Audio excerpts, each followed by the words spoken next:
A roll meeting was presented by Cactus.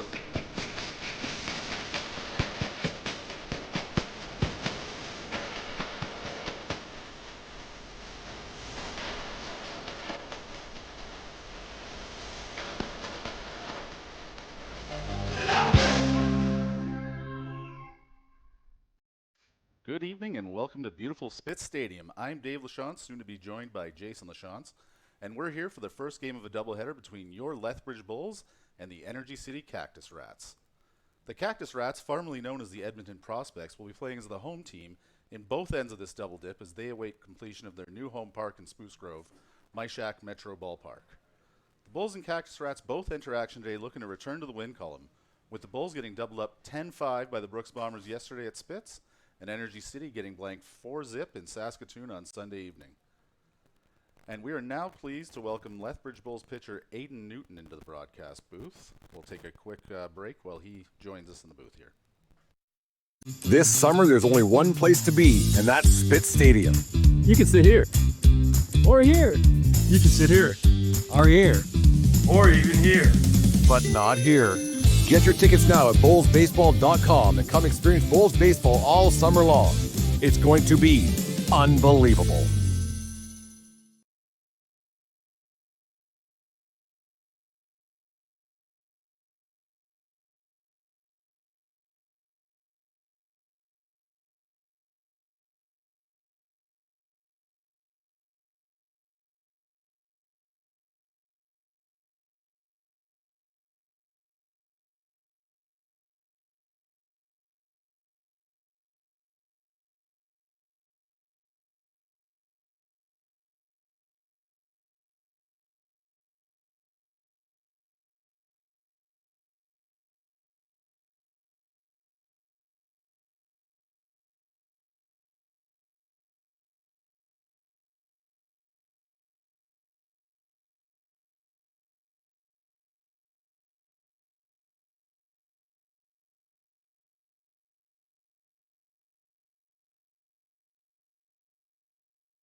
And now we are pleased to welcome Lethbridge Bulls pitcher Aiden Newton into the broadcast booth. Aiden, thanks for joining us. Yeah, thank you for having me. You bet. Through just over a third of the season, your team sits 5 games over 500, just a half game out of top spot in the West. How are you feeling about the season so far? I'm feeling really good. I feel like we have a really good group of guys here. And, we kind of struggled a little bit early, but we've been putting together some really good games lately. And, hitters have picked up pitchers where we need it, and pitchers have picked up hitters where we need it, and we're just really in a good spot right now. Fantastic. Great to hear. So you're coming off 2 scoreless innings in relief last night, and you've been pitching out of the pen this season after making 10 starts last year. Which role do you prefer, and how does it change your approach when you're out there on the mound? I've definitely done a lot more starting in my career, so I'd say overall I prefer starting. Okay. And kind of with my approach, I find starting it's more you're trying to, kind of go long, but also stay kind of low pitch count and keep it quick for the boys so that they stay engaged in the game so they can have good ABs and play good defense for you. Totally. And then I feel like out of the pen, it's more, you don't know if you're getting 1 inning, 2 innings, or 3. Mm-hmm. So you're going out and you're giving it everything you got from the first pitch, and then once you're done, Matt comes up to you, shakes your hand, your day's over, and you never know when that's going to be. Totally. Just give it all you got. Yep. Right on. So you are just finished your junior year at Northwestern State? Yep. Fantastic. Have you enjoyed your time there? And when you're back in Canada for the summer, what do you miss most about being in Louisiana? I liked it there. There was a lot of great people there, and I made a lot of friends and, remember a lot of that stuff. I think while I'm here, probably what I miss most is kind of just like fishing down there. We had a campus lake right by our school, so No way. before practice you go fish, after practice you go fish. It's kind of all the time. So that's probably the main thing. And then crawfish too. I really like crawfish. Totally. I'd never had that till my first year down there, and then I just ate it as much as I could. Oh, yeah. It's a big thing down there. Oh yeah. Right on. All right, we'll get you out of here with a fun one. I noticed looking at your career stats, you have 1 career at bat in WCBL way back in 2021. How did that come about, and do you think we'll see you at the plate in 2025? I'll start with the second part of that. Probably not. I don't think you'll see me in the batter's box anytime soon. Maybe Okay, I can fair. make a deal with Coach Mack and see if I can make that happen. But odds aren't looking great. Yeah, I remember I just graduated high school and I was playing with the Calgary Cubs at the time. Yeah. And we'd kind of finished up the season. Then Mac and them, they'd kind of talked to me and they were like, "Hey, you're coming to PBA. Would you want to come down here, play with the Bulls a little bit as right we're on. making our playoff run?" So I Yeah. was like, "Absolutely, I'd love to." But so that I could be eligible for playoffs, I had to have an at bat. Gotcha. So we're in Sylvan one day, Yeah. and I'm just kind of sitting there, not really expecting much. It's like, "Newt, you're hitting next." I was like, "All right." I don't think I'd seen pitching in like over a month. Yeah. And Alberta baseball a few years ago, the average pitcher was probably throwing like 80. Jeez. So I was used to that, and then I get out there, first pitch heater, get my doors blown off. Yeah. That was interesting. And then I saw the two best changeups I've ever seen. 1, 2, 3 punch out. Yeah. Yeah, it was I was outmatched for sure. I'd never seen pitching like that, and I definitely wasn't ready. Well, it got you on the roster. It got you the ring. Yep. So that's great. Fantastic. Well, thank you very much for joining us here at the Bulls pregame show presented by Brown Social House. Yeah, thank you. Best of luck tonight, and look forward to seeing you more this season. Yeah, sounds Right good. on. Thank you. Thank you. Take care. You as well. Thanks. This summer, there's only one place to be, and that's Spit Stadium. You can sit here. Or here. You can sit here. Or here. Or even here. But not here. Get your tickets now at bullsbaseball.com and come experience Bulls baseball all summer long. It's going to be unbelievable.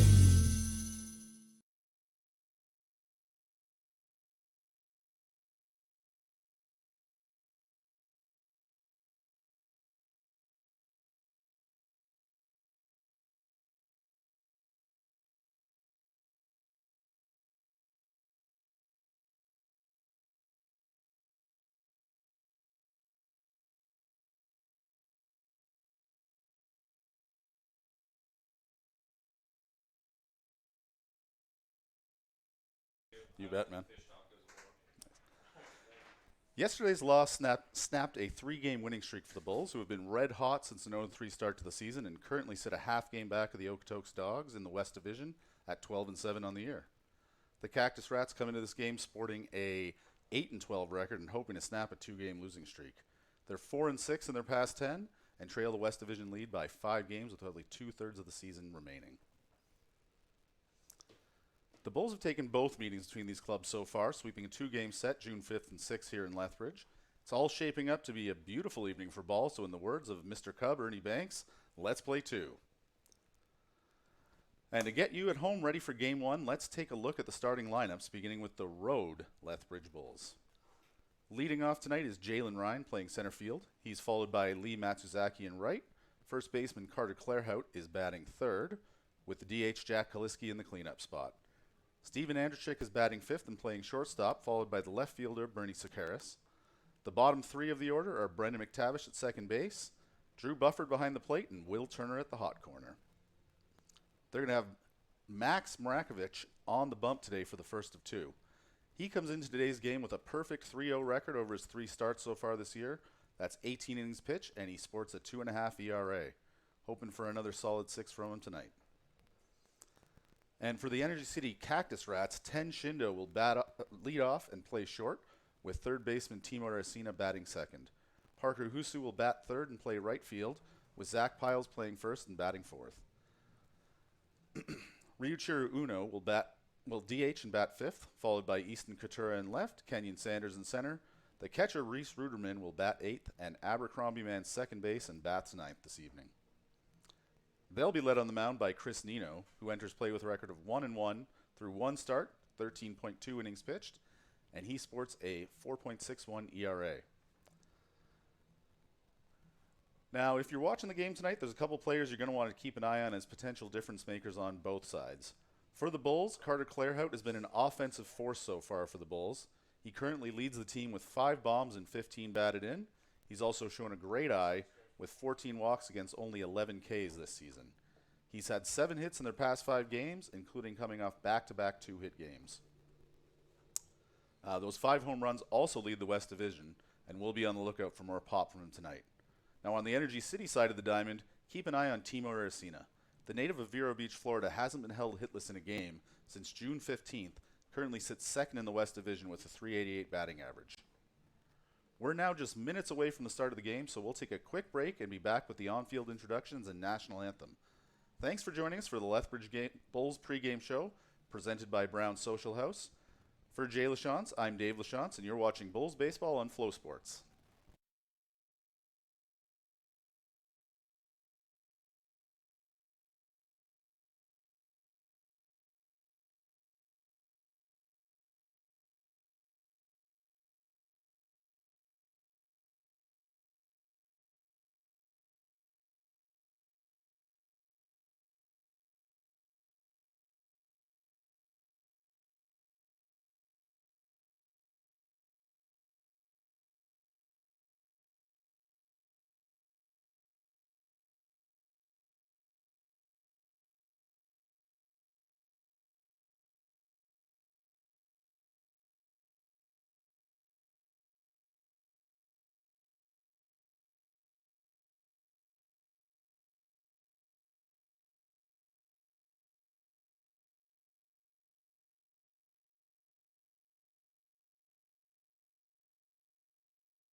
evening and welcome back to Spit Stadium. I'm Dave Lachance alongside Jay Lachance, and we're here to bring you Game 1 of this doubleheader between the 12-7 Lethbridge Bulls and the 8-12 Energy City Cactus Rats. Going to be a beautiful day for ball here, Dave. 25 degrees and sunny, very little wind. Absolutely. The next voice you hear will be the public address announcer with the starting lineups for tonight's game.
Canada.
All right.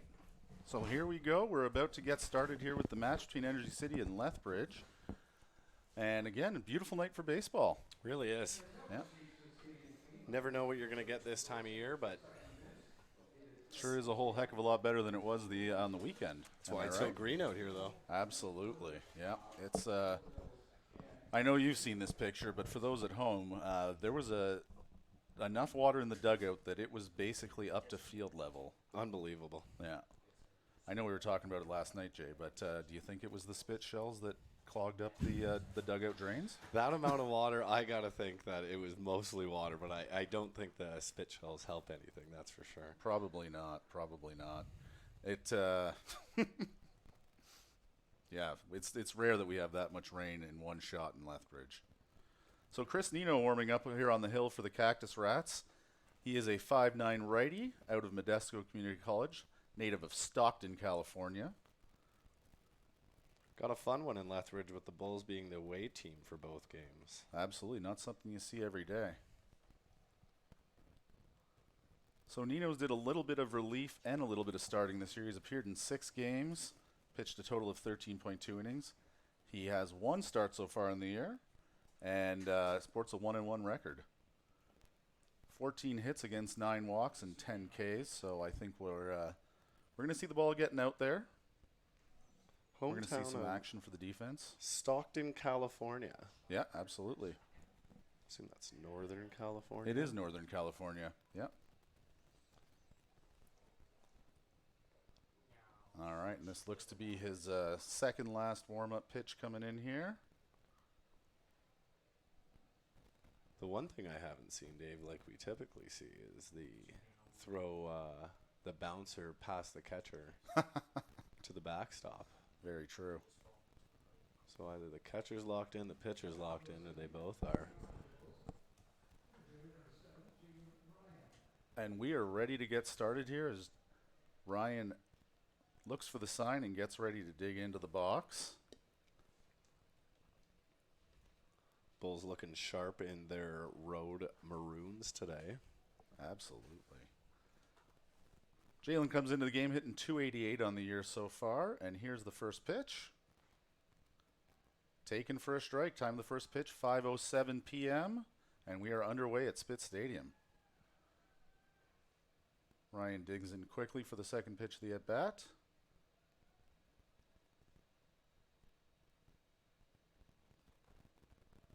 That misses outside for ball one. We got a 1-1 count here early on. Not the biggest crowd in the world here yet, but with the doubleheader and 2-for-1 night, I think we're going to see plenty of fans down here. If you're watching and thinking about coming down, plenty of great seats available, and it's a beautiful night for baseball. That one misses outside as well. It's now 2-1. Yeah, I agree with you, Dave. There's more fans than I would have thought were out for the 5 o'clock start time with it being a work day. But True. I do agree with the weather. I think we're going to have a lot of people filling up the stands shortly. Mm-hmm. Swung on and missed, even the count at 2-2.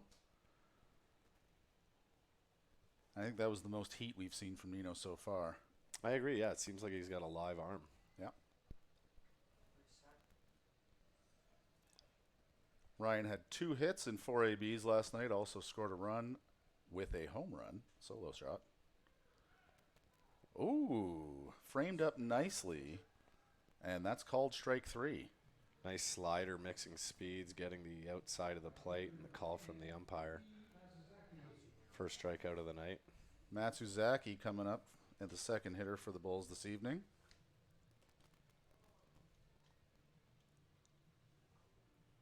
Takes a little more time stepping into the box than Ryan did. He's hitting .300 on the year so far. First pitch is fouled off.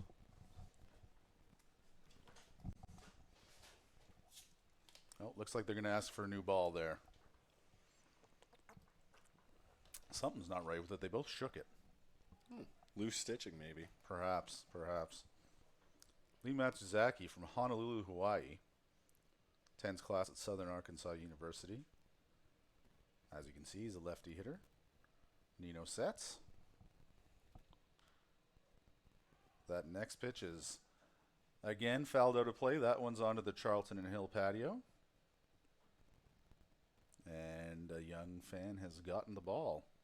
As we've always discussed, one of our favorite things to see here in WCBL action, in any baseball action, is the number of children out there running after those foul balls. Yeah, fun to see. Takes one upstairs, 1-2 now.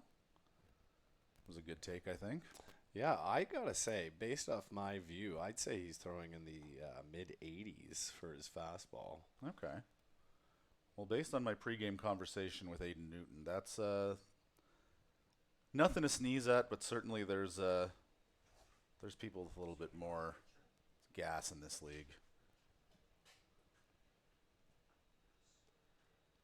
Apologies to Nemo if I slighted you with my guess on speed. So that last pitch was fouled off, still 1-2. And that one swung on and missed.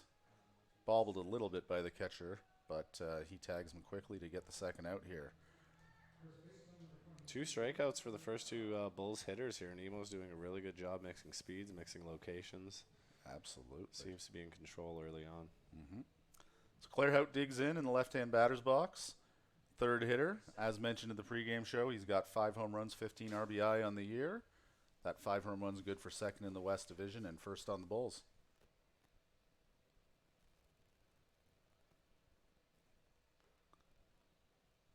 Takes that first pitch outside for ball one.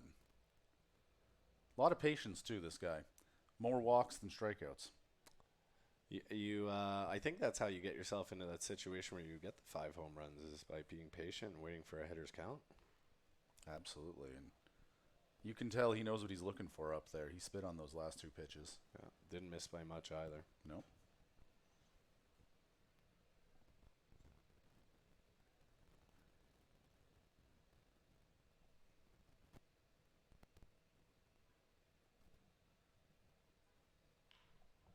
And that one is laced into right field. Should be good for a single. Picked up cleanly by the right fielder and back into the infield. Bulls have some life here with 2 out in the first. Yeah, nice piece of hitting there, like we said, waiting for his pitch, waiting for his spot in the count, and then taking advantage of it. Mm-hmm. That's a well settled in hitter at the plate. And now we have Jack Kaliski digging in. DH tonight. Not off to the hottest start of the year, hitting 257 so far and 74 ABs through 18 games, but we know he has power potential. That first one is a strike. A little low in the zone, but the catcher brought it up nicely and the umpire agreed.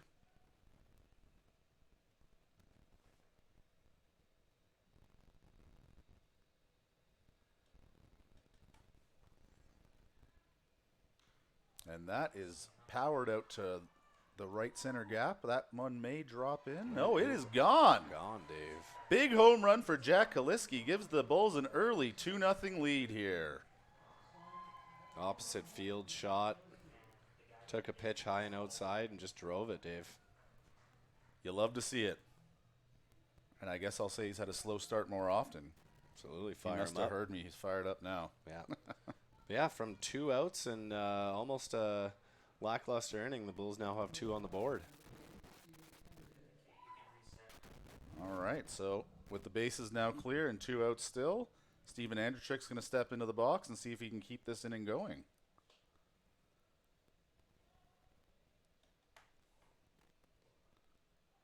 First pitch is called a strike.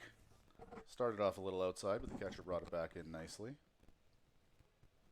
Andrechik's a freshman from Midland College. First year with the Bulls, I believe. And a native of Kalispell, Montana. Beautiful city. Spent some time there this winter. Yeah, a very popular vacation location for us in Lethbridge, I'd say. That one's fouled back into the screen. Did you get scared, Jay? I didn't. I'm used to it now. So 1 and 2 here with 2 out to Andrechik. Nino looking to escape the inning with only the 2 runs allowed.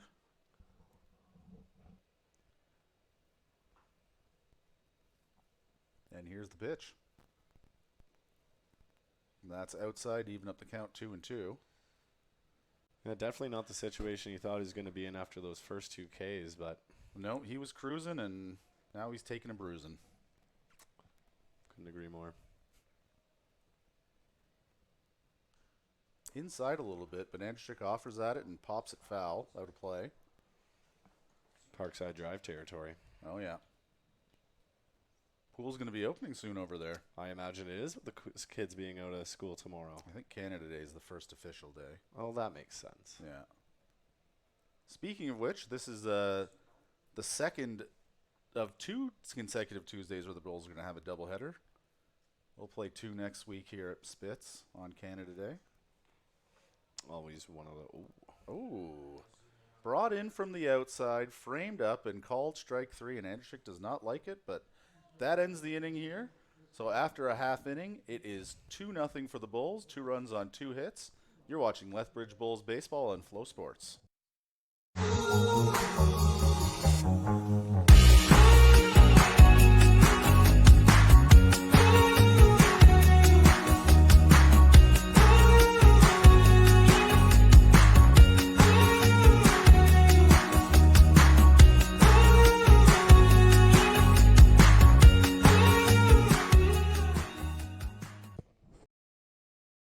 And the Bulls are going to take the field now for their defensive half of the inning. Warming up on the mound here, we've got Max Mrakovic. As previously stated, he comes into this game sporting a 3-0 record through 3 starts. And you really can't ask for much more than he's done so far. He's giving you 6 every start, double the amount of strikeouts to walks, and he's less than a hit an inning. Yeah, really like his delivery. 6'3" frame. Yeah, that fastball gets to the plate real quick. Mm-hmm. Yeah, he's a lanky pitcher. I feel like similar to how lefties always feel like the pitch is coming in right over their eye line. Yeah, If you're a righty, you might feel that same way with him. yeah, Great flow as well. absolutely. Looks like a young Randy Johnson from here. Mm-hmm. Mm-hmm. Right-handed, obviously. Yeah. Showing a nice mix of pitches, some off-speed stuff, some heat. Yeah, and so, like I was saying about Nemo, I feel like there's a little bit more zip on pronunciation? Mrakovic. Thank you. A little more zip on his fastball. I think he's maybe into the 90s. Mm-hmm. Whereas Neo, probably in the 85s.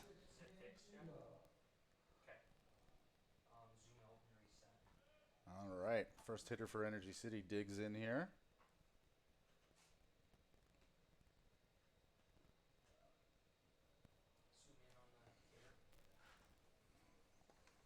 And that first pitch is taken low for a ball.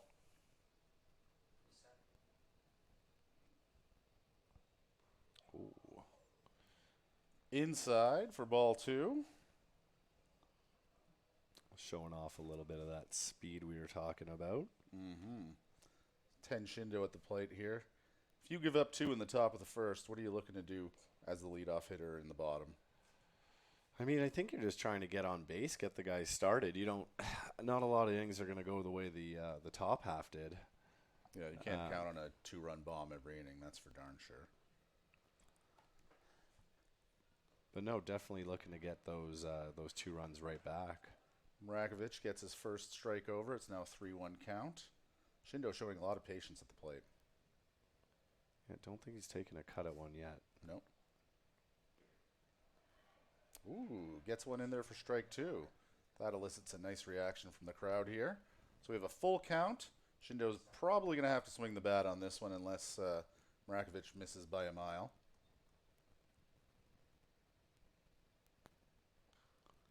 And he swings and fouls one off. Yeah, Count remains 3-2. Timing doesn't seem to be that far off after watching the first 5 go by. No. Shindo has a 282 average on the season. 12 ribbies, no home runs so far. And he slaps that one down the first base side, and that's going to be foul. A native of Shizuoka, Japan, and see some similarities to another legendary Japanese hitter, Ichiro Suzuki, the way he slaps that ball out there, just trying to get a single. Yeah, that leadoff hitter very much just almost playing a game of chess with the pitcher. Mm-hmm. Can see the frustration having 8 pitches on this first batter to try and get him out. Not what you want, ideally. The third 3-2 pitch, maybe fourth 3-2 pitch now? Oh, no, it would be third. Pardon me. Another one fouled back. Was fighting it off. Yeah. He's shortened up his swing beautifully. He's getting wood on the ball. Yep. And you do that, good things are going to happen. Sometimes you're not trying to put the ball in play. You're just trying to get a bat on it, foul one off, wait for a mistake from the pitcher here. Absolutely. And there is that mistake. He bounces it for ball 4. Leadoff hitters on for Energy City. Yeah, so the Cactus Rats have 1 on, no out, as 10 Shindo trots down to first base. 10 pitch at bat. Nice piece of hitting, fouling some balls back. Mm-hmm. Timo Aracena stepping in now. We mentioned him in the pregame show as a player to watch for Energy City here. Has not gone hitless in a game since June the 15th. Oh. Nothing wrong with that. No. Nice guy you want in the 2-hole with a guy on base then. Absolutely. Get a little single, move him over to third maybe. Doesn't always have to be the big fly that gets the runs in, especially with the speed a lot of these young players have. That said, Aracena has a decent amount of pop. 12 home runs in 42 games last season, 1 so far this year, so perhaps a different approach. He is hitting .388 as opposed to .296 last year. Marakovic continues to have a little difficulty finding the zone, but the count is 1-1 here. Yeah, the pitches that are strikes look very crisp, very controlled, and then the ones that are balls look like not so much. Yeah, a little bit of a release timing issue. And that's strike 2 there. Buffer did a nice job of framing that one up. So we're 1-2, 0 out, runner on first here, 2-0 in the bottom of the first in favor of your Lethbridge Bulls. Marakovic has a look to first, sets. Oh, he checks him at first, not in time. Nice throw, though. Absolutely. Surprised him, I think. I think so, too, and it was a good low throw into a tag. Yep. Checks again. This time he comes to the plate. Bit of a pitch out.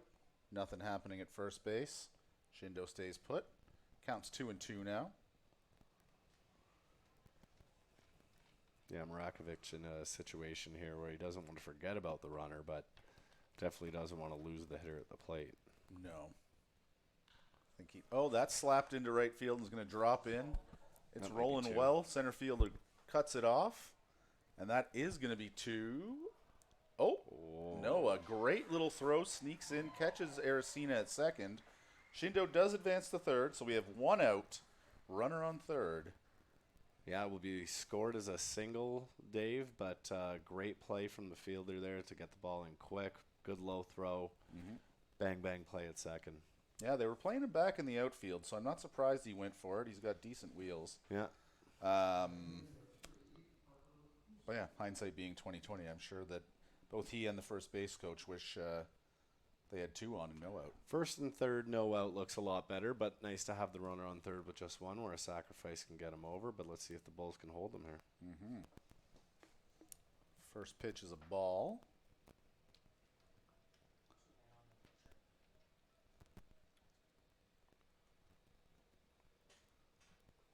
Parker Husu, the right fielder, now up to bat.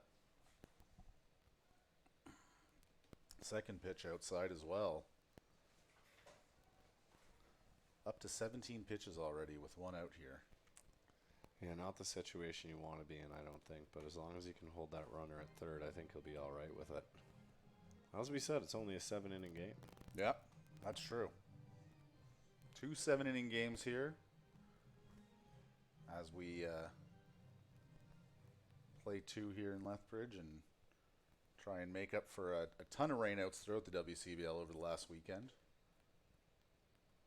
Ooh, that pitch misses just a little high and outside. 3-0 now.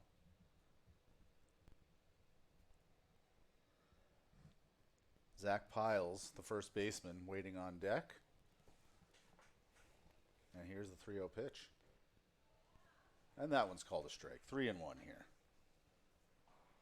Yeah, still in a situation where you don't want to leave too meaty of a pitch over the plate with that runner on third. But also don't want to walk him either. Walk him he does, though, with an outside pitch there for ball 4. So first and third now. Still the 1 out. And as previously mentioned, Zach Piles steps up to the plate. He's playing first base for the Energy City Cactus Rats tonight. A little bit of a mound visit here just to say, calm down. Yeah, no runs are in yet. You've got the stuff. Double play gets us out of it.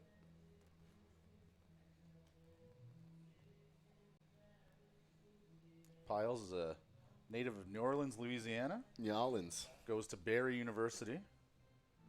And he comes into this game hitting .329. Played 19 of the 20 games that the Cactus Rats have played so far. 7 doubles, 1 home run, 12 RBI. Almost even, 8 strikeouts, 7 walks. Well, I dare say if you're an Energy City fan that this is the bat you want up in this situation. I think you're right, Jay. That first pitch is a strike blown by Piles. He swings right through it. He does look like a hitter that when he gets a hold of one, it goes a long way. Yeah. Yeah. It's like a young Miguel Cabrera. He does kind of look like a young Miguel Cabrera. You're right. And that one misses outside for a ball. 1-1 count here. Do you think we'll see any action from the runner on first? Oh, a double steal situation or Perhaps. hit and run? Hit and run. Great situation for a hit and run. That one's fouled out of play. That one might be splashing into the currently being filled Henderson pool.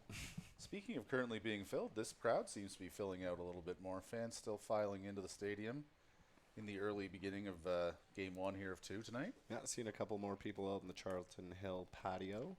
Beautiful night to be out there. Sun's always shining out That's there. popped up high into foul territory. Clairhout has a bead on it.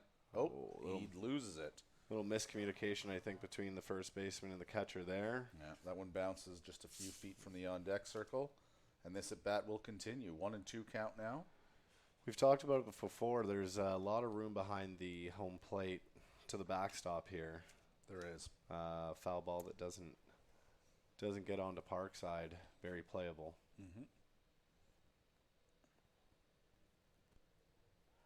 Checks first. Ooh. He almost had him there. Almost had him. That's a scary situation with how many pass balls we've seen on a pickoff to first with the runner on third. It is, but I think you got to do it. I agree. You got to hold him.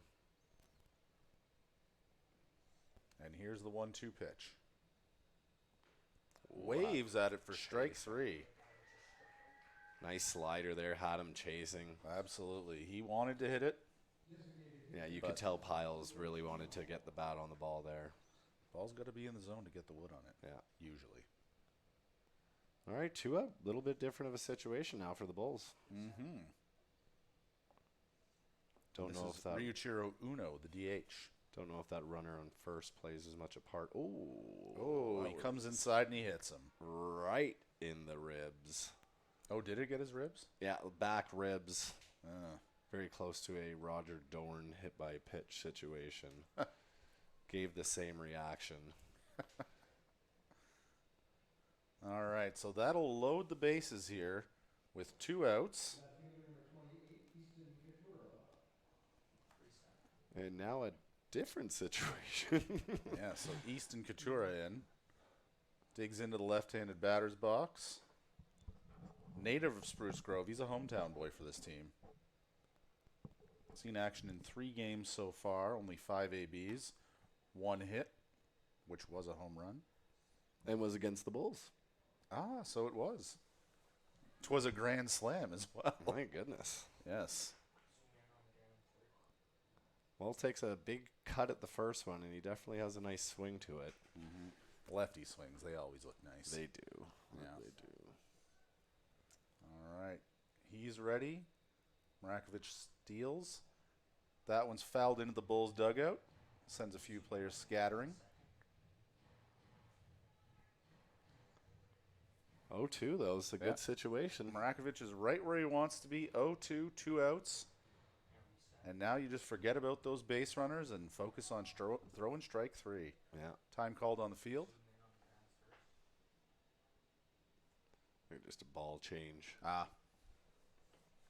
Must say, it is a little strange to see the Bulls in their gray pants here at Spitz. But I love the new hats. I agree. They're best hat they've ever had. Big fan of the new hats. Yeah. And they're dropping the City Connects later this week. Check swing. They appeal to the umpire in the infield. He says he did not go around. I tend to agree with him. I agree, but he didn't have the best angle at it standing at second base either. No, but such is the nature of WCBL ball. Absolutely.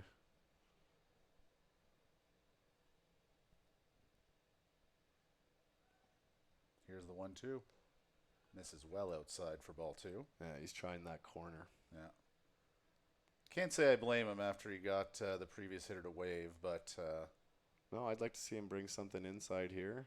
Yeah, that would be nice. Kind of handcuff him a little bit. Yeah.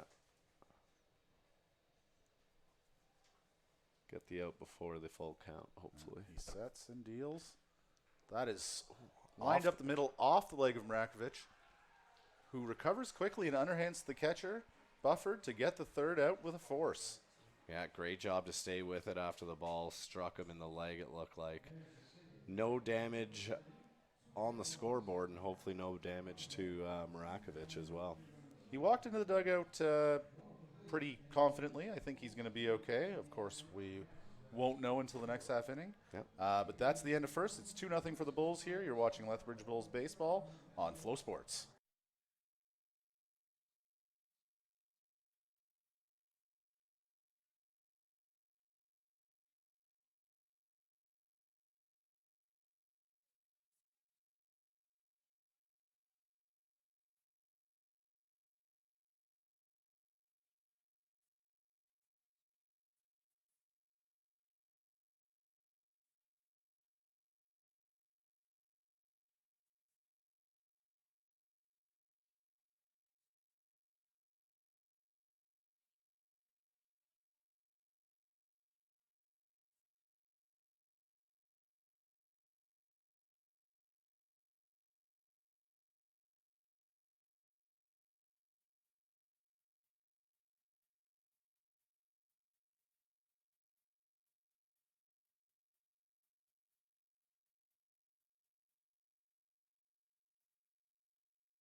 We're back with the top of the second here at Spitz Stadium. It's 2-0 for the Lethbridge Bulls.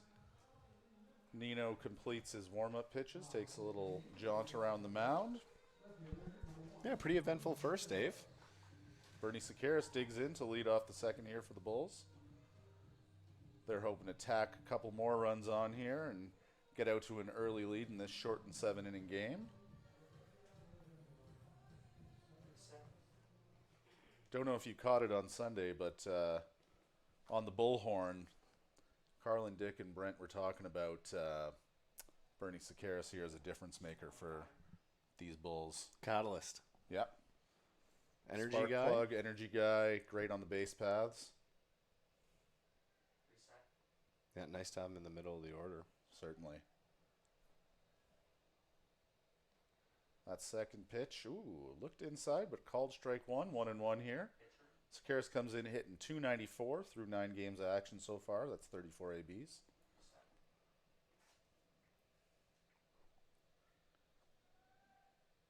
Here comes the 1-1. That one misses outside for 2-1. Yeah, interested to see how Nino bounces back here. After a good first with the 3 strikeouts, looking very solid in those, but the 2 hits, looking very, very confident by the batters. I think the Clairhout-Kaliski back-to-back is going to be a tough part of the lineup for any of these pitchers to traverse. Clairhout-Kaliski combination. Absolutely. Yeah. I like the sound of that. 3-1 here. to Alliterations, Sakaris. alliterations aside, I'll take my chances.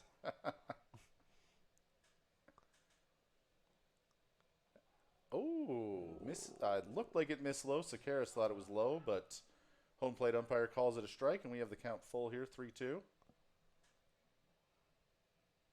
I know we talked about this a lot during the College World Series, but when you start to take off the pads, the gloves, I don't think that inspires the umpire to give you the call. No, I think it was good that it was in the dirt there because, yeah, once you put the bat down, you start unstrapping. That umpire's going to give anything close to the pitcher. Definitely. So Sakaris takes a walk here to lead off the inning. Nice start for the Bulls here in the second, getting the leadoff runner on. Absolutely. Always good to have ducks on the pond.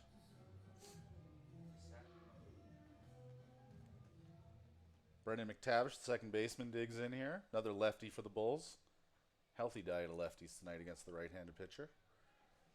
Sakaris is off, and he dives under a tag. Pretty good throw by the catcher there from Energy City. Just like you said, Reese though, Dave. Ruderman. He's a spark plug. Spark plug. Yeah. So now they got a runner in scoring position. 0-1 count. Yeah, I None think out here. he was going first pitch regardless. Yeah. after walking to first. I do like the play by Ruderman, though, to throw a little bit ahead of him the baseline, and even better slide by Sakaris to get under it, though. Yeah.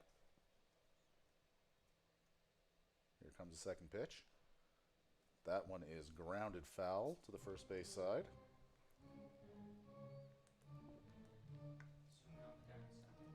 Number 5 versus number 5 matchup here between the pitcher and the hitter. You don't see that often.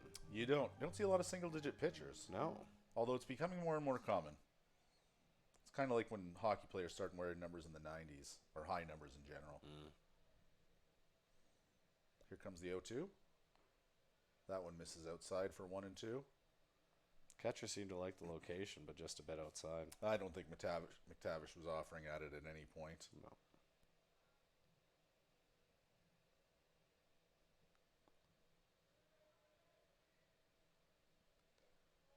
Swings through that one for strike 3. So we got 1 out now. Yeah. Sakaris still at second. High fastball blown right by him. Bull's still in a good situation, though, with the runner on second. And now the catcher, Drew Bufford, digs into the right-hander's batter's box. 208 so far this year.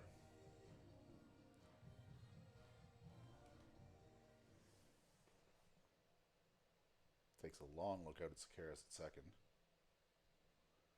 The pitch, flown into shallow medium right.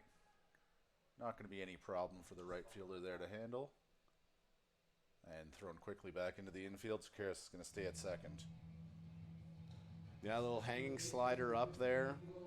Tried to put it the other way, just got under it a little bit too much. Not deep enough to get Sakaris over to third. 2 down now. So the 9th batter in the order, our third baseman tonight, Will Turner, digs in here. 2 outs, runner on second. Sakaris has the speed, though, that a single should be able to score him. Yeah. I'd like to see him just put a little liner over the shortstop's head here. Something will roll to the gap. That first pitch is high and inside for ball 1.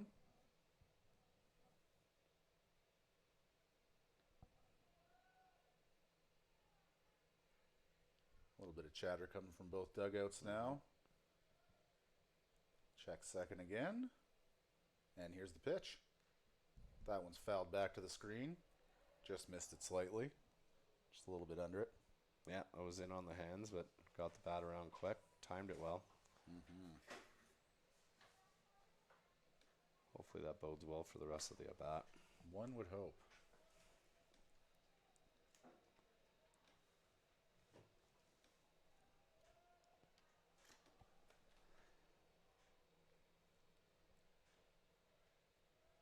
Framed up nicely, but the umpire does not give him the call. It's now 2-1 here.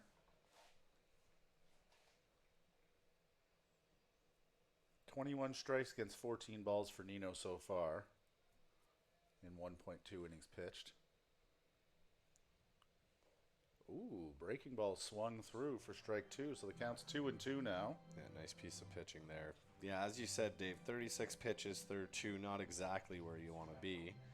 But if you can limit the Bulls here, could be all right within the 7th inning game. Here comes the 2-2 pitch. That one's inside and gets past the catcher.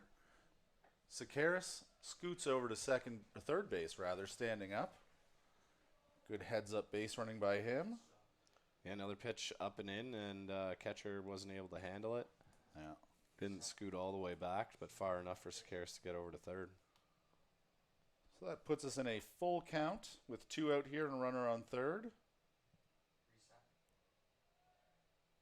Nino sets, deals to Turner. And that is fouled back. Great sound effect. Yeah, the glass breaking sound effect. Yeah. Hopefully neither of our vehicles.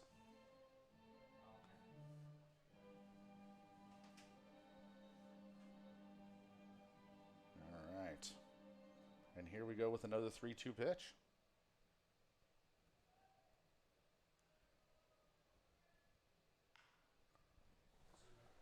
Yeah, tried the breaking ball up again and fouled off to the left side of third base.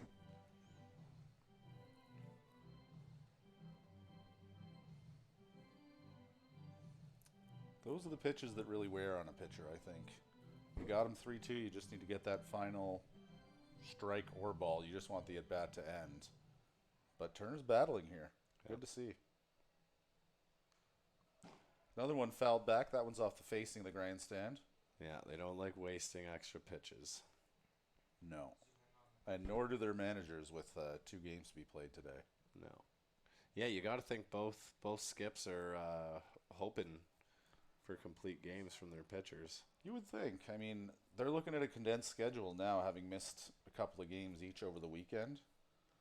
It's already a pretty packed schedule in the summer for WCBL, so yeah, they've gone from, I think, 5 to 6 games a week to probably 6 to 7 games a week for the next couple, at least, with when they catch up. Double hitter makeups, yeah, absolutely. Yeah. No, they play a lot. They do. They squeeze this short season in. You got to admire the commitment of these players to play all spring towards the end of the school year. Another one fouled off there by Turner. Count remains 3-2. And then in a lot of cases, report immediately to Lethbridge, Energy City, any of these WCBL rosters or other leagues across the continent, and continue playing ball all summer long. Yeah, you got to love the game. Yeah. It's one thing they commented on, again, on the Bullhorn on Sunday was how many of the guys have to report early, sometimes even before the season ends. Turner spoils another one with a foul off. This is getting to be a lengthy at-bat. Yeah, up to 42 pitches now. Yeah. 11 pitches in this at-bat. My goodness. Yeah. Not the result that Nino wanted, but it is what it is. It is. That's the game. Here comes pitch number 12 of the AB. Got him. He's fired up. He got him. So that is the end of the first half of the second year. You're watching Lethbridge Bulls baseball on Flow Sports.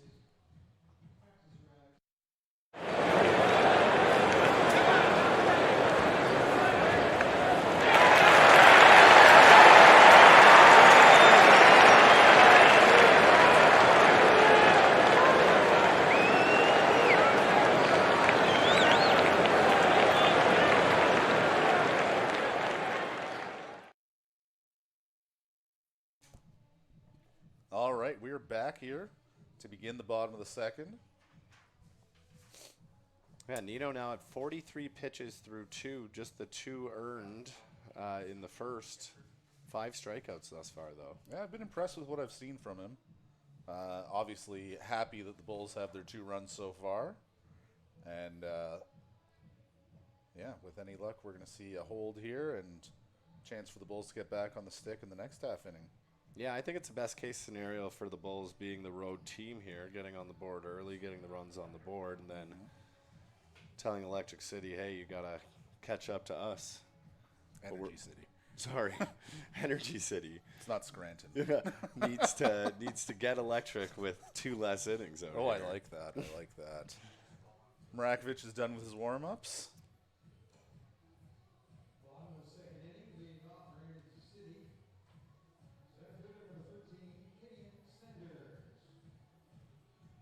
Sanders preparing to dig in here for Energy City. Tall righty, sporting number 13. He's playing center field tonight for them, and my guess is that means he's got some wheels on him. Yeah, he looks speedy. Here's the first pitch. In on the hands, and they're questioning if he went around. Does not appear that he did. 1-0 count here.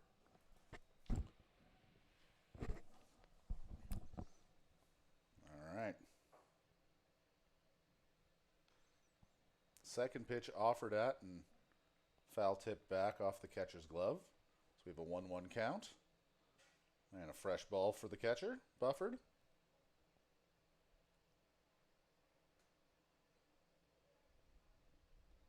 So as we were talking about last inning, Mrakovic is having a little trouble finding the zone. 33 pitches so far, 17 strikes, 16 balls.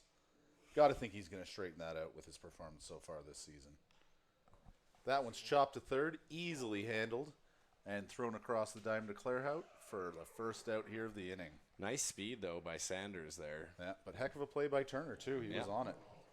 We were right when we said Sanders has some wheels. Yeah. Yeah, it turned what should have been a routine play into a very close play at first, but like I said, nice throw over and one away. Yep.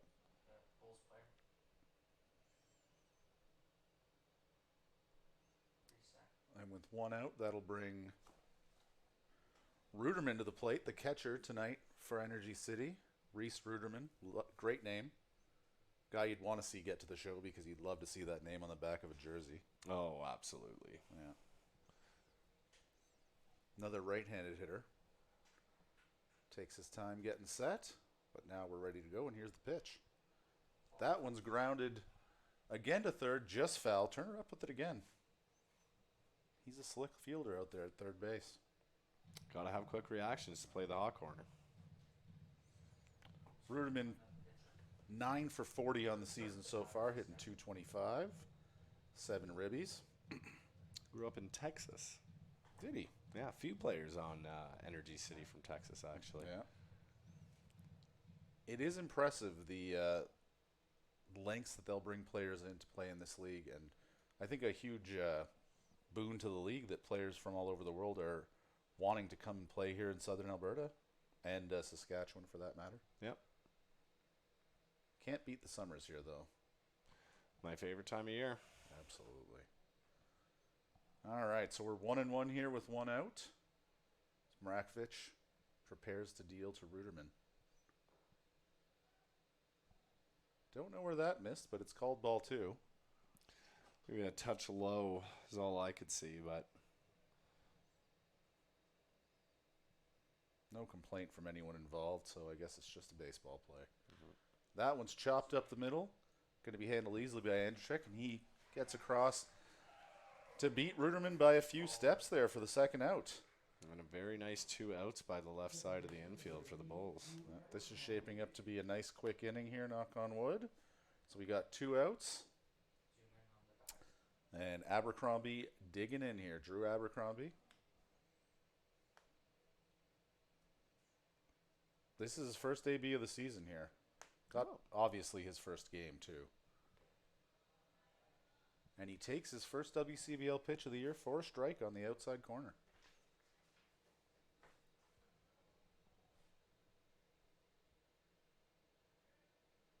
Second pitch. A little bit low, called a ball.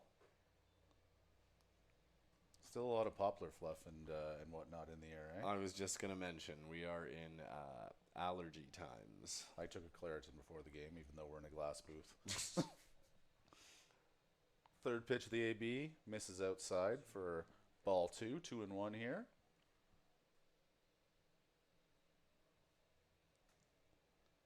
If I'm facing a guy who's having his first AB of the year, I think I'm just going to challenge him. He's obviously at the bottom of the lineup for a reason. Yeah, I agree. And with Fouls that one back in the parking lot. the 2 quick outs already by the infield, there's no reason not to go at him. Yeah. So 2-2 count now.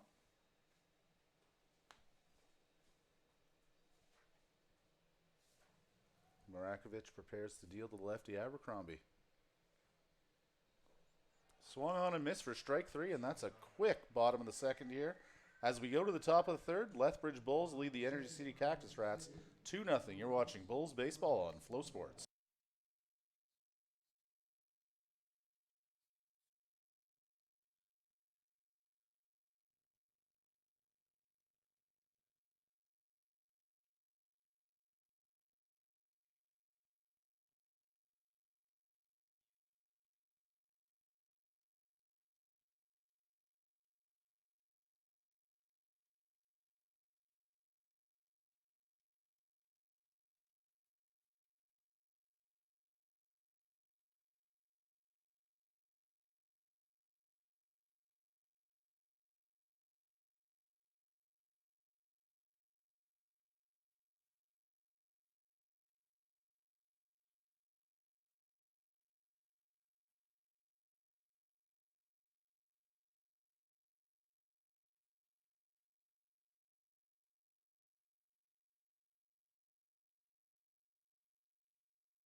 We're back here with third inning action at Spitz Stadium.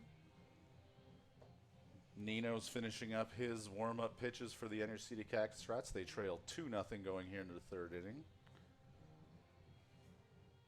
Yeah, 43 pitches each through 2 innings.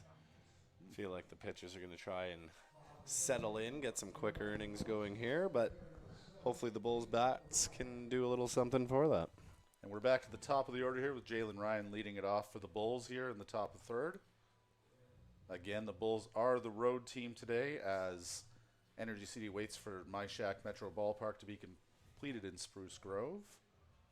Beautiful ballpark. I don't know if you've seen any of the photos, Jay, but it is gorgeous. Some great new parks being built in the WCBL this year.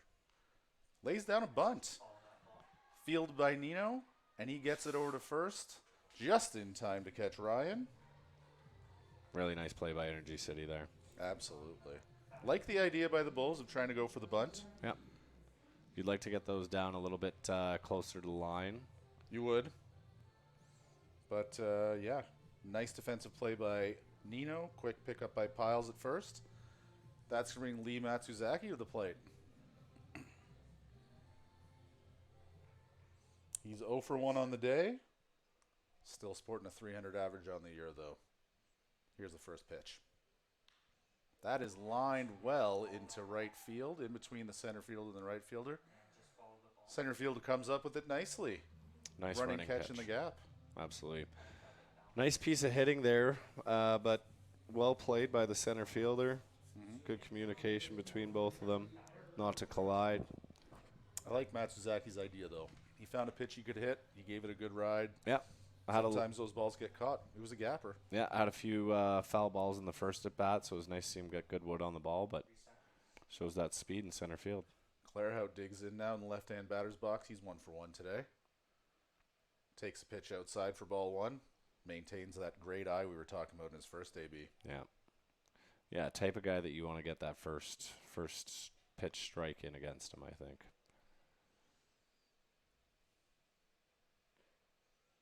Takes low for ball 2. And he's got himself in a hitter's count again. Yeah. The Clairhout-Kaliski connection may strike again here in the third for the Bulls. Nino set. Here's the pitch. That's swung on and fouled low back to the backstop. Took a good hack at that one, almost a carbon copy of the first at bat, where he ripped that single into right. He has a good idea of what he's doing up there. Ooh. Takes a strike on the outside corner. Looked back at the ump just for a little confirmation that it did in fact catch the corner, and gives him a little nod, and away we go. 2-2 here. 2 outs in the top of the third. Here's the pitch from Nino. That is swung on, and it's going to get through in between the first and second baseman for another single for Clairhout. Yeah, our first chance to see him with have to put a defensive swing on with 2 strikes, and once again just does a good job of putting the bat on the ball, find a little gap in the infield, and not trying to take too much. Oh, he says, I can do that too. And here comes Kaliski up to bat. Big 2-run home run in his first at bat of the game to give the Bulls their current 2-0 lead. And I think he'd like to do a little more damage here. Yeah, that one with 2 outs in the first with runner on first. So identical situation as he gives swings this. and gives it a good ride. Forget about it. That one is gone over the scoreboard into left. Second home run of the game for Jack Kaliski. And Jay, I think it's fair to say he's heating up. He is definitely heating up. That might have been the most no-doubt bomb I've seen down at Spitz Stadium in my tenure down here. I would have to agree. Left fielder didn't move an inch. Third baseman looked disgruntled immediately. Yeah. And you could hear the crack of the bat from even behind the glass here. Yeah. Kaliski is red hot. The Bulls lead 4-0 here with 2 outs in the top of the third. And the smooth operator, Steven Andrzejczyk, digs into the box. I don't know if he picked the song, but it was a great choice for whoever did. I think they picked their own songs. Nino deals with the first pitch of the at-bat. That's called a strike. Fastball a little low on the outside corner.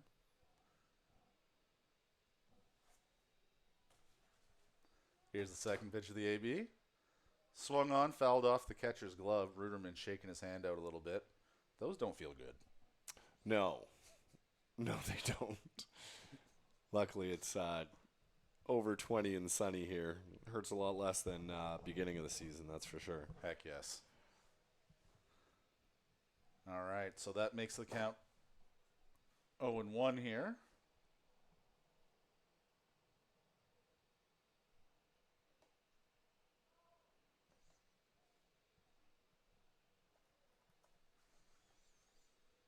Nino sets and delivers. That one's fouled off. That's definitely Parkside Drive material. If it was a couple days from now when the Dragon Boats are on, that might be in a boat. Yeah.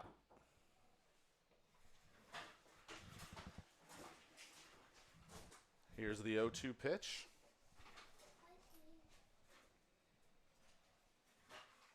Ooh, way inside and upstairs too. That's going to be a 1-2 count now. Still 2 outs remaining, so I mean, I would have probably wanted to do it on the other corner, so he swung, but I get the idea. Waste one. Here's Nino's fourth pitch of the AB. Ooh, just gives a little slap and gets it into right field for a single there. Nice piece of hitting by Andrechik. Yeah, with 2 strikes, 2 outs. You don't want to reach too much, but you also don't want to get yourself out. So, no, and that brings up the spark plug, Bernie Sakaris. It's going to take a good amount of time getting himself ready to dig into that left-hand batter's box. Umpire, pitcher, everyone takes a breather out there. But Sakaris is dug in. He's ready to start now. Andrechik takes a couple steps off first base. Nothing crazy. Oh, Nino decides to check him. He's back in, standing up. Nino looking a little more frustrated than he did at the beginning of the game. Really hasn't pitched all that poorly. No, if you take out the Clairhout-Kaliski connection, like we were talking about, he's fine. He's handled the rest of this lineup well. That ball's fouled out into the parking lot here. Definite parking lot territory. Yeah. Check your cars when you leave. That's going to run the count to, I believe, 0-2.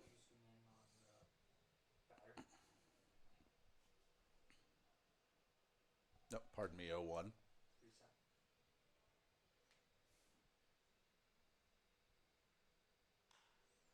That's just looped over the third baseman's head into left field for a single.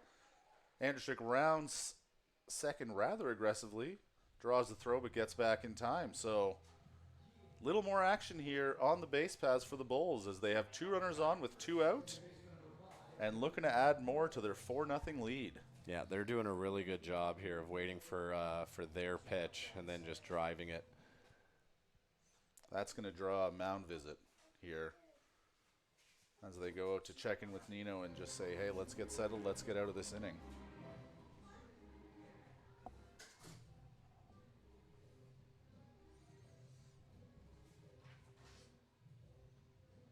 You got to think they're going to want to at least get the end of this inning out of Nino.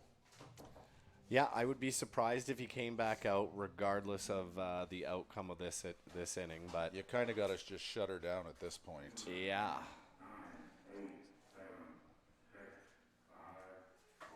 All right, mound visit's over as the umpire says, hey, guys, time to get back to business. We got 2 to play. Yeah. We're an hour into game 1, and we're not halfway through, and that's not the pace we're looking to set tonight. Although, great deal at the ballpark, 2-for-1 ticket night. Also, 2 games for the price of 1, as this is a back-to-back doubleheader. And the way the Bulls are starting to hit the ball, I feel like you're going to want to come out for that second game. Absolutely. I hope to see you out here, fans. All right, here comes the first pitch of the at-bat to McTavish. That's called a strike for strike 1.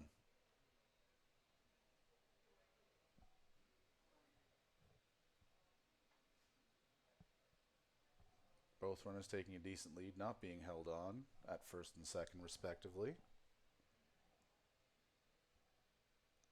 Oh, pickoff play put on. But back in plenty of time. Yeah, I don't know if his lead was big enough for that. Perhaps not. Perhaps not.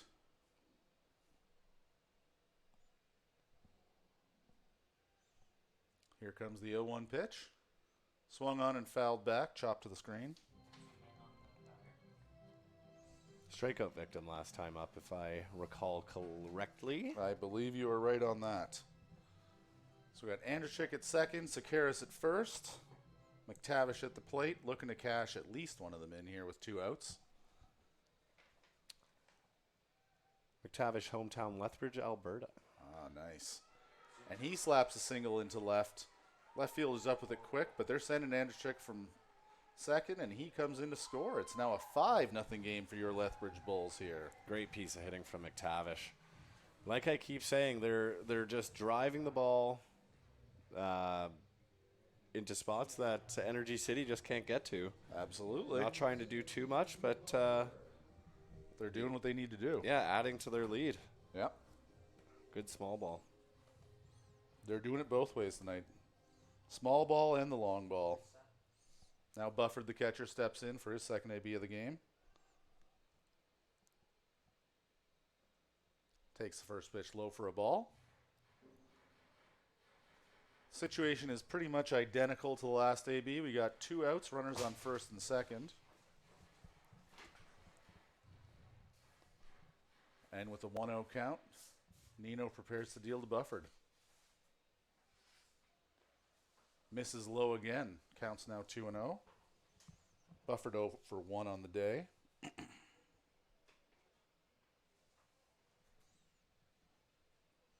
Yeah, 7 hits for the Bulls compared to the 1 for the The Cactus Rats. Cactus Rats. Swung through for strike 1 there. Good pitch by Nino.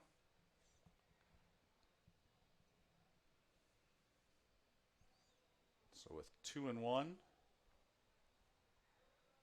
Bufford is going to hope to get some wood on the ball and just hit another single into the outfield. Cash Sakaris from second.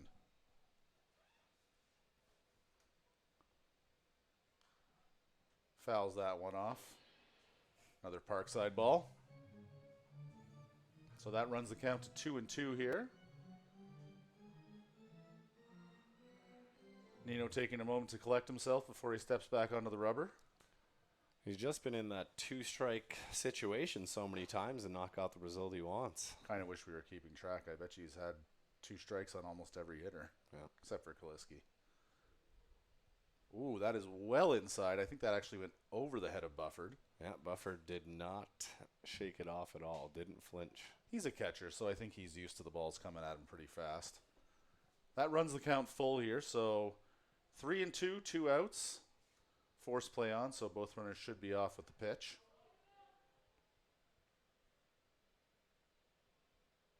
And here it comes. Runners go.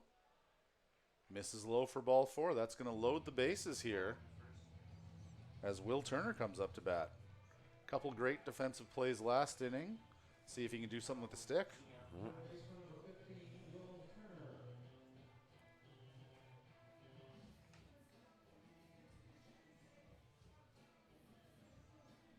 Nino just hoping to get out of this inning here without any more damage. Oh, this is the situation I was talking about where if he doesn't get this guy, I wonder if he even gets out of the inning.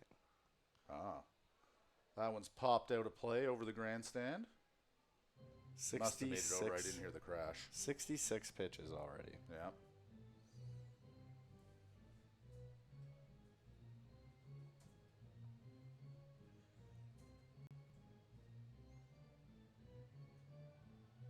A few more fans filing into the stands here as we approach the middle of the third.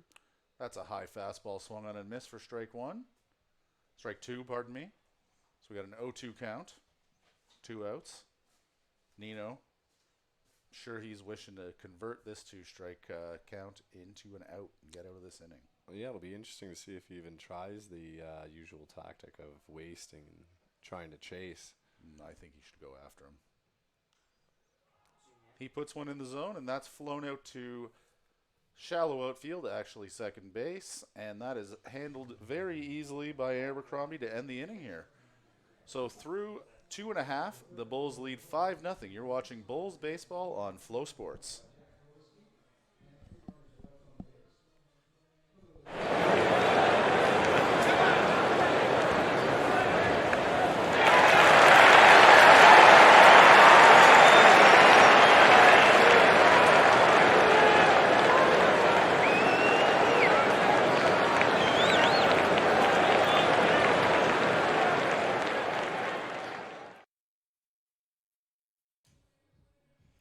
All right, so 5-0 for your Lethbridge Bulls with 7 hits through 3. Energy City with just 1 hit thus far. About to hit into the bottom of the third.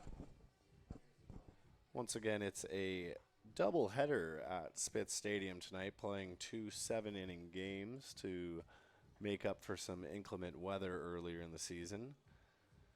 But we're not dealing with that right now. We've got a beautiful day out here. Barely a breeze. 20-plus degrees. We're rolling right into summer in Lethbridge.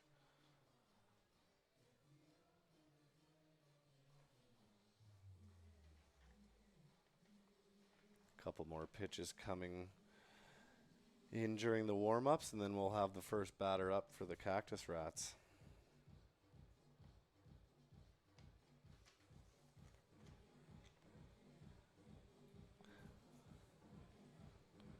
In-house DJ doing a great job to fire up the Bulls fans that are piling in more and more by the inning. As Dave was alluding to earlier, 2 for 1 night at the ballpark, so even if you're thinking I'm late for the first game, might as well just come down, watch an exciting end to this one, and then see them play another one.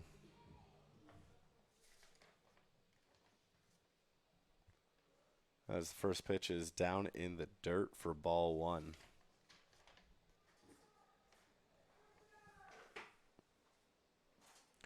Ten Shindu up to the plate. Had a very nice at-bat last at-bat. Fouling off probably 6-7 pitches before getting on. So both teams back to the top of the order here to start the third.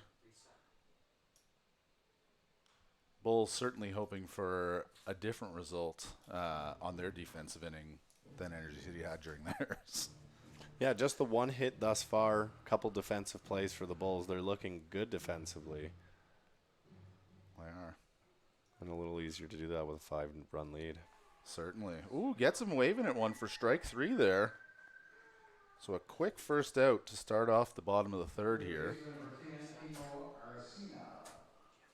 That brings Timo Arcina back up to bat. He's 1 for 1 on the day.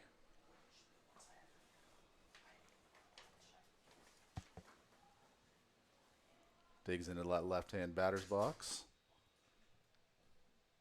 Mrakovic winds and deals. That's a strike on the outside corner. Strike 1. This is more of the performance that I think we were looking or waiting to see out of Mrakovic. I think he's settled in now, yeah. Yeah, that first inning, I think maybe was a little too tight, but maybe that the ball that came back at him just got him into the zone as well. But whatever it is, he's looking a lot more comfortable on the mound right now. Ball players are creatures of habit, pardon me, and they played a couple of odd start times the last couple of days for their schedule. It started at 1 yesterday, starting at 5 today. Not the standard 7:05 or 2:05 start that is across most of the WCBL schedule. He's ahead 1-2 here in the count. Misses outside for ball 2. 2-2 now to Arcina.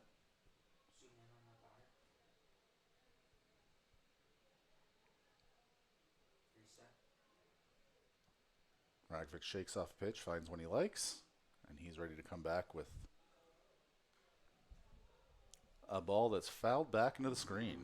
Tried to blow that one by him with some gas. Arcina was all over it, but just a little late.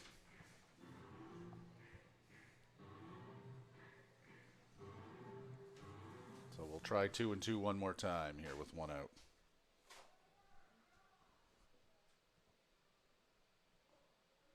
That one misses low and inside for ball 3, so the count's full now to Aracena. Mrakovic is going to have to dig deep and try and get a positive ending to this at bat.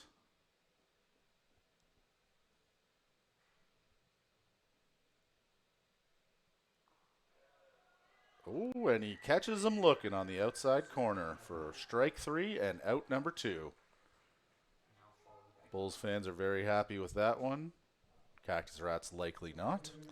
Likely not. There seemed to be a little bit of a discussion from the batter, but nothing too much. I think Mrakovic just had a great location there, low and on the plate.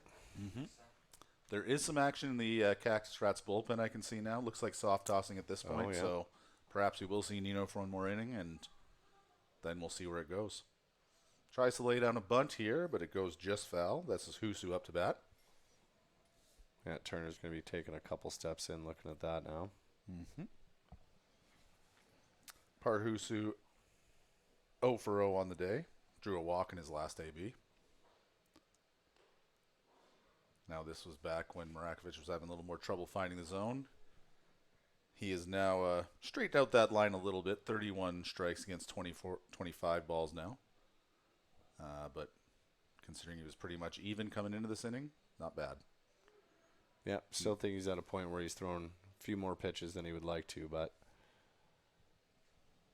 can't argue with the 5-0 score. One Certainly hit. not. So a 2-1 count here with 2 outs. Bottom of the 3rd. And that's slapped down the third base line and gets past a diving Turner into left field. Great spot. Yeah. Sakaris scrambles to get it back into the infield, but Husu in with a double stand-up. Yeah, not a lot you can do when you place it like that down the line. Nope. So a little bit of late life here in the bottom of the 3rd here for the Cactus Rats as they have a runner on second with 2 outs. And Zach Piles is up to bat. He struck out in his last AB, and he's hoping to do a little more damage this time around. Yeah, it was very eager to swing the bat last at bat. Interested to see if he has more of a patient approach here. He does not. Swings at the first pitch and pops it to second base, nearly at first base. And that's handled with no trouble by McTavish to end the inning here. So through 3 full, the Bulls have 5 runs on 7 hits. The Rats 0 runs on 2 hits. You're watching Bulls baseball on Flow Sports.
Chris Nino is indeed back out to start the 4th here for the Energy City Cactus Rats.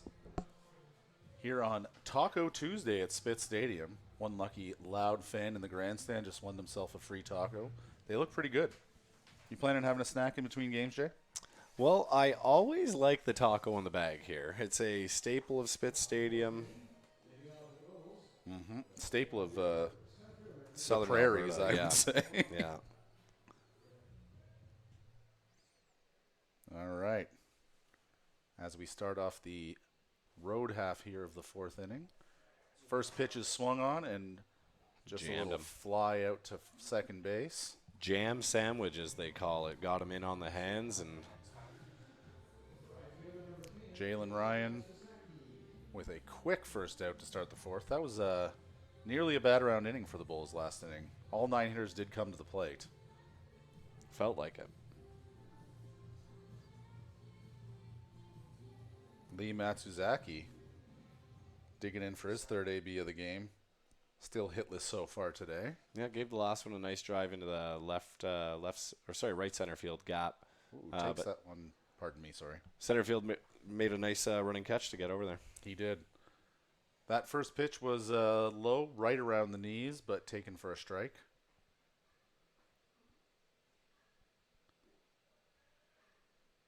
Second pitch outside for ball 2, or ball 1, 1-1 now.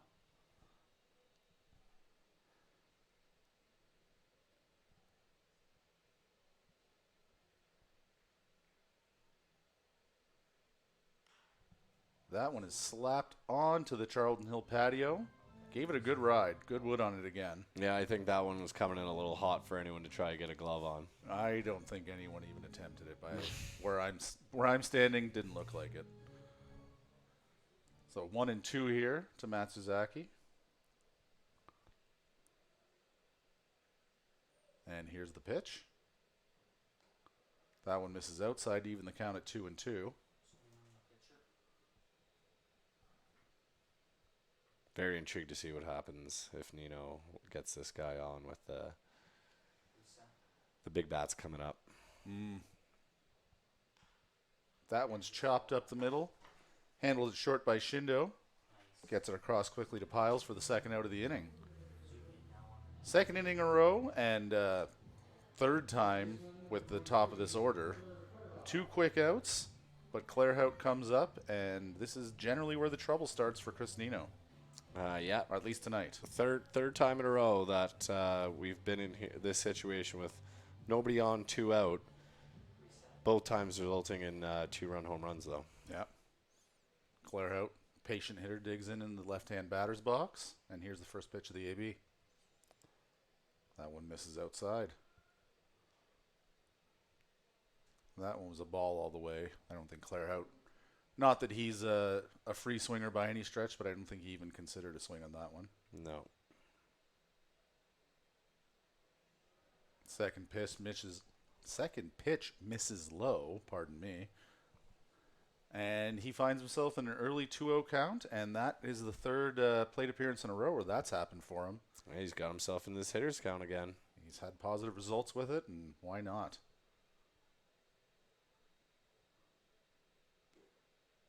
That third pitch misses outside, so he's got 3-0. Big Jack Kaliski ready on deck. I got to think you'd give him the green light on 3-0 here, hey? I mean, a hitter like this, you want to think you can trust him. He's earned the trust. You're up 5-0. You're up 5-0, middle of the game. Yeah, why not? He was taken all the way, and that was a strike. It's now 3-1. That's why we're up here, and we're not down there giving the signs to these hitters, Jay. I agree. I think that was a pitch that he definitely could have done some damage with. He could have. But he gets his base. He gets his base with a low ball 4 here. And if I'm Nino, I'm walking around that mound with a bit of a montage in my head. Yeah, you've seen one go over the fence in right. You've seen one go over the scoreboard in left. Love to see him hit it off the flagpole. So Jack Kaliski digs in. 2 home runs on the night so far, 4 RBI. Huge game for him.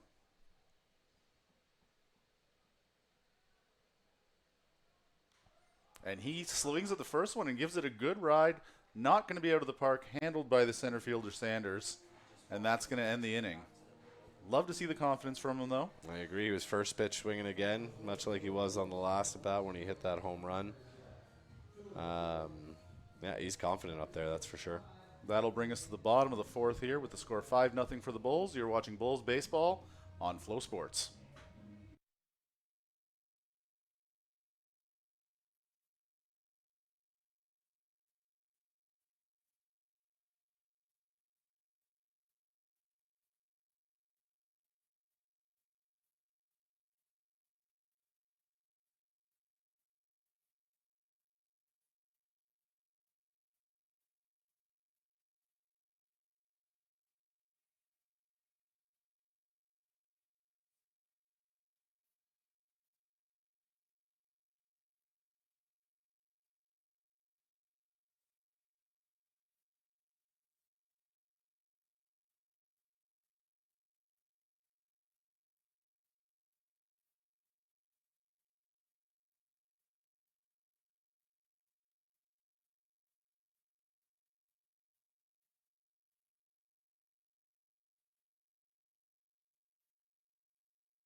All right, we are back here for the bottom of the fourth.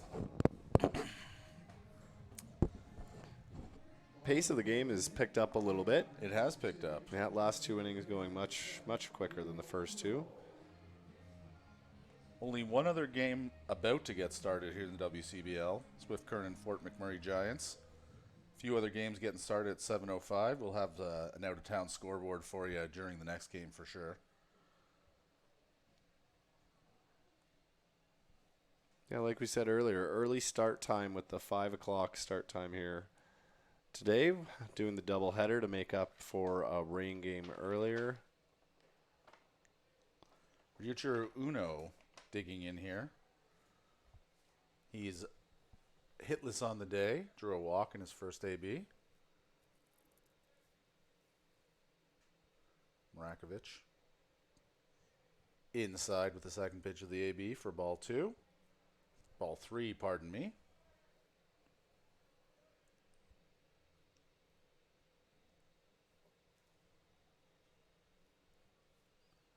Ooh, way inside. That one actually gets past the catcher, but does not matter as the bases are empty. That's ball 4. So the first run of the innings on for the Energy City Cactus Rats as they look to mount a mid-game rally and try and come back in this game 1 of a back-to-back 7-inning game doubleheader.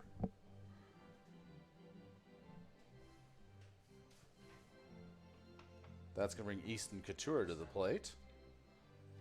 0 for 1 on the day, 1 for 5 on the season. The one hit being a grand slam against these Lethbridge Bulls. He takes the first pitch of the AB for a strike.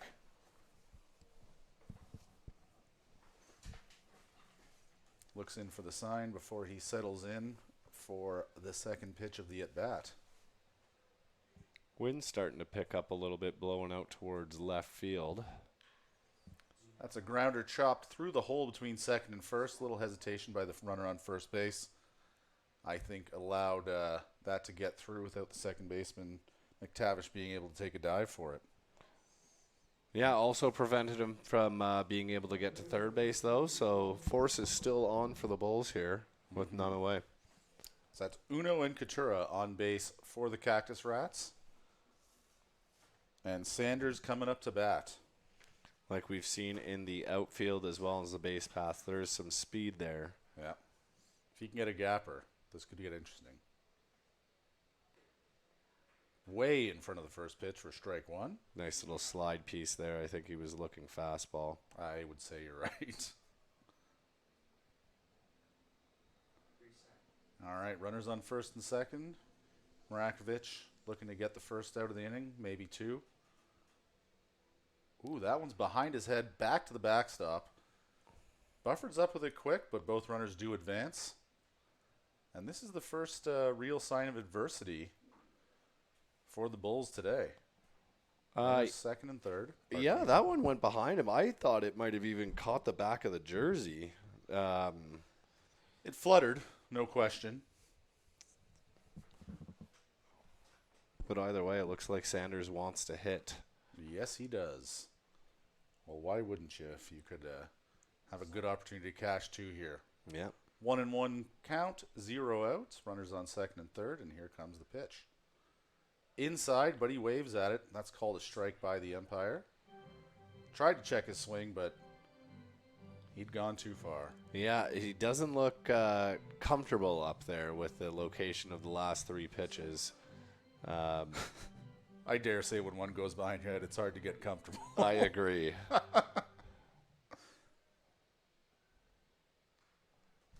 Yeah, especially with the speed that Mrakovic is throwing it. Yeah. That pitch was fouled back into the screen. Over the plate, he offered at it. Sure, he's breathing a sigh of relief that didn't have another inside one to deal with. Here comes the 1-2 pitch. And that is swung on and missed for strike 3. Looks like it was a foul tip. Oh, he got a piece of it. Pardon me. Yeah, from our angle, I didn't, but I'm assuming the umpire heard something we didn't up here. Yeah, they must have. Runner on third held immediately. Both runners taking a healthy lead. not being held on. Here comes the 1-2. In the dirt, but blocked well by Bufford. That's going to run the count to 2-2. Neither runner advances on the ball in the dirt.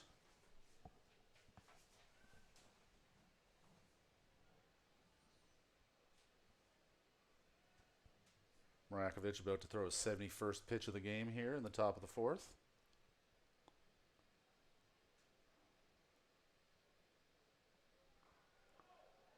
And that one outside for ball 3. So the count is full.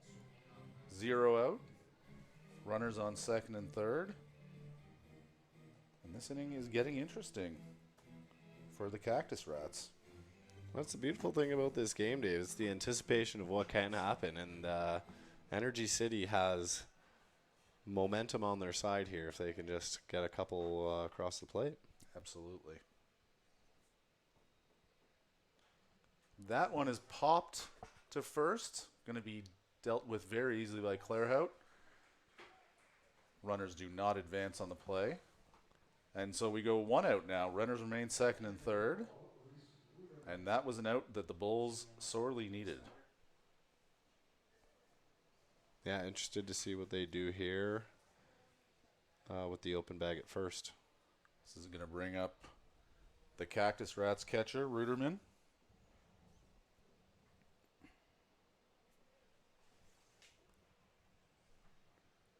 Taking a good long time getting settled in here. Now he's ready, as is Mrakovic. Here comes the first pitch of this AB. Outside and a little low for ball 1. Feels like he's nibbling a little bit. Does, yeah. He's pressing a little more than he was. This looks like more of the performance he put on in the first inning. Mm-hmm.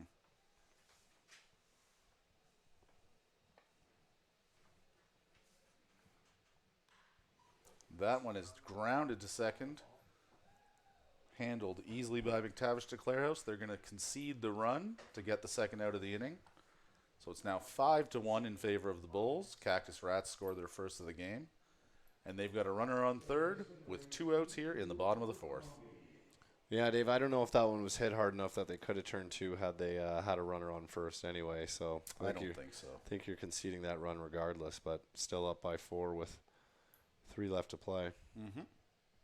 Drew Abercrombie, 0 for 1 on the season and the game.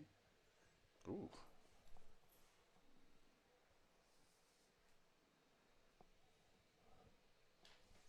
Runner on third there is really dancing with the pitch. Well, he's got his little glove on. Yeah. Oh, slapper up the middle by Abercrombie. Handled by Andrzejczyk. Over to first to get the third out. So a little bit of trouble there for Mrakovic, but he escapes the inning with only 1 run allowed.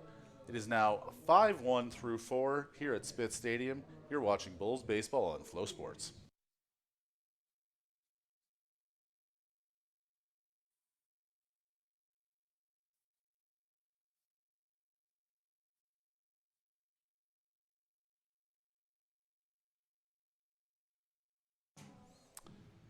So as we head into the 5th, Nina is back out for another inning of work, down 5-1. And Jay, what would you say the story of the game's been so far? Well, it's got to be the home runs. Minus the two home runs, we're tied. That's a great point. But yeah, both of them coming with 2 outs, and Nino looking very confident in those innings up until having to deal with the big bats of the Bulls. And shows you how quickly things can change. Indeed, indeed. Well, he will mostly escape that fate this inning. Well, you know what? I suppose we don't really know. But if you look back to the 3rd, this is similar position to where the Bulls started, and they got around to him just fine. Very true. Very true.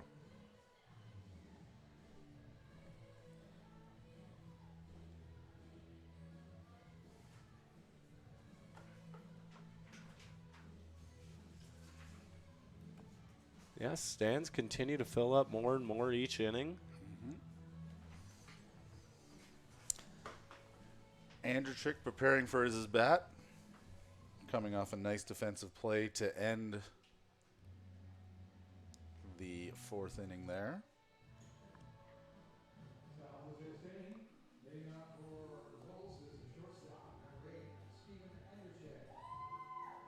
Gets a nice round of applause from the crowd. Yeah.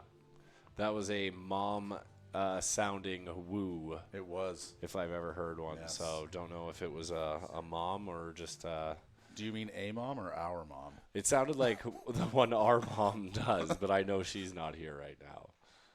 That first pitch is fouled back to the screen. Early 0-1 count here in the top of the 5th.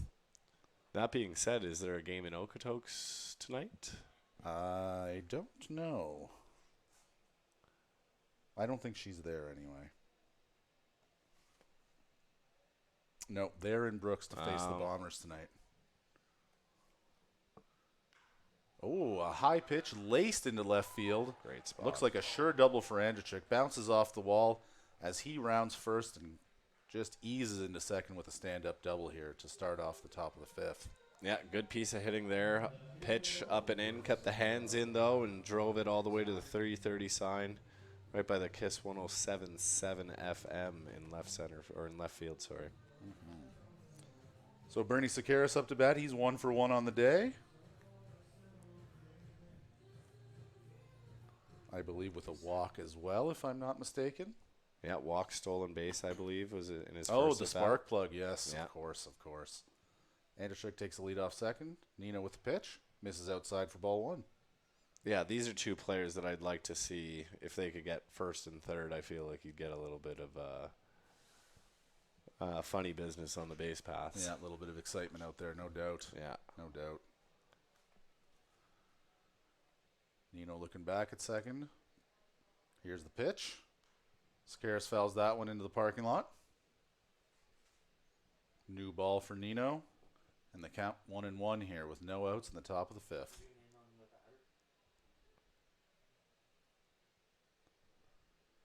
You got to think if they can put a couple more runs on the board here in the 5th, this is pretty much going to make this a done deal. As much as one can be in baseball. Yeah. Nice Yeah. pitch on the outside corner for strike 2. Funny enough, starting to think the other way with Nino. Do you just keep him out there so that you can have the fresh arms for the next games going in? Could very well be the strategy. I mean, 4 runs, it's not nothing, but it's not a ton in this league. It has happened before. Yeah. That said, there still appears to be some action in the Energy City pen, rather. That ball misses outside, even the count at 2-2 here. Nino seems to have not forgotten about, but at least he's disregarding The runner at second. the runner at second there. Yeah. Andrzejczyk. Oh, no, he's back to staring at him now. But here's the pitch. And that one is flown. Oh, that's going to be onto the Charlton Hill patio again. They're getting a lot of love in this broadcast. They really with all are. the foul balls to their patio.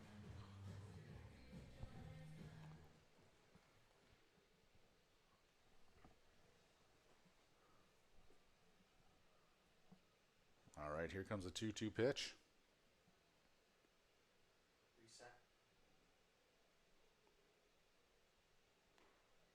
That one misses outside to run the count full here. 3-2. Yeah, tried the breaking ball on the outside there and didn't miss by much. Yeah, I like this situation for Sakaris.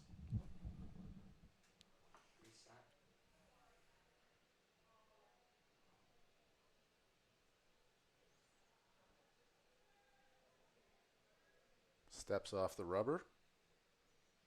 Just going to take a moment here.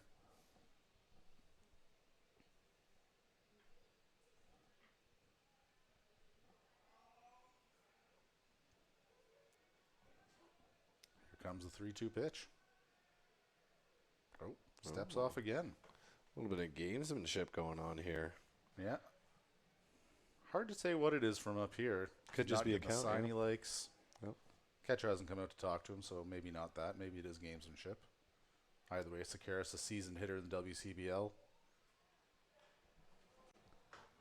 And he chops that one foul to the first base side into the Cactus Rats dugout.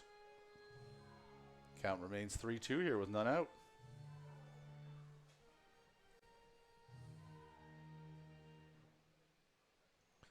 Not the best charge call I've ever heard from a crowd. As the pianist, conductor, Organist. Usually. organist plays the charge song in the ballpark. Still early. By like 30 in the next game, they'll have it nailed, I'm sure. Oh. They Balk? just called a balk on the pitcher.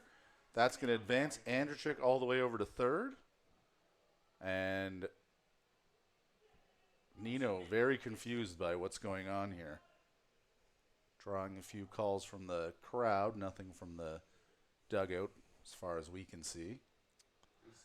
Balk's one of those ones that's often controversial even when you see the replay.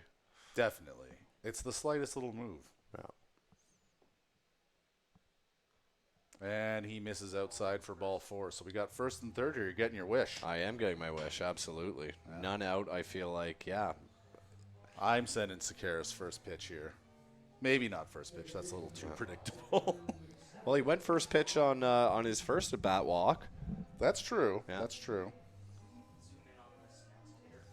Brendan McTavish digging in here. Hoping to cash at least one of these fellas. He's got first and third, no out here in the top of the 5th. Bulls leading 5-1 here in this ball game. Nino does indeed check Sakaris at first before he even regards McTavish whatsoever. And I guess he's thinking he's going first pitch too. Sakaris takes a few step lead, and he's checked again at first, back in safely.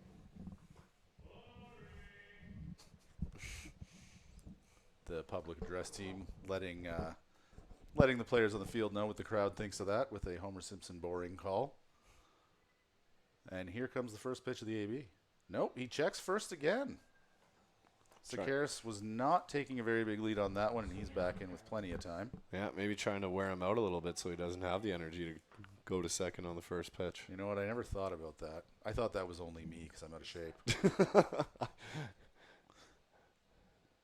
And here's the first pitch, and it's chopped towards second. Ooh, second baseman looks to second, decides to go to first.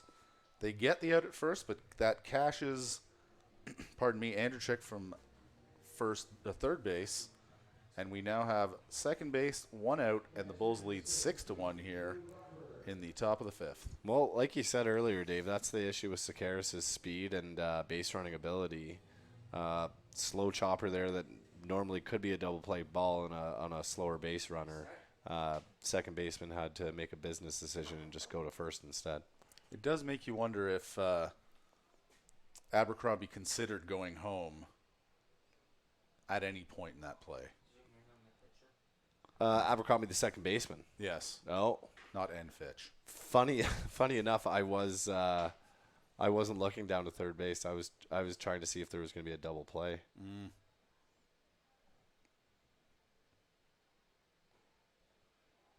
Strike one there to Drew Bufford, the catcher. 0 for 1 on the day. 1 walk.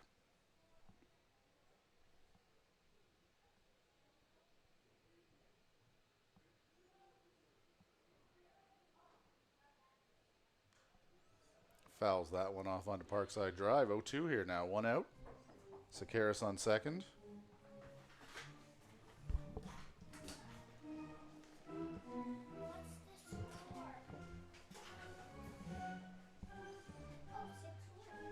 All right. Nino gets ready to deal here to Bufford. 0-2 count.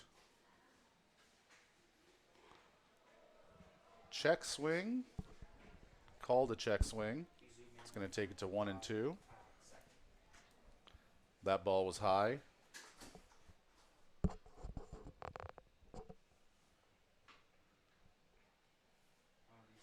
So do you go upstairs again if you're Nino? Honestly, I'm he's an anomaly out there for me today. He's pitched a lot of pitches that Ooh, that is slapped to the left and just foul. got bailed out there. Made a lot of pitches that have made the Bulls hitters not look confident up there, but then get into that 2-strike count and they get all their confidence back against him. They know he's going to have to be in and around the zone, and they can get the wood on it. Yeah.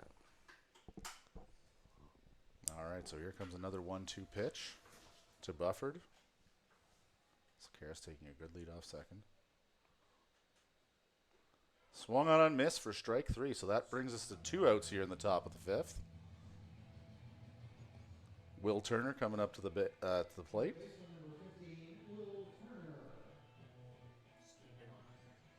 Yeah, having a good defensive game, not the best game with the bat.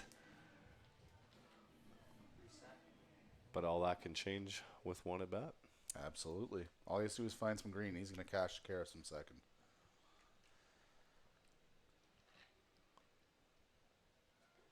And that pitch is high and inside. Sakaris taking off with the pitch. And it's bobbled by Ruderman. And he's into third without a throw. Yeah, it looked like if he would have been able to get a hand on that ball, it would have been a close play at third. But I could see that, definitely. Bobbled, and now runners at third. I always like to steal third with a runner in the right-handed batter's box. Gives that catcher just a little bit more to deal with. It's bold with 2 outs to steal third. You never want that third out to be at third, but that is the old adage. 6-1 game. Sakaris, I think it's a little more okay to try that stuff. I would agree. 2-0 count here with 2 out in the top of the 5th. Here's the pitch. That one misses high. Runs count 3-0.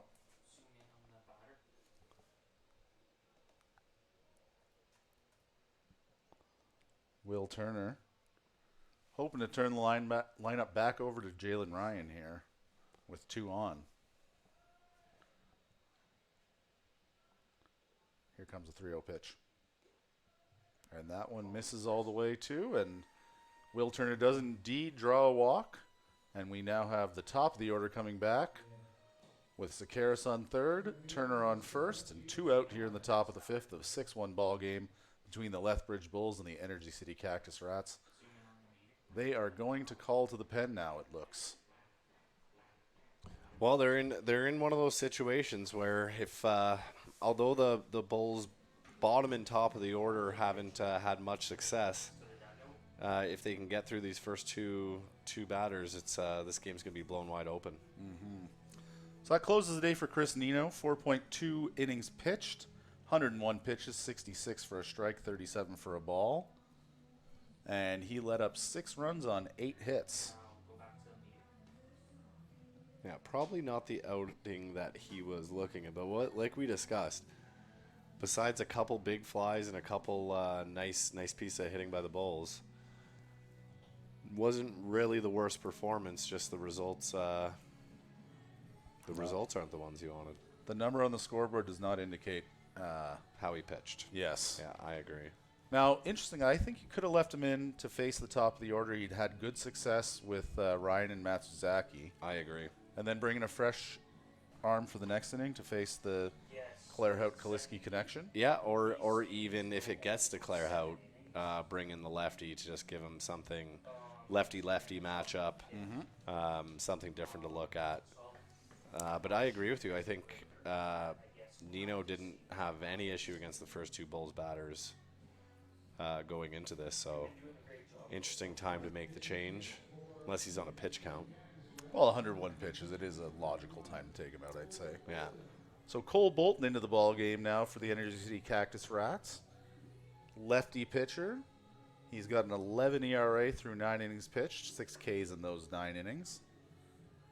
And he's going to look to end the inning quickly here, as he's going to pitch to Ryan. Matsuzaki on deck. Yeah, it looks like we've got a little bit more movement than power coming from him. Yeah, not a bad idea to give a different look. These hitters have clearly adjusted to what Nino had been throwing. Yeah. And I think this is going to be the last warm-up pitch for Bolton here.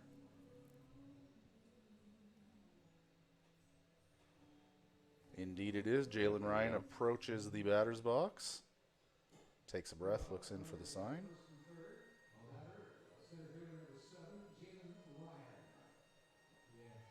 All right.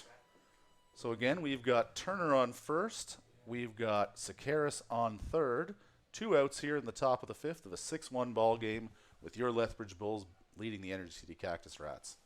Oh, my. Oh, here we go. This is what I was talking about, Dave. Okay. So a little double steal situation on the first pitch. Turner goes about halfway to second and then pauses.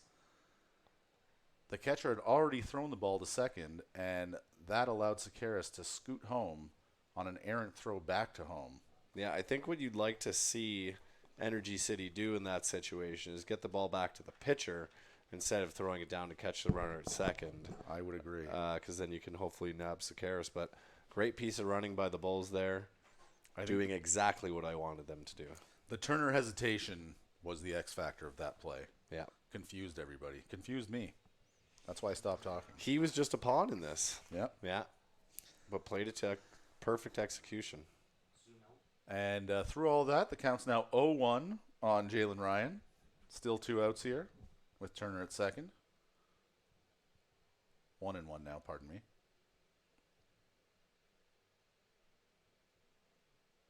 Oh, winds and turns. And interesting, Turner never even went back and touched second, and nor did Bolton throw the ball. Just keeping him honest out there. Absolutely, saying, I'm not forgetting about you. Don't you forget about me. Nice. Here's the 1-1. Off the catcher's mask there. Gets a piece of it off the mask. Ruderman seems to be not too affected by it. It's taken a moment, but does not seem to be shaken up. No, that's the thing with that position. It's not the first time, not the last time that's going to happen to him. Definitely not. So Ryan steps in here with a 1-2 count, 2 outs. Turner on second. Bolton takes a long look back at second at him. And here's the pitch. And that is swung on and missed for strike 3. That's going to end the top of the fifth here. But the Bulls managed to put 2 more across and now lead 7-1 going into the bottom of the fifth. You're watching Lethbridge Bulls baseball on Flow Sports. This summer, there's only one place to be, and that's Spit Stadium. You can sit here. Or here. You can sit here. Or here. Or even here. But not here. Get your tickets now at bullsbaseball.com and come experience Bulls baseball all summer long. It's going to be unbelievable.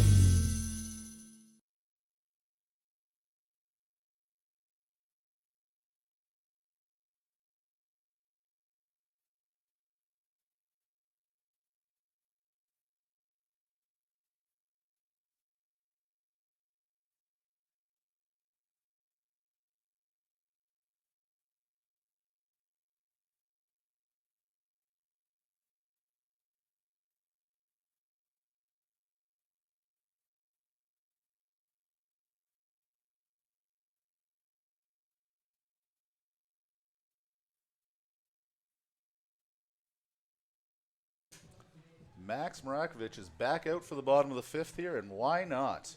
He is pitching a doozy of a game so far. Yeah, 76 pitches, still at a good point. Really had the 2 innings where he had a little bit of trouble control-wise, but just the 1 run on the board so far. Yeah, and only 3 hits. Yeah, with the score getting up to 7-1 now for the Bulls. No reason for him not to stay out there. And no reason to tax that bullpen either. No.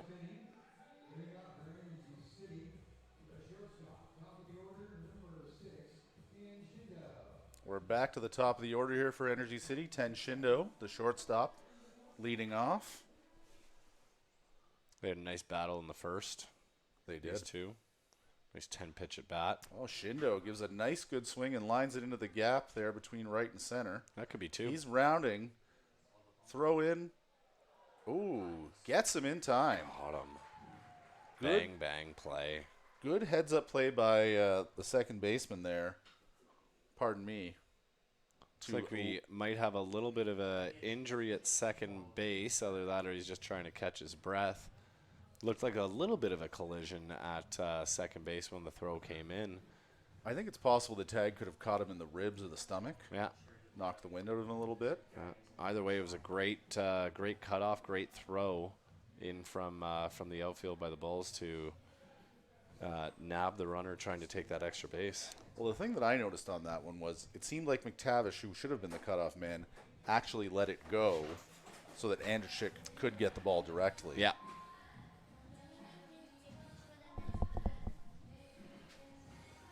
And now they're still tending to Shindo out there at second base. Seems to be a little bit of a discussion between some Bulls players, a coach, and an umpire out there towards the shortstop area in the grass. Yeah, I think I don't they're know if there's a field issue or something like that. I think they're trying to figure out what happened on the injury as well. Yeah. Looks like might be a leg He's situation. being helped up by both coaches and trying to put some weight on that leg. Yeah, like we said, really didn't look all that serious in the moment. Just a very bang bang play, but when he had to make the turn and tag, little bit of a collision, and looks like he might have twisted a knee or something out of it. Perhaps one of those, like, you know, the slides where you don't get your leg fully extended. Yeah. Well, as he's being helped off the field, there's a nice round of applause here from the Lethbridge crowd at Spitz Stadium. Good to see that sportsmanship is still alive, and you never want to see a player get hurt out there on the field. No, absolutely not. You want them to enjoy their time in Lethbridge while they're here, and hoping for a speedy recovery for Shindo there. Mrakovic stretching out the arm. That was a couple-minute delay there while they were tending to Shindo's injury. Timo Aracena now digging in. 1 for 2 on the game.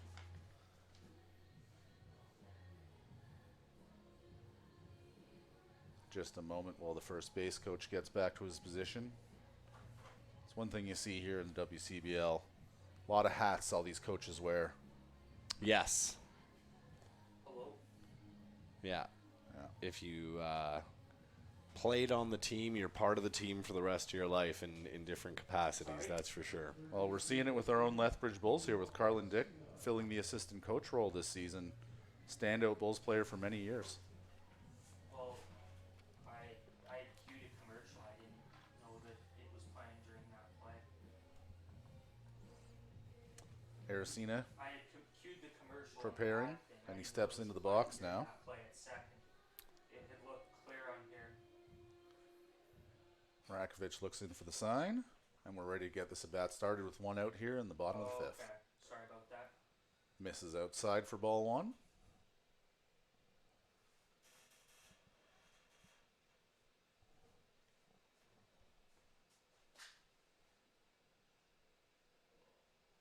Now the second pitch of the at bat is in for a strike. Like the heat he brought on that one. Yeah, good location going off of that first pitch. 1-1 count with 1 out here. And here's the pitch. That's swung on and chopped to first. Oh, eats Clairhout up, and it gets into right field. Yeah, tough play there. He's waiting for that second big hop, but it just died and went under the glove there. That'll happen. So, some action on the base paths here now for Energy City with Aracena at first.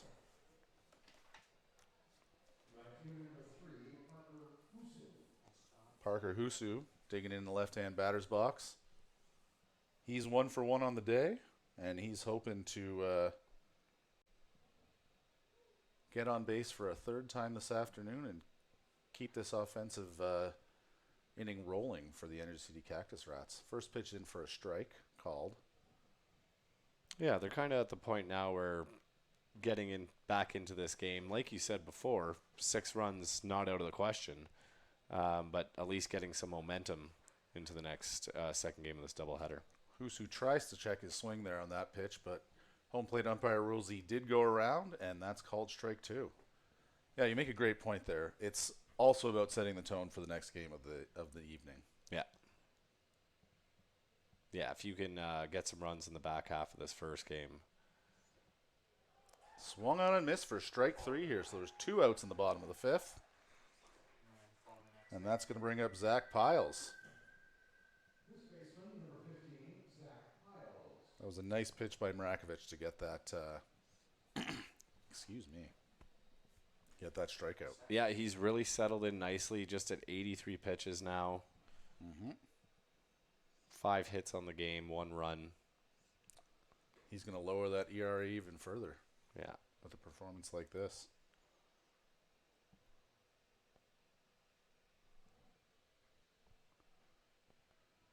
First pitch there was a ball outside.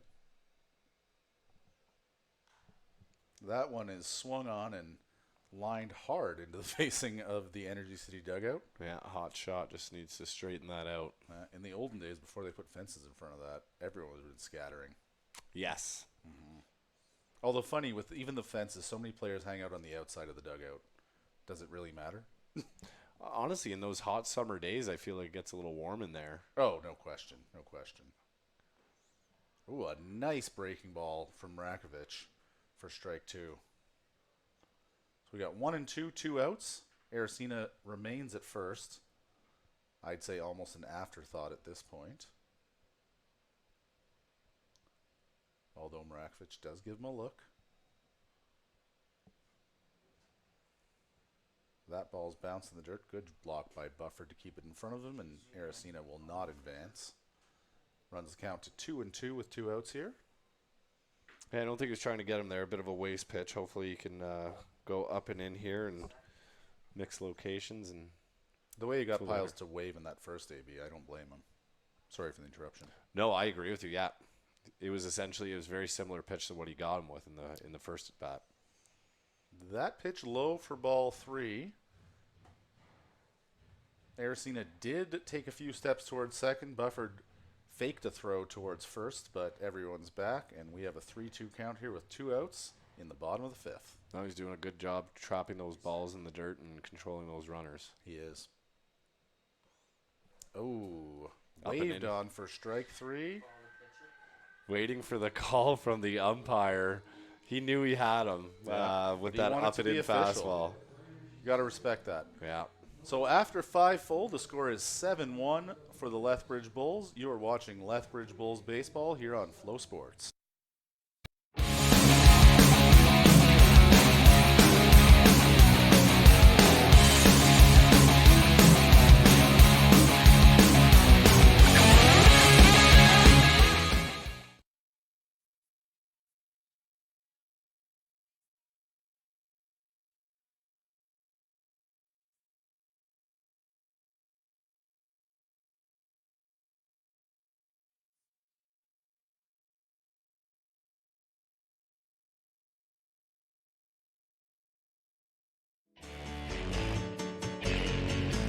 The Lethbridge Bullhorn is all things regarding the Lethbridge Bulls of the Western Canadian Baseball League. The Bullhorn has the latest news regarding the Bulls with interviews with current and past players, signings, game recaps, and updates on all the events happening at Spit Stadium.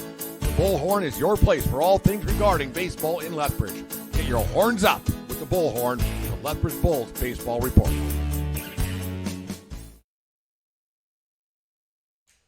As we head into the top of the 6th here, Cole Bolton's back out for another inning of work. He's through a third of an inning so far with minimal trouble, but he's got one of the toughest parts of the Bulls lineup coming up here this inning with Matsuzaki, Clairhout, and Kaliski due to bat this inning. There's the last warm-up pitch from him. Ooh, almost sails it over the second baseman. But let's get started. So 2 innings to go here. The Bulls lead 7-1. They have their 7 runs on 8 hits. The Rats with 1 run on 5 hits. And as Matsuzaki digs into that left-hand batter's box, Bolton prepares to pitch. We're going to hope to see a few more runs for the Bulls and put this thing even further out of reach here with only 6 outs remaining for each team.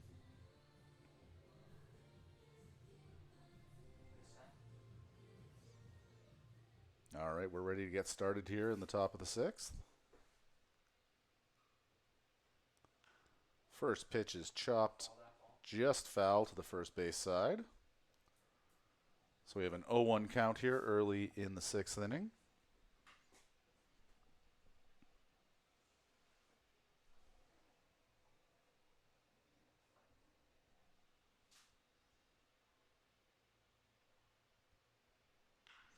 And that's a nice ground ball that's going to get past the diving second baseman there.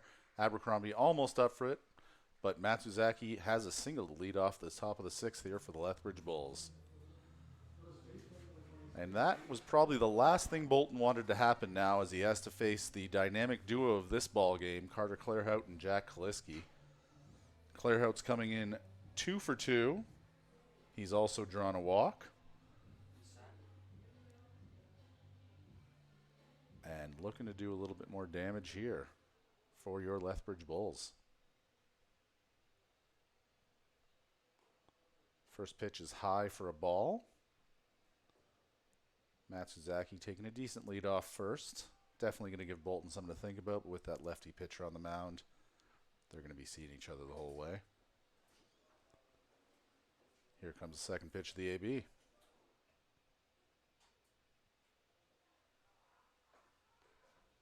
That one misses high and a little outside, so we go to 2-0 here. And Clairhout doing a great job of maintaining his composure in this lefty-on-lefty matchup. Yeah, we mentioned it every time through. He likes to get ahead in the count. Fourth AB in a row. I think he's been 2-0, if I'm not mistaken. And then take it a hack. Slices a nice single up the middle. Just going to move both runners along. So we got Matsuzaki at second, Clairhout at first. And Kaliski coming up to base with no outs here in the top of the sixth. Yeah, Calhoun's got a nice little routine at the plate. He does. Get ahead, take a nice confident swing at it. Nothing wrong with that. Get the next guy up. Get the big bat up. Looking in long for the sign here is Bolton. They got to be very careful with what they throw to Kaliski. Anything hit in the outfield is likely to score a run. And he's already put 2 balls over the fence today.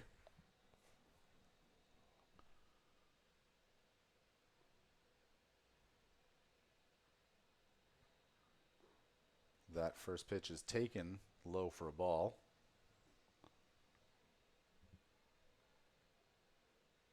Imagine there haven't been a ton of 3-homer games in WCBL history.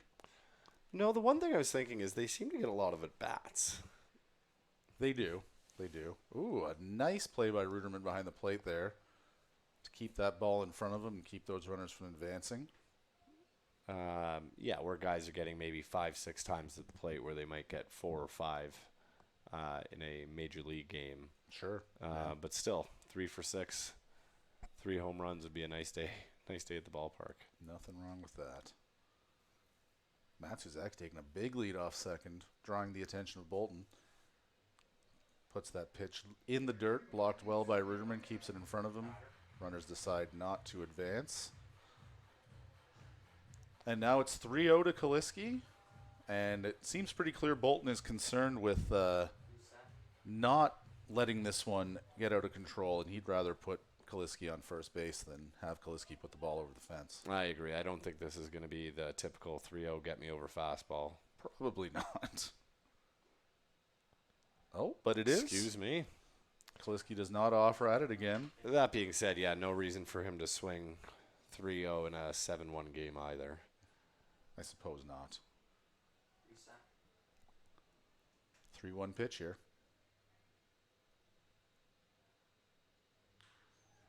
That is grounded past the third baseman and into left. And they're actually not going to send Matsuzaki. They're going to hold him at third here, so the bases are loaded. Good arm from the left fielder there. I think that was the right call holding him. It would have been a close play at the plate, but like we were just saying, in a 7-1 game, you don't need to risk it. Andrusik up to bat now. Kaliski continues his hot day with a single. 3 for 4 now on the day. So the bases are loaded with no outs here for Andrusik here in the top of the sixth as the Bulls lead 7-1 over the Energy City Cactus Rats. Looking to add some more runs here. First pitch is swung at, fouled off his foot. Possibly off the plate. 7:05 now. Do you think we're going to make that 7:30 or 7:35 game time for game number 2 here? I think it's going to be a late start. I got to be honest with you. You got to think they're getting at least a little break in between games. I know I could use one. Well, yeah, we got to go down to the concession. Definitely. No one wants us eating our dogs on air. I don't. I dare say you're right on that one. The sound of chewing. That pitch is low, but blocked well by Ruderman.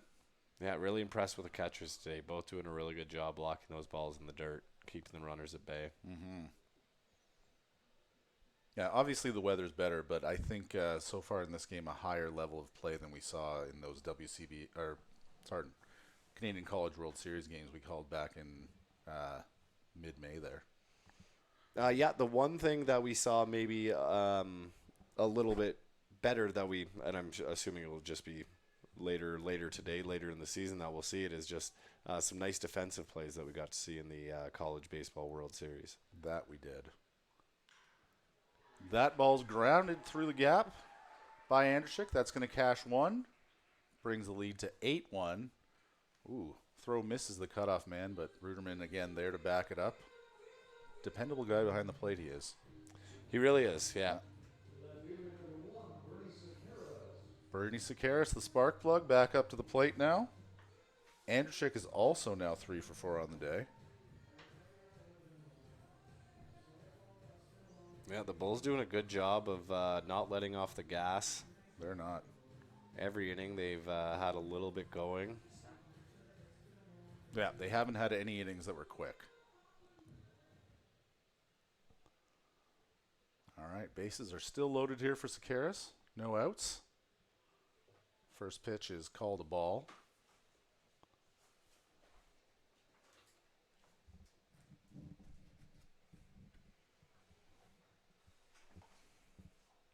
No action in the Bulls' bullpen.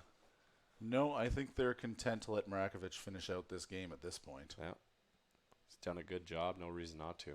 Swung on a miss by Sakaris to run the count to 1-1 here. Still no outs. And we've got Clairhout at third, Kaliski at second, Andrzyk at first. So some speed at first, some of our bigger bruisers second and third. So hopefully Andrzyk can be nipping at their heels if Sakaris puts something in the gap. Yeah, looks like the third base coach has stopped sending the runners unless it's very clear. I think that's a fair call. That last pitch missed well high with a breaking ball for ball 2. No, as much as you want to get the runs on the board, you're not trying to embarrass anyone out here as well.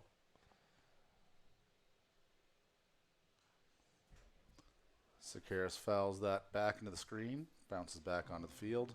Save that for when we play the teams a little closer to home, a little more of a rivalry. Yeah, you want to do that to the Dogs. You want to do that to Bombers, probably. Yeah, no question. Yeah. Yeah. So with the 2-2 count here, Sakaris settles back in. Bolton prepares the pitch. That's swung on and hit well out to center field. It's going to drop in front of Sanders. And that's cash in one. They had to pause to wait to see if that was going to be caught, but Clairhout comes in from third to score, and that runs the score to 9-1 here in the top of the 6th. Yeah, they're doing a great job of just auditing the pitches that are coming in early in the at-bat and then waiting for the right one to strike on. Definitely. You know when you hit it right back up the middle that you're on that, and he did just that and placed it perfectly into center field. Just shy of where the center fielder could get to it. You think if he had a better jump on it, he could have, but risky to make a diving play when you've got 3 runners on as well in a 8-1 ball game. So I think he made the right play and just got it in quick, kept everyone to one base. I agree.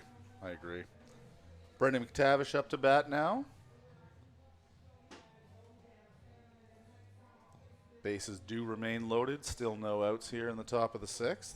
He's 1 for 3 on the day, hitting .306 on the year.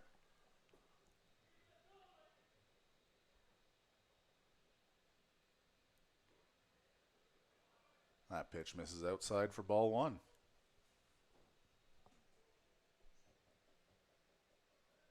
This is not going to be good for Bolton's ERA. No. He was running 11 coming in, and the PointStreak.com website that runs all the WCBL stats here tells me that for this outing, he's at a 54.55. Yeah, not the outing that he was looking to get out of here, and honestly, not the outing that I thought was going to happen with, the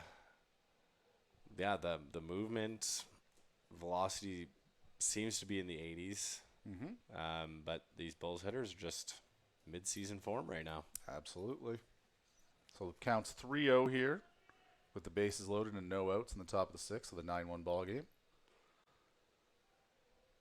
The Bulls sticking to the script and taking that 3-0 pitch for strike one down Broadway. Let's see if they'll give McTavish the green light here on 3-1. They do, and he responds with a single up the middle. It's going to cash one more. Oh, maybe two. Definitely two. Kaliski in to score. Anderchik right behind him, and we have runners on first and second here. It is now, I believe, an 11-1 ball game as the scoreboard updates. And like clockwork, Dave, the Bulls just wait until they get 2 strikes on them and just taking the pitch and driving it into the outfield and scoring a couple runs. You love to see it. And that's going to bring another pitcher in from the pen. Bolton's day is done with. He exits with 0.1 innings pitched, 15 strikes and 14 balls, and 5 earned runs, I believe it was. And let's see what we've got coming into the game next. Looks like a righty.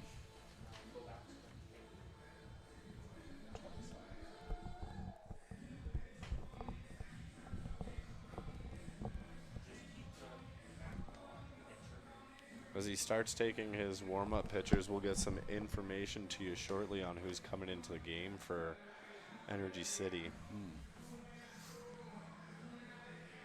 I'm sure if you are a Cactus Rats fan, you're just hoping it's somebody that can stop the bleeding a little bit.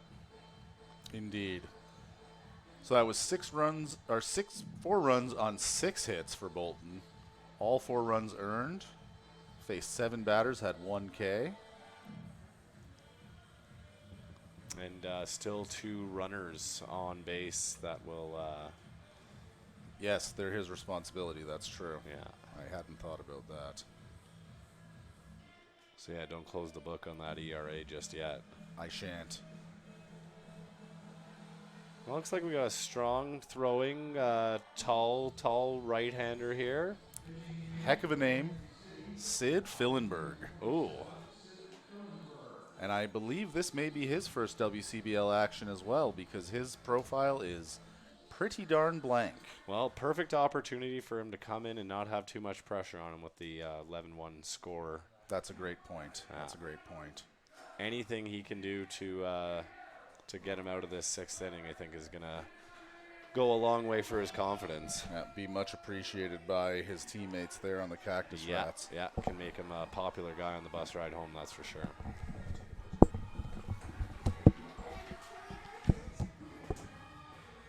All right, looks like we're going to have a couple more pitches here for Sid Fillenberg, number 27 for the Cactus Rats.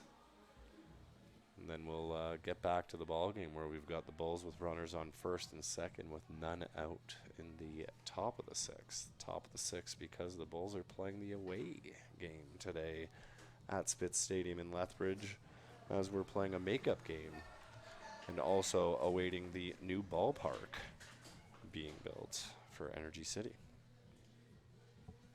Looks like we got one more pitch coming in. Good zip to the fastball, Dave. I'd say we're mid-80s, low 90s. Love that. But yeah, going to depend on location and control, as we've seen. Bufford getting ready to step in. He's hoping to keep this inning going here. They still have no outs. Runners first and second. And that's Karras at second, McTavish at first. And that's a good combo to have on the base paths. Yeah. A little speed there. First pitch offered at a little bit, pulls back, but it's called a strike. Now 10 minutes into this half of the inning, Dave, when we were discussing whether or not we were going to be making the start of game 2 at 7:35. They might be going to the hurry-up offense. That one slapped into left and drops down for yet another base hit here for the Bulls. They are on fire this inning. Yeah, just really good job of putting it where they ain't. Yeah. Relay throw gets through the wickets of defensive switch out there as well, I see now. Turo's now playing third. Oh, I suppose that's because Shindo's out. That makes sense. Aracena short and player TBD in left field. Here's the pitch. Swung on and missed. And that's strike one here to Will Turner. He's got the bases loaded with no outs here in the top of the sixth of an 11-1 ball game in favor of the Lethbridge Bulls. Fillenberg looks in for the sign. Here's the pitch. Ooh, that one gets away from him. Gets past the catcher there, and that's going to cash in Sakaris to make it a 12-1 ball game. Ruderman has been so solid all game. You hate to see him miss one like that. Honestly, I don't think that one's on him. That one bounced a good foot in front of the plate. Had a big wild bounce to it because I think it was a breaking ball he was throwing. Turned out a little body movement as well. I think that's probably distracting. Yeah. But no, took a nasty kick off the chest protector and rolled towards the Bulls' dugout. Not a lot you can do on that one. Swing and a miss there, and it's thrown down to first to finish the strikeout on Turner. Ruderman getting some redemption right away. Absolutely. With the ball in the dirt, he's able to trap and get the runner at first while holding the other runners at second and third there. You do like to see it for him. So that puts the first out on the board here for the Bulls this inning as Jalen Ryan steps to the plate here. He's got runners on second and third.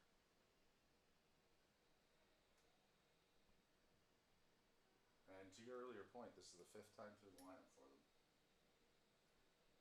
Yeah, and still a lot of baseball left to play. Well, not really in this game, but yes. Well, yeah, sorry, if they were playing 9. Oh, yes. Yeah, yes. but yeah, not in this game with the 7. But wouldn't be surprised if they got up for a sixth at bat. Well, I mean, in the a rate seven. they're doing this happening, it feels like it's never going to end. Which is a good thing. You love to see it. Yeah.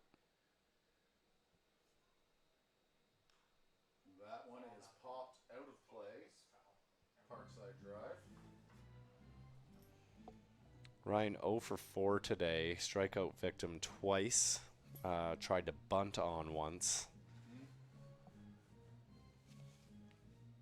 You gotta think he's just itching to add to the hit parade here. Yeah.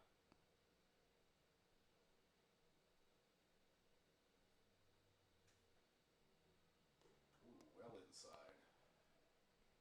Run the count to 1 and 2.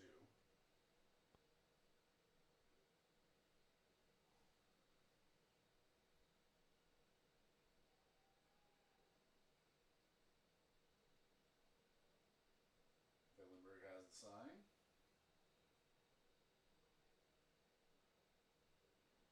That one's bounced another good foot in front of the plate. Ruderman gets in front of that one. But that'll take the count to 2 and 2 here. Yeah, I like the idea of the breaking ball, but you got to get it a little bit closer to the plate to have these Bulls players offer at it. That's for sure.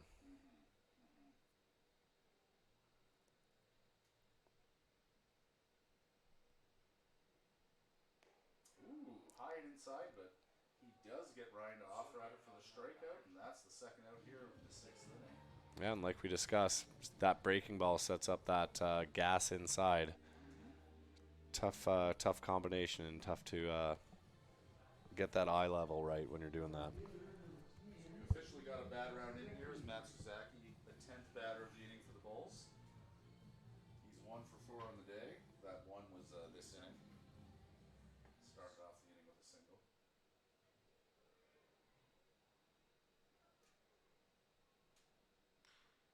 And he hits that out to short. Handled well by Aracena, and he flips over to Piles at first to get the third out of the inning.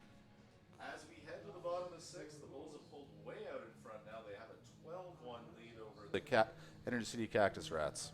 Yeah, 5 spot in that inning for the Bulls.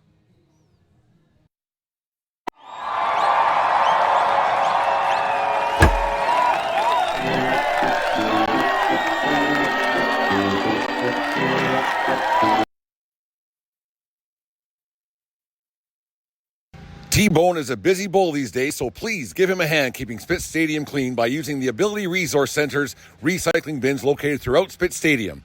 Ability Resources is the official recycling depot of the Lethbridge Bulls and Spitz Stadium.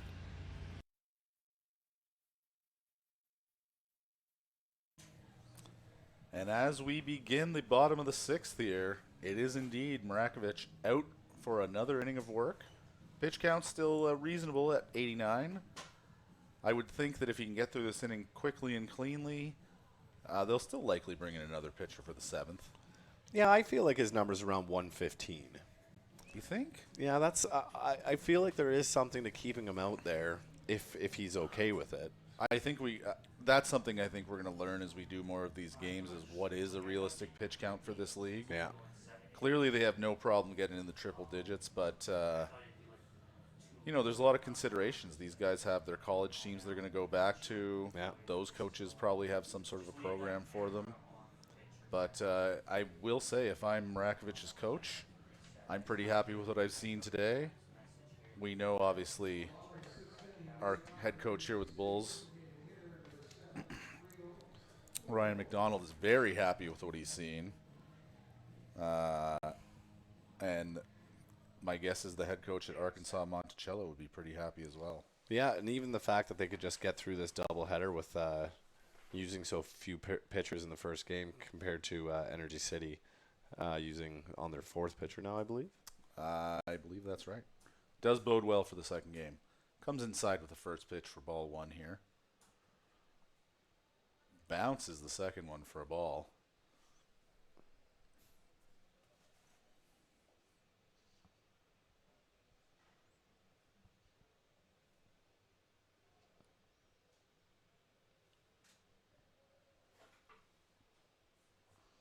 Ooh, but puts the straight gas by him for strike one there. 2-1 now. Yeah, it's a good pitch after first one coming in high, second one coming in low.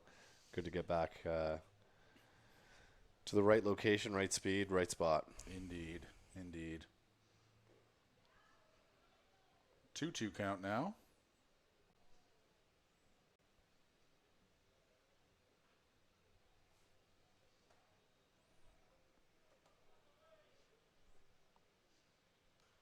And that one is going to be popped into the parking lot here.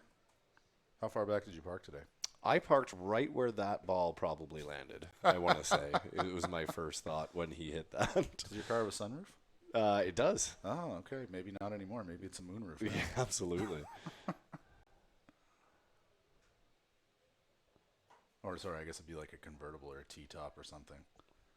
Yes. Pitch swung on and missed for strike three. Impressive strikeout there by Mrakovic. Yeah, great job getting back into the count and getting the K after being 2-0 to start it off.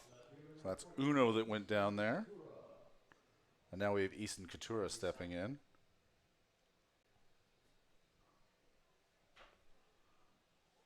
Still only the 5 hits on the day for the Cactus Rats.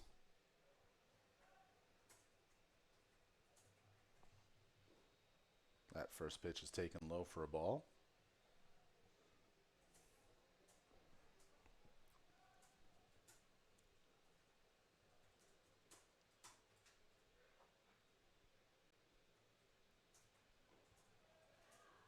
Comes back with a strike for the second pitch of the AB. Runs the count to 1-1 here. Is it a different logo on the Bulls hats this year? So this one is different. It's more of like a T-bone in action type of look. Oh, okay, yeah. Yeah. Yeah, so this is their new hat for this year. I don't believe it has any connection to the new City Connect jersey that's being launched later this week, but I suppose that remains to be seen. We don't know. They don't even tell us up here. I will tell you that I plan on getting one, though. Yes, I really like the look of these hats. I like a lot of the City Connect ideas, but I believe I saw something on Twitter or X, whatever they're calling it these days, when they were doing the draw for the City Connect. Oh. Did it show the thing? I believe it did. Oh. The last time I saw, yeah. Okay. Unless they're trying to keep it a secret, but I don't know. Brent was a little vague on the bullhorn, so I thought maybe it was a planned thing. yeah. And he loses him there. That's a walk on a full count to Katura. Kenyon Sanders now up to bat. And we're over the 100 pitch count now, Dave. We are, so we'll see what happens. There is some action in the pen. Kind of looks like it might be a football being thrown out there, so I don't think anything's imminent. Yes, I can concur. Ooh, That is way a foul. inside. Got past Bufford, and Katura is going to advance to second base. Even think about third. Now, if I'm not mistaken, didn't Sanders get one behind his head in his last AB? He did, yeah. Something about that. I don't know if they don't know each other or don't like each other. Or maybe they do know each other. Yeah, sorry, that's what I meant. Yeah. Can confirm it is a football being thrown in the bullpen. Okay. So I would assume that nobody's up and moving. No, I think we're in the very preliminary stages of getting loose there. 1-0 pitch. That is swung on and hit into left field for a single. They're going to hold the runner at third. And now a little bit of action here for the Cactus Rats on the bottom of the sixth as they have runners on first and third with one out. Still no sign of action from the dugout, so it appears Marakovic will be allowed to remain in and get himself out of this jam. That's the type of situation where you want to see him finish with a good line. You don't want him to stay out too long where it affects his statistics. Although it looks like he's in line for the win here regardless. I would say so. Off to second. Bufford fumbles the transition and won't throw down. Probably a smart play anyway. Well, it was the situation that we saw with the double steal that the Bulls pulled off. If he wouldn't have bobbled, I think the play was just to get it back to the pitcher and look the runners back. Yes. That's Sanders on second, Katura on third, Ruderman at the plate with an 0-1 count against him, one out here in the bottom of the sixth. And that is a strike all the way. Nice little breaking ball flipped in there.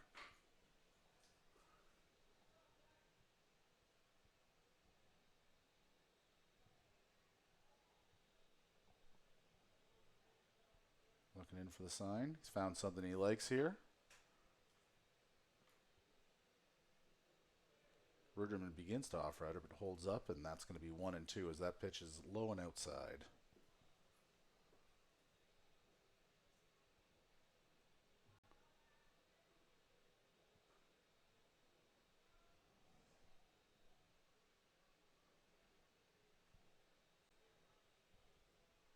Here we come with the 1-2 pitch. That is slapped into right, but it looks like he's got a bead on it out there. Indeed, he does. Runner tags and comes home. Runner from second tags and goes to third. So a productive out for Ruderman there as he drives one in to make the game 12-2 here.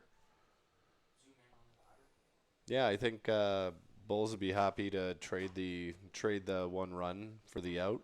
Yeah, that's been both runs they've let up so far today. Yep. Yeah. But it takes them one out close to the end of this game with two outs here in the bottom of the sixth. And Drew Abercrombie steps in, still looking for his first WCBL knock. That one's popped into shallow left. Three guys have a beat on it. Sakaris calls him off and plays it nicely for the third out. And as we head to the top of the seventh, final inning of this first of two tonight here at Spitz Stadium, the Bulls lead 12-2. You're watching Lethbridge Bulls baseball on FloSports.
And as we enter the final inning of action of Game 1 of this double dip between the Energy City Cactus Rats and your Lethbridge Bulls, Sid Villenberg, in his second inning of WCBL work, is going to be facing the meat of the Lethbridge Bulls order with Clairhout and Kaliski to lead off the inning. And this is your welcome to the WCBL moment, I guess. Absolutely. Let's see what you're made of. Yeah. This is our best. Let's see what you got. Mm-hmm. Oh, we might be seeing a pitch hitter for Kaliski, actually. Indeed, it appears we are. Clairhout's in the on-deck circle, and we've got number 24, Dalen Blanchard, in the hole. Well, he's done enough damage today that I think he can take a rest, save it for the second game or even longer. Real catalyst to the score being 12-2 here today. He has been great. I will say, with the stat line he put up last year and the bit of a slower start through the first third of the season this year, I might want to see him stay in there and stay hot. No, I agree. Yeah. But I don't think we've seen the last of Big Jack Kaliski for today. No, I think it's just an opportunity to get a new bat in there, get a swing, maybe. I give a young guy a shot. Yeah. Totally. So Carter Clairhout digs in with a flawless 3-for-3 stat line so far today. That also includes a base on balls. Yeah, it looks like Dalen Blanchard's going to be on deck. Indeed he is.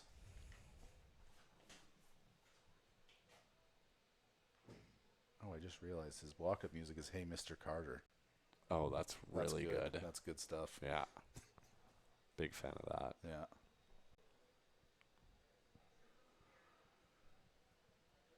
First time he's been down in the count. He's down 0-1 after that first strike. Yeah. Villenberg misses well outside with the second pitch of the AB to run it to 1-1.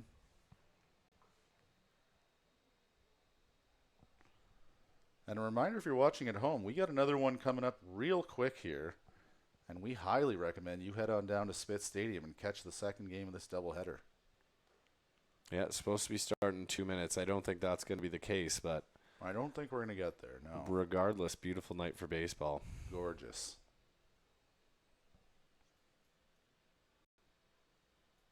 I dare say my kids aren't going to make it through the second game. That's popped out to shallow left, but they were playing him way back, and he's going to have to run in quickly. He does. Makes the great catch there. Well, fine catch. Great might be a bit of an overstatement. Yeah, you had him played positionally well. You have to play him deep, and unfortunately the ball hung up a little bit too much, so he had plenty of time to just take a nice jaunt under it and casually make the catch. Mm-hmm. So Blanchard digs in here for his first AB of the game. One out here in the top of the seventh. Ooh, first pitch hits him. Probably not what he had in mind for this AB. No, I'm sure he wanted to get into the game. He wanted to get on the base pass, but he probably didn't want to wear one in the shoulder to get there. Probably not. In a 12-2 game, No. there's better ways to get on the stat sheet. Well, and if the coaches were hoping to see a little more from him, that was only his 33rd AB of the year. Well, I guess it won't be his 33rd AB because he got hit. Well, good opportunity to work on some base running here as a ball scoots past. He gets to jog over to second. Yeah. Now into scoring position. I will say, in somewhat limited action, he has some great power numbers. 4 home runs on the year does Blanchard. In 33 at-bats? 32. Wow. Yeah. It's a home run every 8 ABs. Oh. If you don't know basic division. Andrchik into the batter's box. He's up 1-0 after that pass ball. Oh, and Villenberg appears to have lost the zone as that one was well inside. And that's 3 consecutive pitches that did not have much business. No, he's doing a mix of high and in and low and in the dirt. And Bulls players have too good an eye at the plate to offer at any of those. Mm-hmm. All right, that one was over the plate. Still high, though. Taken for ball 3, so a 3-0 count here. One out in the top of the 7th. Runner on second in the person of Blanchard. He took one and then advanced on a pass ball. Framed up nicely by Ruderman. Possibly a little bit of a gift by the umpire, but that's 3-1 now. What do you think of that one? Yeah, it seemed a little off, but Ooh. Got good wood on it, but that one's fouled all the way over to the concession stand there in the lower level. yeah, it took a nasty kick off the concession, and kids had to change their directions to try and go find that ball. Good thing they're young. Their hamstrings will recover. And they'll never forget the moment of getting that ball. No, certainly not. 3-2 pitch here. And that misses outside for ball 4. So we've got 2 on for Sakaris, hoping he be the spark plug for another crooked number on the scoreboard as the Bulls lead 12-2 here in the top of the 7th of a 7-inning game 1 of a doubleheader here at Spitz Stadium tonight. Oh, hitting from the left side of the plate this time. So he is. 2 for 2. Believe 2 walks as well. 2 walks or walking a hit bat? 2 walks. Yeah, he had the RBI single with the bases loaded last at bat. Correct. Ripped one right up the middle. Nice line drive. First pitch continues the low and in the left-hand batter's box trend. Sakaris danced out of the way for ball 1. High and outside. 2-0. And that's going to bring out a mound visit. Just a chat. No one else coming into the game. No, I think it's just a keep your composure. And as they talk on the mound, we do have a few scores in. Early action here in the WCBL. Okotoks Dogs are up 3-0 on the Brooks Bombers early on. Regina Red Sox beating the Saskatoon Berries 1-0. And Moose Jaw's up 1 on Sylvan Lake. In Sylvan Lake. Beautiful ballpark there. Beautiful ballpark, absolutely. Yeah. Our old friend, and I guess we can now call him colleague, Joe Whitbread, probably on the call for that game. Absolutely, with Morgan Whitbread probably doing the in-house, all the in-house fun in the stadium there as well. Absolutely. Did you see the getup he wore for the game in Oyen? No, what'd he do? He had like an old-timey, like newsy cap on, vest and tie. Looked good. He doesn't shy away from having a good time on the broadcast, that's for sure. A lot of personality there. No, he definitely does. And I think if our career can mirror his in any way, we'll be happy. It's a strike to Sakaris there. Bring it to 2-1. Always nice to see a pitcher get a first pitch strike after a mound visit. Oh, definitely. Probably gratifying for the managers and coaches as well. Yeah.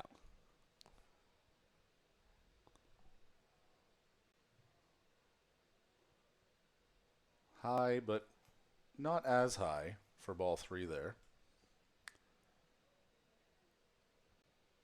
And so runners on second and first. 3-1 count here with 1 out in the top of the 7th. Fillenberg looks back at second, and here's the pitch. He misses outside again, and that's going to be another free pass to load the bases here for the Bulls in the top of the 7th. And again, they lead 12-2. Again, this is the first of 2 games tonight, both going 7 innings regulation time. Fair to say this one's not going to extras, but who knows what the night holds. Absolutely. We got a football going up in the Energy City bullpen. More than likely, it's the starting pitcher for the next game getting ready. Absolutely. I think if there was a delay plan, they're going to have to kibosh most of it. Mm-hmm. First pitch to McTavish, misses high for ball 1.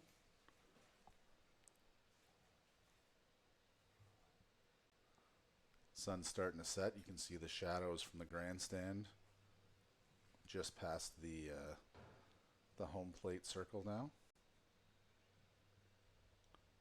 Second pitch was low. Appears to have bounced at the plate.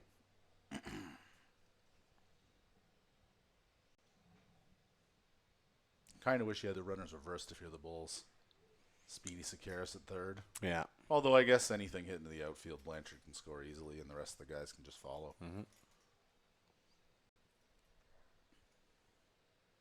Yeah, it feels like a long time ago now that Blanchard got that Hit by the pitch? hit by a pitch in the arm. It does. Here comes a 2-1 pitch. That one's high, misses for a ball. 3-1 now. Tavish having a good day, 2 for 4. Sure, he'd love to make it 3 for 5. Yeah, at this point, with the Bulls looking so confident at the plate all day. He swings up the middle, tries to backhand at second, recovers to flip to the shortstop for the second out, but that does cash a run in Blanchard. Yeah, had the opportunity to make a potentially have a double play there. But bobbled the catch, bobbled the throw, and I think they were happy just to get the runner at second there to have 2 outs in the inning. Definitely. So RBI for McTavish, fielder's choice.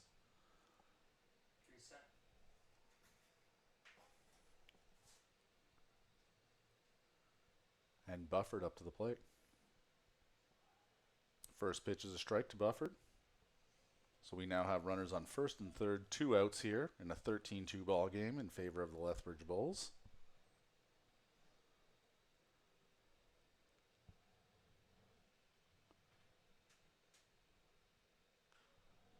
That second pitch is swung on, grounded towards the dugout. Someone almost made a nice barehanded play on it, but it does ricochet into their actual dugout. See somebody with a nice camera down there. Hopefully you got an action shot. Yeah, no kidding. All right, so 0-2 here. Fillenberg can get out of this. Misses high for ball 1.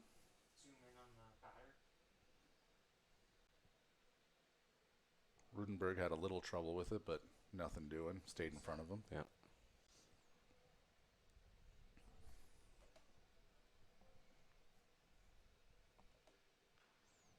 And another pitch is fouled back towards the Bulls' dugout. 2-2.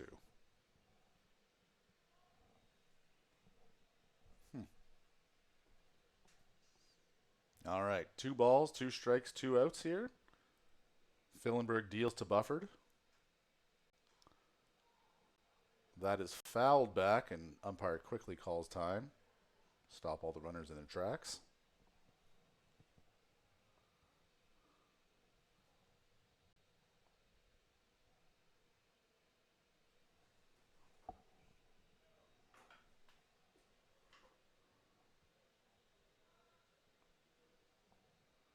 All right, everyone is reset, and it's time to play again.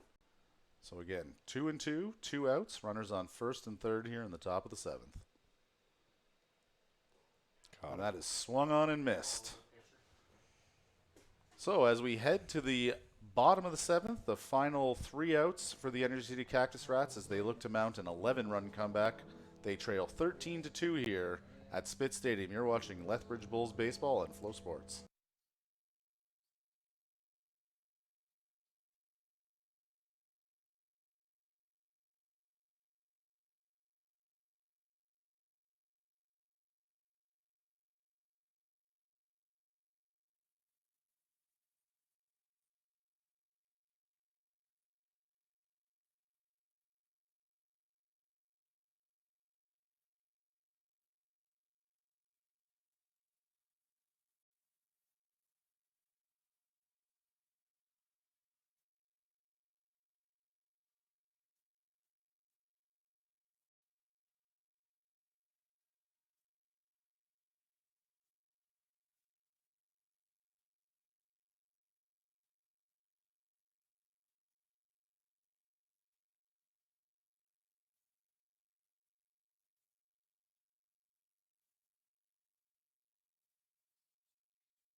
So as we enter the final half inning here, bottom of the 7th, Bulls bring in Riley Pierce looking to close out this game. Not a save situation with an 11-run lead, but had a nice entrance. He's coming in looking live, and we'll see what he can do. Should mention that before Riley got out there at the end of the inning, looked to be Phillenberg's first strikeout. Definitely first of the day, but based off our statistics, might have been the first one in the league. So congrats to him. Yes. Way to end off your first appearance. Yeah. Probably not the outing that you were hoping for. But yeah, nice to take something from it, positive, bring it into the next outing that you get. So Riley Pierce has appeared in one game so far for the Bulls this inning. Had a little trouble in that outing. 0.1 of an inning completed. 3 hits, 2 bases on balls. Good for a 1.35 ERA. I think we're going to hope that he rights the ship here. Yeah, from what I saw in warm-ups, he's got a live arm. He's definitely got some zip on that fastball. I feel like control is going to be, as we say a lot of times in this league, control is going to be the thing that makes or breaks this outing. Yeah. Riley Pierce, one of the two-way players for this Lethbridge Bulls team. He's certainly plays a lot more out in the field than he does on the mound, but good to see the guys that can go both ways and contribute to the team in multiple ways. Elias Campbell up here now. First appearance, he came into the game after the Injury. The injury. Yep. To Shindo. And he's quickly down 0-1. Make that 0-2. Riley Pierce working quick here.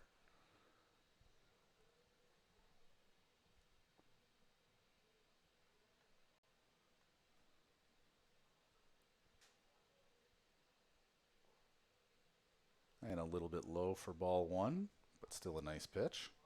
Yeah, he's got a nice compact wind-up. Yep.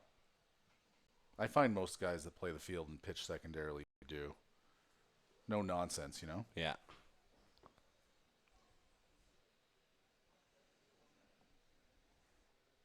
Aracena on deck here for the Cactus Rats.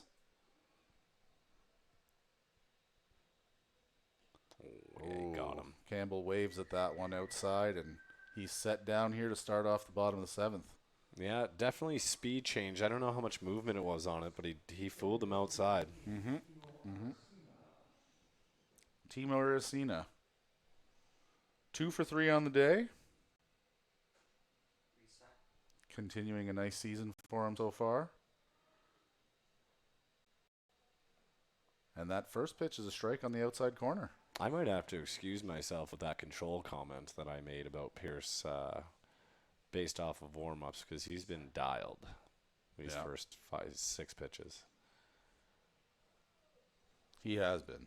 He's a quick worker, too. Yeah, I feel like this wouldn't have been a almost 3-hour game if he was pitching.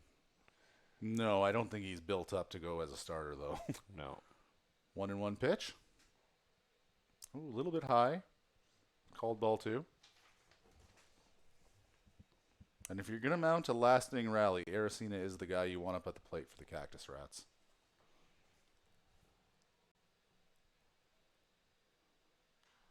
That one's swung on, and it's going to be foul. Going to leave the ballpark.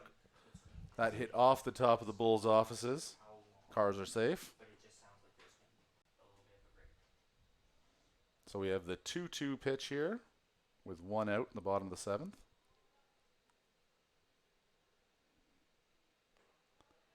Nice looking pitch, but left by Aracena and called a ball by the home plate umpire. 3-2 now.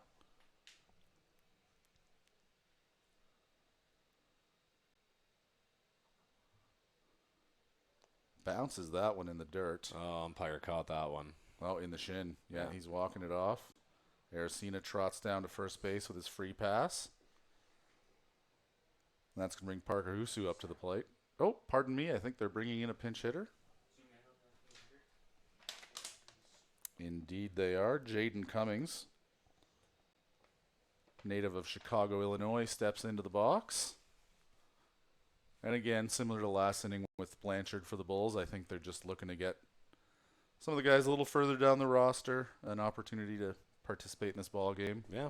Get an AB, pretty low stakes situation here. With an 11-run lead for the Bulls. Yeah.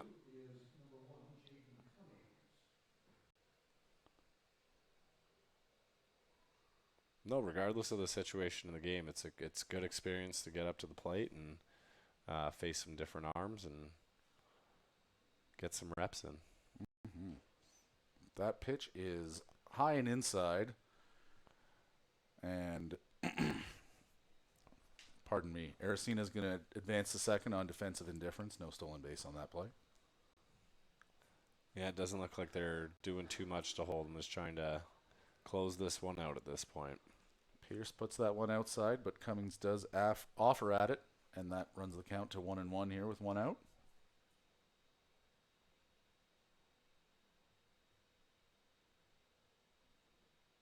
That pitch in the dirt. Cummings calls time, as the count is now 2-1. Good spot to miss in the dirt, though. Bounce that one right off home plate. Yeah, Bufford was on it. Swung on and missed for strike two. That was a good pitch to come back with there for Pierce.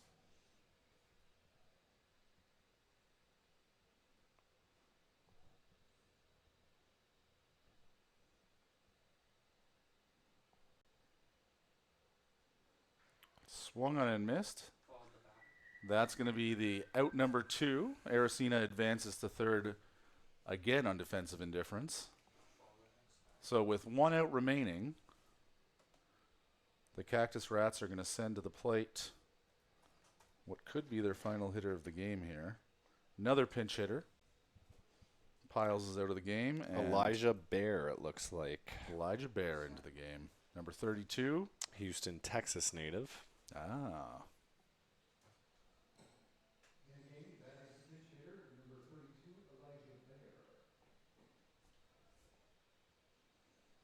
No batting gloves, Dave. Oh, wow. Strong man, no doubt. Yeah. Swings at the first pitch, grounded to Clairhout, handles it easily and says, I got this, and that's the ball game. So a 13-2 thumping of the Energy City Cactus Rats for your Lethbridge Bulls in the first of 2 here at Spitz Stadium tonight. Great pitching performance for the Bulls today. Mixed couple pitchers in there, but six hits on 2 runs. It was a nice way to keep them at bay. Absolutely, and 13 runs on 16 hits for the Bulls as the bullpen runs in to join the high five line here as the strains of Randy Newman's I Love LA plays. Looks like the grounds crew is making its way out to do a quick little sweep of the field and try to get back out here as soon as possible for game 2. Absolutely. So we thank you for joining us for game 1 of this doubleheader tonight. We look forward to bringing you game 2 very shortly. The clubs are retreating back to their clubhouses quickly to regroup. We're going to do the same. Probably grab a bite, maybe grab a new hat, and perhaps come back for game 2. There you go. We'll be back for game 2 shortly, and you're watching Lethbridge Bulls baseball on Flow Sports.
Test, test, check, check. Hey, this is Homer Simpson saying. Hi to all you girls out there in Radio Radio Land. I believe it's still on air too. So. Oh, fantastic. I hope there's Simpsons fans out there too then.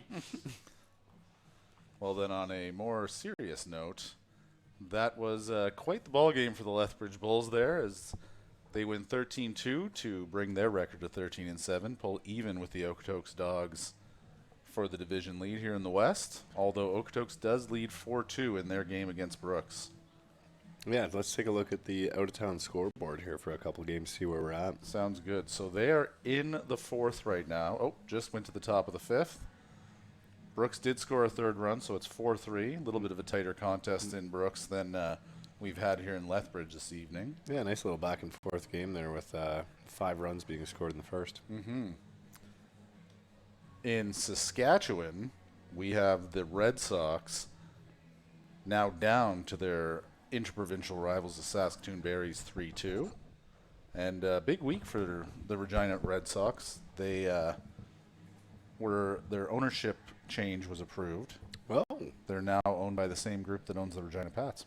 oh, that's interesting. That should be great. I agree. Yeah, they're also looking at building a new ballpark, and conceptual drawings look to be quite impressive.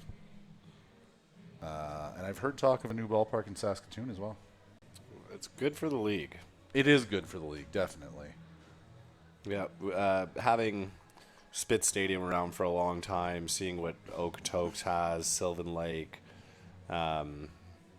There's some nice ballparks, and there's some nice crowds that you get out at those ballparks as well. Absolutely. Over in Fort McMurray, Swift Current currently down 3-2 to the Giants. And that one is also in the top of the fifth. These games going ahead at a pretty consistent clip here in terms of time. And out in Sylvan Lake has erased their early deficit against the Miller Express, and they now lead 5-1. 5-1, they love playing at home. Why wouldn't you? It's a beautiful ballpark. Does it actually, back onto the lake? It looks like it does in pictures. From what I know, it does, yeah, Oh, which, splash hits. yeah. That's pretty cool. And then one other game in action right now, and that's Weyburn against Medicine Hat being played in Weyburn. And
third. At first base, number 23, Carter Clarout. In the cleanup spot, designated hitter number 26, Jack Kaliski. Batting fifth, playing shortstop, number 8, Stephen Andrzejczyk. Batting sixth, in left field, number 1, Bernie Sekeras. Batting seventh, at second base, number 5, Brennan McTavish. Batting in the eighth spot, the catcher, number 19, Adonis Burnell. And batting ninth, playing third base, number 15, Will Turner. Starting pitcher for the Bulls is number 30, Jacob Hagman. For Energy City, leading off and playing shortstop, number 7, Rio Uno. Batting second, in left field, number 40, Elias Campbell. Batting third, at third base, number 10, Timo Arcina. Batting cleanup, at second base, number 28, Easton Katura. Batting fifth, in right field, number 3, Parker Husu. Batting sixth, designated hitter, number 29, Hunter Ferguson. Batting in the seventh spot, first baseman, number 32, Elijah Bear. Batting eighth, playing center field, number 13, Kenyon Sanders. Batting ninth and catching, number 26, Nick Hagan. Starting pitcher for Energy City is number 25, James Alexander. Umpires for today's game: at the plate, Matt Ben; at first base, Chris Hartley; at third base, Trevor Stoico.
Welcome back to Spit Stadium as we are getting ready to start Game 2 of this doubleheader here between the Energy City Cactus Rats and the Lethbridge Bulls.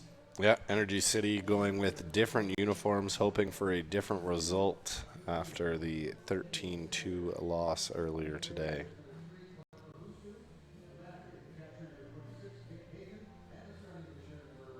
So we're getting started about 55 minutes late here compared to the scheduled time, but with all the runs in the last game, not a surprise to see a bit of a longer game time, 2 hours and 47 minutes in that last game. Yeah, but like we said in the first one, beautiful night out here for baseball. Still looking quite nice. Quite nice. Over 20 degrees. Winds died down. Flags aren't moving at all. No reason to not be out here for another more couple hours. Absolutely. Get the lights on a little bit. And as we prepare to get started here, James Alexander is the starter for the Cactus Rats in this second game. Comes into this game with an 0-3 record and an ERA of 12.21 in 4 appearances, 2 starts. He's pitched 14 innings over that time, and in those 14 innings, he's allowed 18 hits, 14 walks, and has had 9 Ks. Bulls running back basically the exact same lineup from last game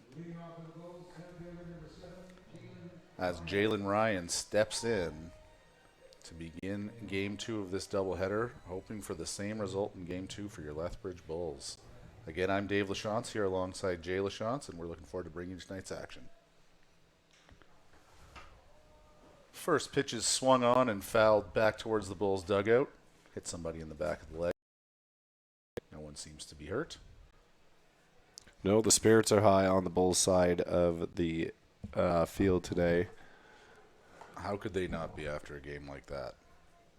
I agree. Everyone contributed it as well. Lots of hits. Couple big flies. What you want to see all around. Yeah, strong pitching performance. And that pitch is outside to run the count to 2-1 here early on to Jalen Ryan. First signs of the lights coming on here at Spitz, as we definitely will play a portion of this game under the lights tonight. Zoom in on the batter. Counts now 2-2 to Ryan. As he looks in for the sign and bobbles the bat. Reset. Alexander winds and deals. That's swung on and fouled off once again towards the Bulls' dugout. Count's going to remain at 2-2 here.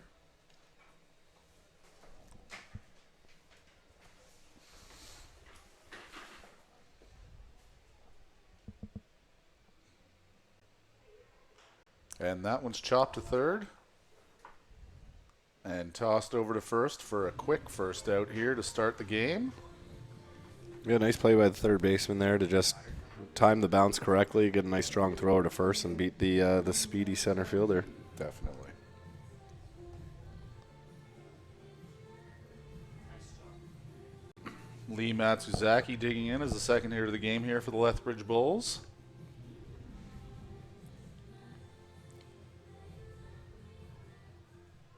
Reset.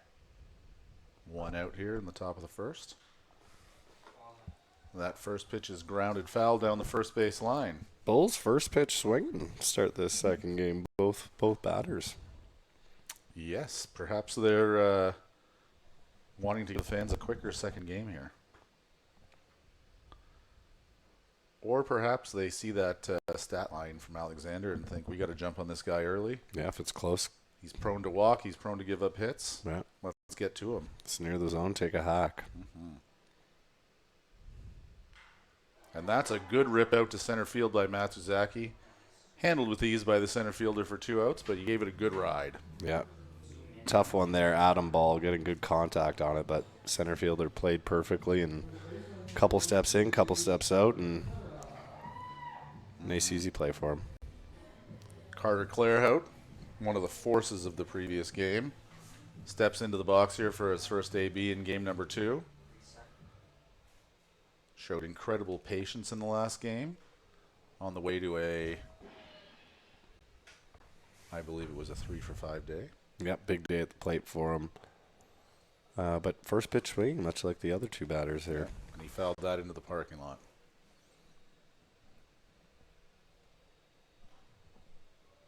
That second pitch is also fouled back over the grandstand. Down 0-2 quickly here with 2 outs in the bottom of the first. Yeah, Top of the first, sorry. Situation that we haven't seen him in today, being this having to be this defensive at the plate. We'll see how he can handle it. Good take there.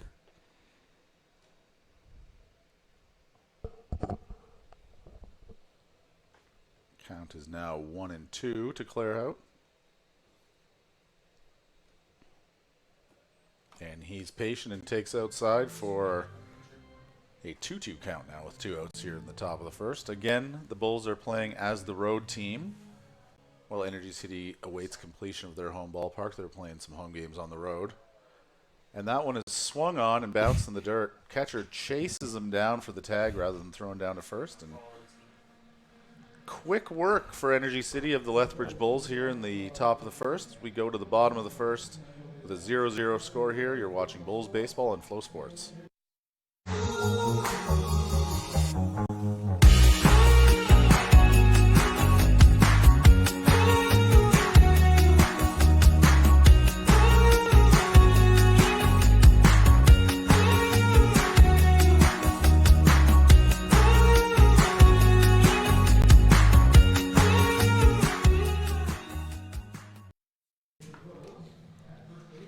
And we're back.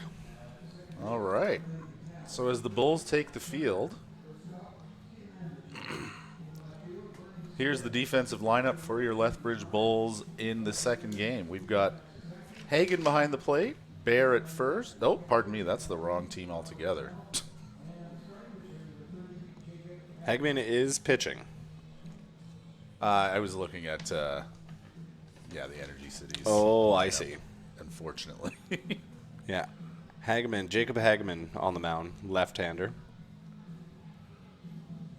Plays for Coastal Bend College, and hometown is Coquitlam, BC. Beautiful town. This is Hagman's first start of the year. Had 5 appearances thus far, 7.2 innings, and a 1-0 record. He's allowed 8 hits, 4 walks, and had 4 strikeouts in those 7.2 innings pitched. He also has 1 save on the year. That came on June 4th against Swift Current. First appearance of the year against Energy City. But yeah, we look forward to seeing what he can do tonight for the Bulls. Yeah, I'm seeing a good mix of speed, location. Looks to be good control.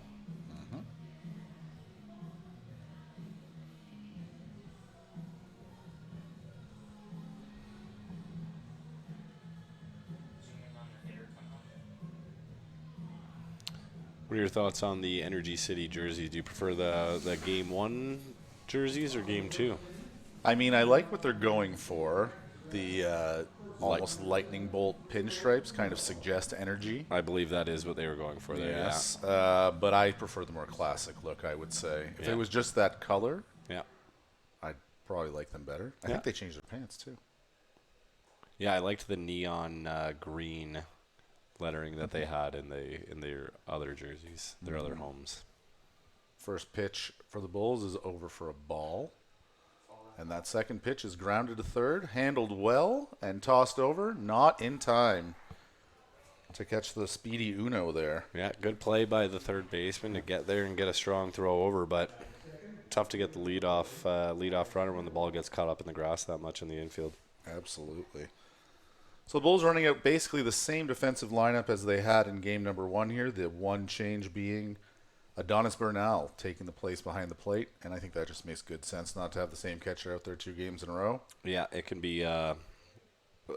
It's a lot of throws, a lot of effort you're putting in back there. A lot of time in the crouch. Yeah. Just Energies. mentally taxing having to call the pitches as well. So Energy City here with early action with the runner on first. No outs here in the bottom of the first.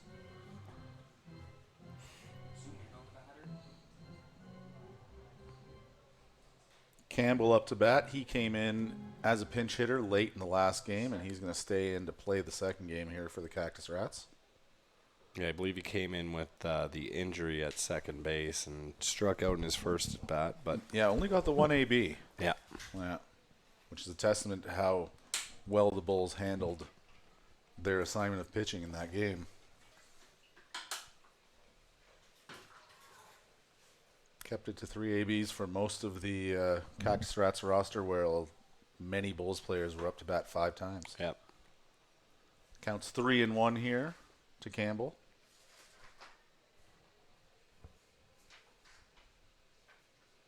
Hagman checks. Tosses over to first, but Uno's back with plenty of time there. That lefty pitcher making the move to first so much more difficult than the righty to pick up from the base runner. Isn't it, though? 3-1 to Elias Campbell. Oh, he's back over to first. And again, nothing doing there as Uno's quickly back without a slide.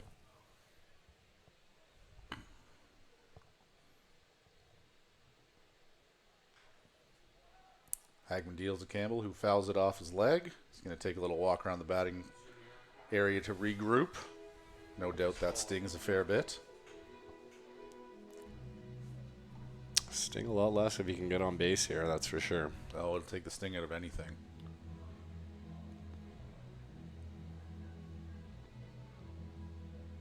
So 3-2 count here with none out and 1 on. Bottom of the first of a 0-0 ball game between the Bulls and the Cactus Rats. And that is grounded weakly, fielded by Hageman, and he's going to throw to first for his only out. Uno advances to second, but they've got 1 out now. The runner on second in the bottom of the first. Yeah, smart play by the pitcher there to look him back. Not a double play situation, unfortunately, but still happy to get the 1 out at first. No, it was just hit too softly and bounced quite a few times before it even got to the mound. Yeah, and then having the leadoff runner on, too much speed to try and force the throw to second. Aracena in here for his first at bat of this game. He flies it out to left field. It's carrying. And that's off the scoreboard for a home run. That was That a thing big fly. Did Yeah. not stop carrying. No, like we can see with the flags, the wind has picked up a little bit, blowing out to left. But I think he got all of that one. Yep. Left fielder made a little bit of a run to it, but bouncing off halfway up the scoreboard. So an early 2-0 lead here in the first inning for the Cactus Rats, in an inverse of what happened in the first game here. Yep. And we will see how Hagman responds. He's got the bases empty now, 1 out. But again, 2-run deficit.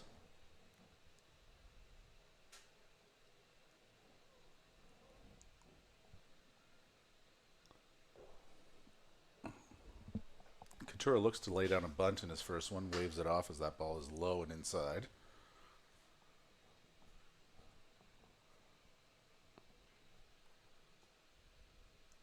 Hageman comes in with the second pitch. That one's fouled into the parking lot. Evens the count at 1-1.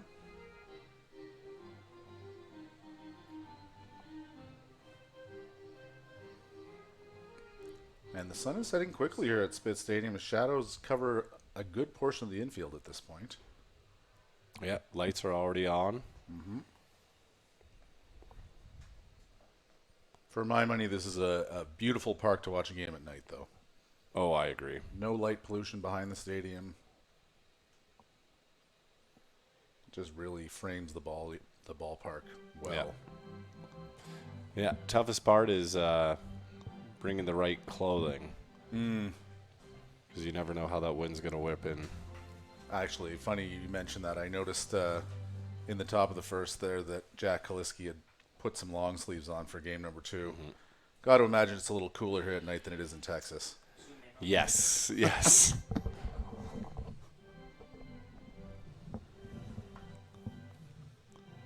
So we're 2-2 here. Again with 1 out in the bottom of the first. In a game that the Cactus Rats lead 2-0 early. 2-2 pitch is fouled off to the third base side.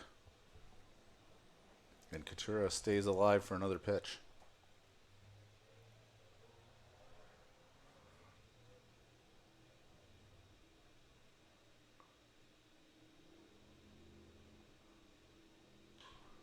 And that's hit well out to right.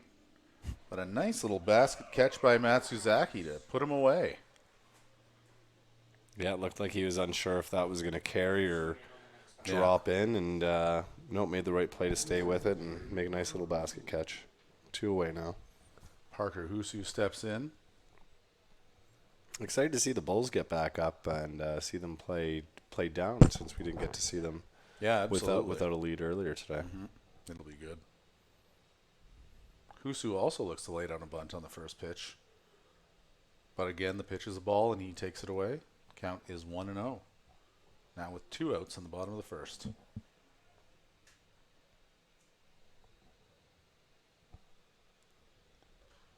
And the second pitch fouled back over the grandstand into the parking lot here at Spitz.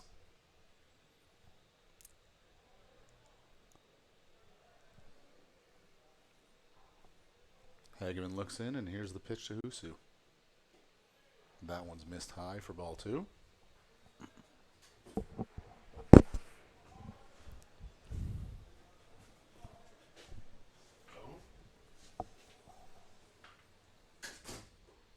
And another pitch outside. That's 3-1 now with 2 out here in the bottom of the first. Energy City doing a much better job of being patient at the plate at the start of the second game here. Absolutely.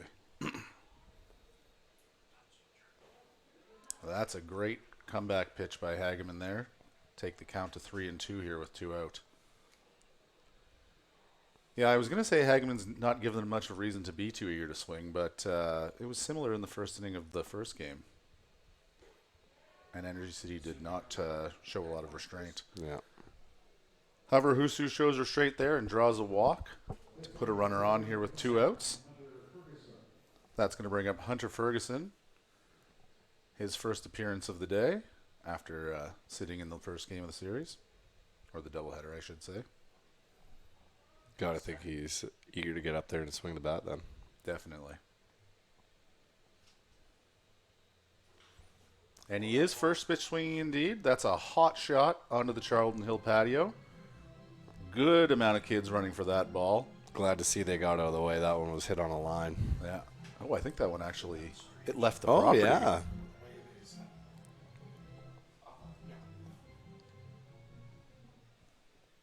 All right, 0-1 pitch here.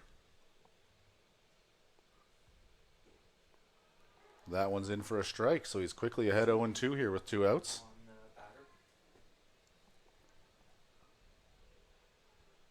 Hageman looks in for the pitch as Husu takes a 3-step lead off of first base. And that one's flown out to left. High, plenty of room for Sakaris to make the play. And after a slight blemish, the Bulls get out of that inning. After 1 full, the Cactus Rats lead 2-0 here at Spitz Stadium. You're watching Lethbridge Bulls baseball on Flow Sports.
James Alexander back out for the second, and he's got a 2-run lead stake to him now.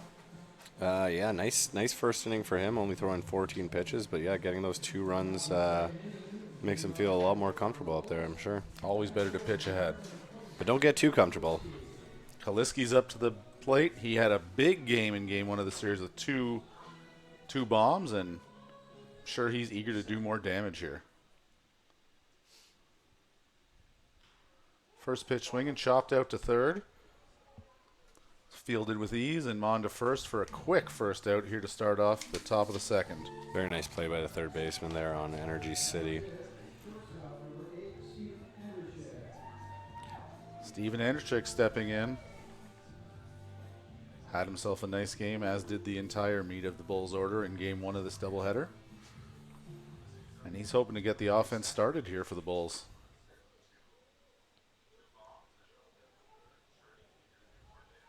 Strike with the first Bulls hitter to not swing at the first pitch, though, in the second game. Trying something different now.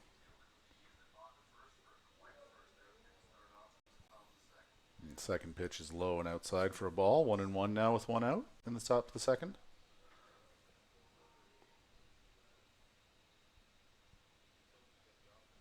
Ooh, inside. Almost looked like got a piece of him, but it skipped all the way to the backstop, so a ball here, 2-1 now.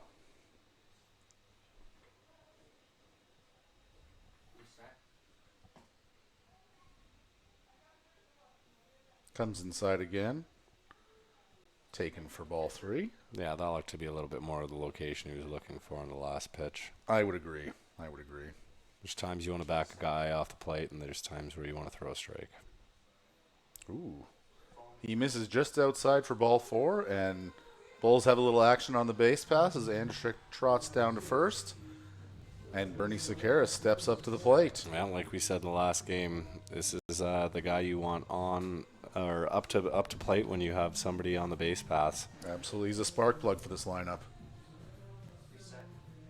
Hitting from the left side of the plate here. Takes the first pitch for a strike. I think that was a good one. Yeah. The way he swings, I don't think he could have done a lot with that. Alexander's working with a good pace here. 11 strikes and 9 balls among his 20 pitches thus far. And the second pitch of the at-bat. Similar spot, but missed a little bit outside. We're now 1-1 here.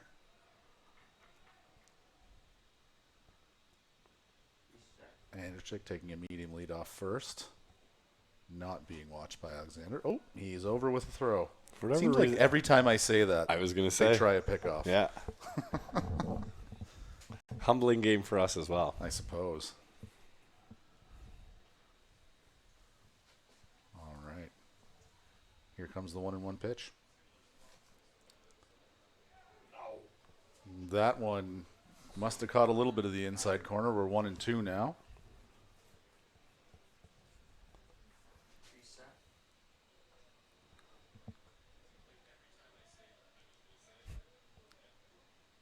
And the 1-2 pitch coming. Andrchik's off. Throw is down, but he's in under the tag. Very nice slide under the tag there. Good pop from the catcher, but throw was a little high and he's able to get under it. Great use of the feet first slide rather than the head first. I agree. Head first, he would have been caught. Yeah. You see a lot of kids wanting to do the head first just to be able to do the swim move, but that was a good fundamental feet first slide there. Mm-hmm. Well, if you listen to the scuttlebutt at a coach pitch game, most kids believe that a head first slide is faster. That's chopped towards short. Going to be handled by Uno. Ooh. But Sakaris quick down the line. He legs out an infield single. Andrchik moves over to third, and the Bulls have something cooking now in the top of the second. Yeah, that ball took a weird hop, and he had to wait for the second bounce to play it cleanly and then double clutch the throw. And when you're waiting that long and double clutching, you're not going to be able to get Sakara at first base. So we're Not now with that first kind and of speed. No, we're now first and third, and one out. We've got ourselves a base running situation that we always look forward to here. Mm-hmm. It would appear that Alexander's aware of that as he's checking Sakaris over at first base right away.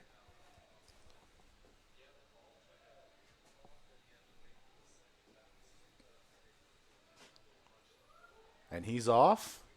No one watching second base. He's going to get that stolen base. But different than the double steal in the first game where you saw the throw go down to second. You saw a pump fake from the catcher here, keeping the runner at third so that he couldn't steal either. Yes, they've learned their lesson. 0-1 pitch to McTavish. Taken outside for ball one. Still a good situation with the Bulls, though, having the force off and runners on second and third with one out. Oh, I love this situation for them, absolutely. Single scores, too. Yeah. McTavish lets that one go for ball two. That's a nice situation to be in. They got speed on the base pass. They got speed at the plate. Here comes the 2-1 pitch. And that's ripped. Going to get past the first baseman into right field. Scoring one easily. Sakaris coming around for a second run. Throw is in. And the catcher drops it on the tag. So that's going to be 2 runs here for the Bulls. McTavish also advances to second base on that drop ball at home. And just like that, we've got a tie ball game here in Lethbridge. 2-2. Yeah, there's something. Home runs are exciting, but those 2 RBI singles where there's a play at the plate, just as exciting from my perspective. Absolutely, couldn't agree with you more. Right guy to have on the base pass there to force the catcher to make a quick tag. The catcher Bernal in to bat now. Adonis with his first debut of the day. Leaves that one for ball one.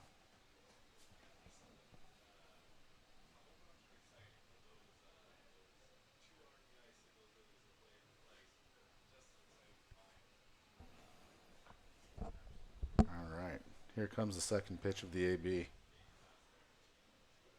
That one gets away from the catcher, and McTavish advances to third without a throw. Hagen's having a bit of an adventure behind the plate to start this game. Yeah, something that wasn't an issue in the first game. The pass balls has become an issue for this one. Yeah. Wonder if we'll see Rudeman come back if that remains a trend. Alexander to the plate with a strike. Yeah, I assume it depends on how close this ball game stays, but yeah, you don't want to be giving away runs. No, certainly. 1-1 pitch. And that's chopped out to third. Handled on a couple bounces by Uno over to first. Now zoom in on the guy. And they're going to trade the out for the run here as the Bulls take the lead at 3-2. Yeah, good job just getting the bat on the ball there. RBI ground out for Adonis Bernal. Yeah. Gives the Bulls the lead. Not the result he wanted, but he'll take putting his team in the lead. I would have to agree with you on that one. Yep. Center fielder Turner steps in for his first at bat of the second game here. The Bulls have just taken the lead.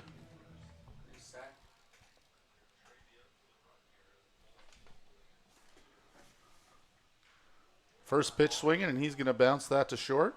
Picked up on one bounce, but a wild throw, and Turner's going to get on with an infield single. Yeah, it looks like the shortstop there had a little bit of a tough play. It was in between the dirt and the grass when he went to pivot on his throw. Had to take a step and a little bit up and away. Yeah. First baseman had to come off the bag. Yeah, the way he was going, he had to throw back across the body. It's not an easy play.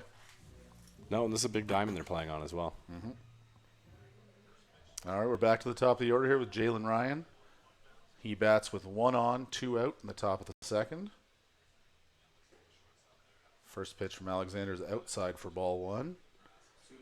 And you were saying before this half inning how much you wanted to see how the Bulls responded, and I think they've responded pretty darn well. Yeah, put themselves in position where they're in the lead again, and they can just keep doing what they do on the bats and play defensively and give their pitcher a lead to work with. There you go. Second pitch is low and outside for ball 2. Ryan 0 for 1 today, hitting .265 on the year with 1 home run, 5 RBI.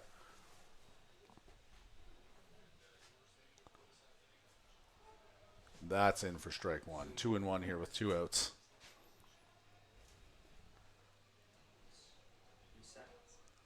Will Turner taking a small lead off first base as Alexander sets and delivers to Ryan. That's bounced, but Hagen managed to keep it in front of him, so Turner cannot advance from first base. You ever had the opportunity to sit in home plate club on the couches before? I haven't. Looks comfy. It But does. It's probably the second best seats in the house next to ours. I think we'd have a little bit more of a reaction to a foul ball than up here if we were down there. Heck yes. That one swung on by Ryan. Run the count to 3-2 here. So Turner will get a head start on the pitch here. 3-2, 2 outs. And Ryan will look to find some green and hopefully bring them all the way around. That's going to And drop. he takes a good swing. Oh, and that's foul by about 5 feet down the right field line. Tough result there. It was slicing. It was slicing, but it was looking like a double off the bat.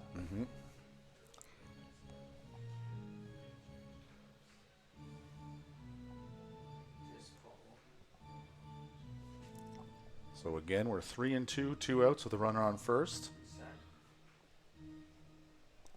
Alexander about to deliver pitch number 40 of the game. Oh, right up the middle. Just misses Alexander as his hat pops off. And that's going to advance Turner all the way to third. Ryan's on first with a single. Yeah. And luckily, Alexander seems to be okay.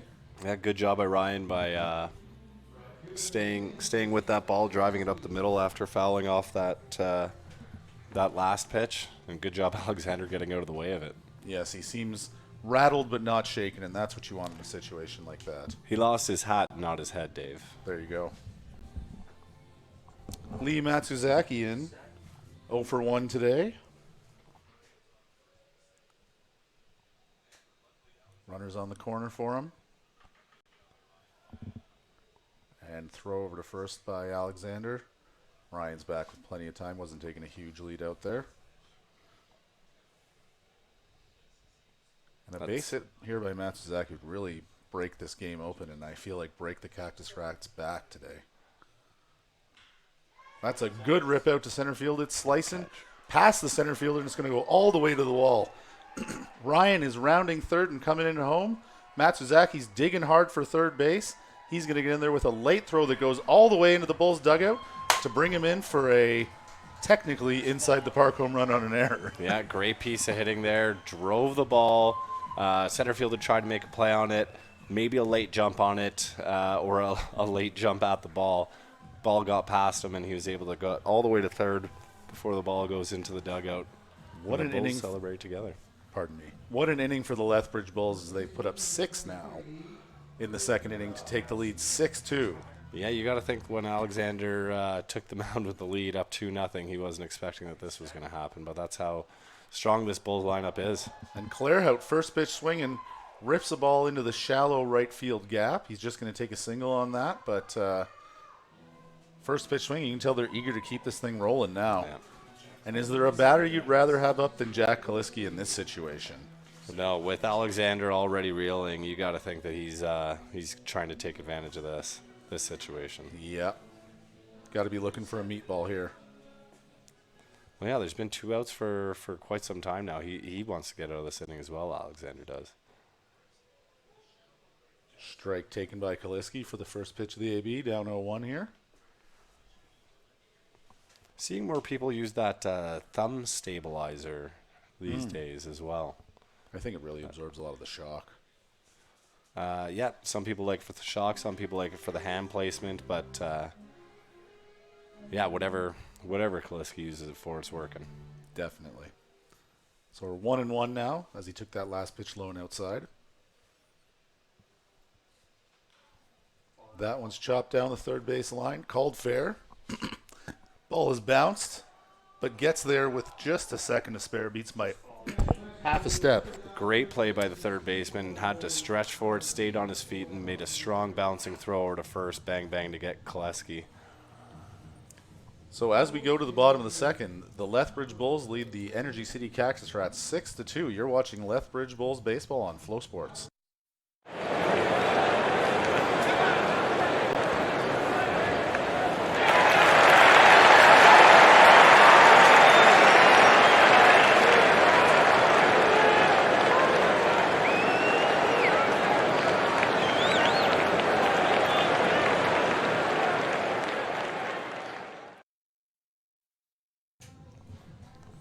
That's like the Third bat-around inning of the day for the Bulls here in that last inning.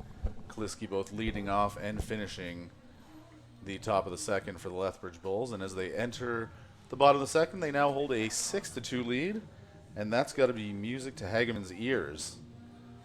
Yeah, different situation than the last time he was on the mound. Yep. Only 24 pitches to this point. That's through one inning. So. Oh, excuse me. Sorry, 24 through the first. Hoping to have probably about nine or so less this inning, but that would be nice. That would be nice. With a 6-2 lead, they might just let him throw a few more pitches as well. We shall see. Elijah Bear stepping up to the plate now. He's the first baseman for the Cactus Rats in this game after sitting out game number 1. Digs in the left-handed batter's box. And takes a strike for strike 1 of the inning here. Yeah, nice fastball on the outside part of the plate. Checks his swing, and they say he did not go, so that's going to be 1-1 here to Bear. Bear's a product of Houston, Texas. Not wearing the sleeves, though, like Kaliski. And that's strike 2. Nice job mixing locations here. Yeah, Hageman's quickly ahead. And let's see if he can put Bear away here. That's chopped over the pitcher's head. Fielded by Andrzejczyk with a quick throw off to clear out at first to put away Bear here for out number 1 of the second inning. Yeah, great play by the shortstop. Attack the ball, throw to first, get the first guy out.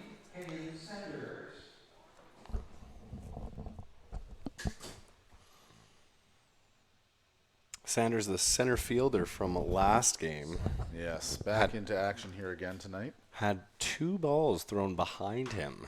Ah, that's right. in the first game. How could I forget? Swings through strike one here to start off his first at bat of game number 2 of the doubleheader. Second pitch swing, and that was coming right at my face if it were not for the net in the glass. Definitely the closest action we've had today. Yeah. Feel like I could see the seams on that one. Wind's really blown out to left now, so you got to figure that favors your right-handed hitters, like a Sanders. Swings through strike 3, but it goes all the way to the backstop. Bernal's going to have to.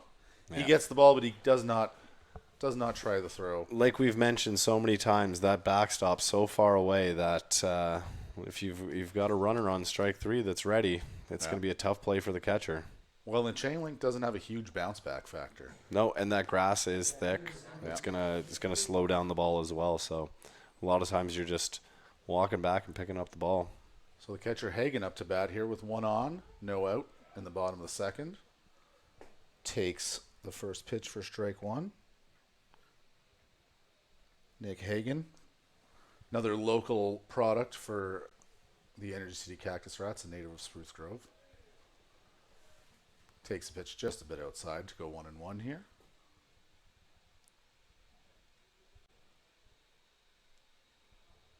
And for Hageman, it's very important he shakes off that missed strikeout and just attacks this next hitter. Mm-hmm.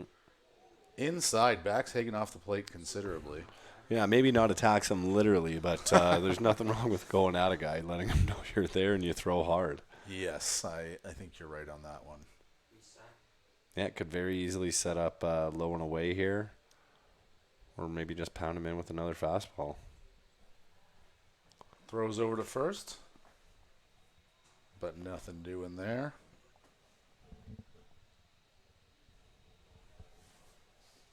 Sanders taking a bigger lead this time. Might draw another throw from Hageman, but no, he deals home. And that one is fouled over the grandstand into the parking lot. Yeah, tough situation at first base right now, where the sun's directly in the first baseman's eyes. Yes. Where obviously you want to hold the runner, but you also don't want to throw it away by missing a nice tag throw in the dirt. And that one's in the dirt, swung through for a strike. Oh, yeah. And they nail him at second base with a throw down. Great Strike throw him by out. Bernal. Strike him out, throw him out, double play. Defense on display for the Bulls. And that's going to get him out of trouble here in the bottom of the second. So going to the third, the score remains 6-2 for the Bulls here over the Energy City Cactus Rats. You're watching Lethbridge Bulls baseball on Flow Sports.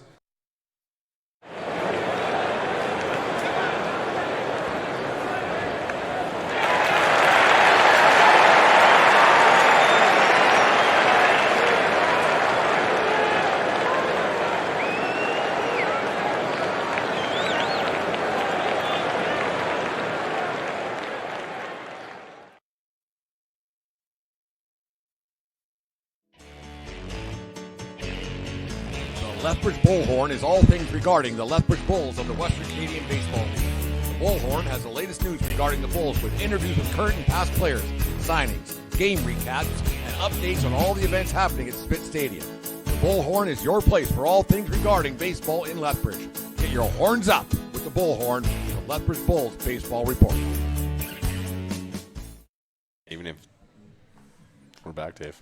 We are back in the top of the third here. Campbell out for his third inning of work here in the service of the Energy City Cactus Rats. They now trail 6-2, and while he finishes warm-up, should we have another look around the league, Jay?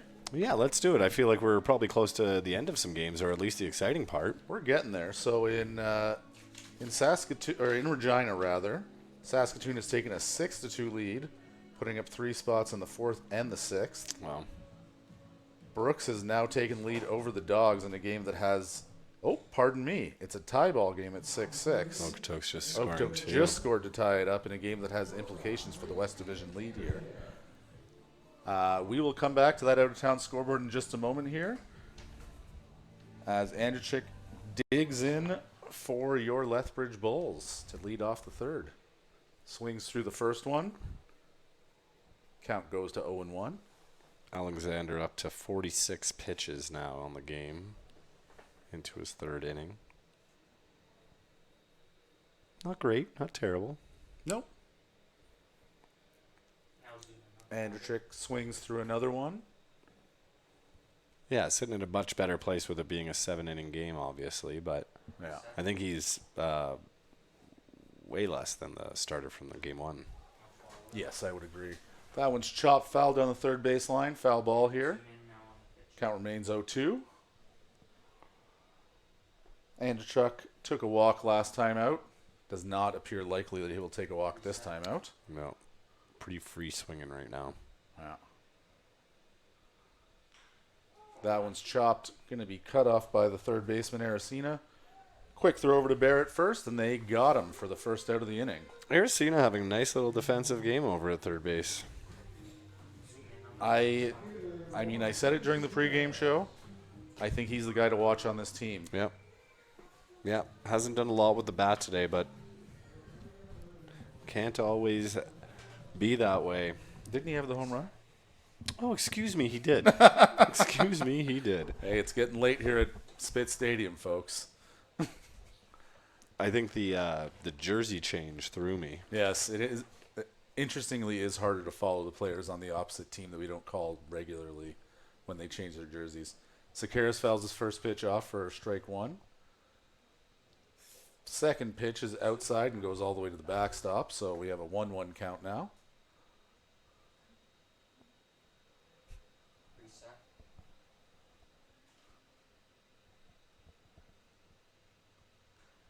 That one is inside, but Sakaris does swing at it and fouls it. Actually sticks in the fence behind home plate. So I feel like every time a ball goes out foul, it gets thrown to the Bulls, Yeah, and then it gets mudded again, probably. perhaps. We'll have to ask one of the players. We will. That'll be a good question for our next pregame interview. Here comes the 2-2 pitch from Alexander with one out here in the top of the third. That one's bounced. Looked like the umpire thought it was going to catch him, but it bounced out of the way. Or, pardon me, Hagen was able to stop it. Yeah, made a nice play to save the umpire from wearing one like last game. 3-2 pitch to Sakaris here. Swung on and missed. I think a foul tip. Oh, foul tip. My bad. Yeah, catcher would have held on. He would have been out there, but Yeah. Pitch was coming a lot of movement. It was low. Reset.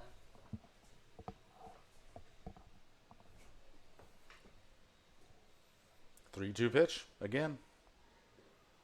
That one misses low for ball 4. low inside, and that's not the guy you want to get on base here with one out. Definitely not. He can do some damage on the base paths. Just He's even- wily out there. Yeah, just even from the aspect that it takes the focus off the hitter, because you gotta be watching the runner at first. So Brendan McTavish digs in, 1 for 1 in the game so far. And like you were saying, Jay, with Sakaris on first base, I think he's going to see some pitches to hit here. First pitch is bounced about 1.5 feet in front of the plate for ball 1. Hagen does a nice job of blocking it, so Sakaris can't advance to second on that pitch.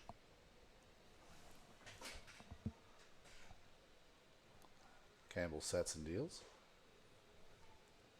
That one was waved at, but for strike 1. Alexander, pardon me.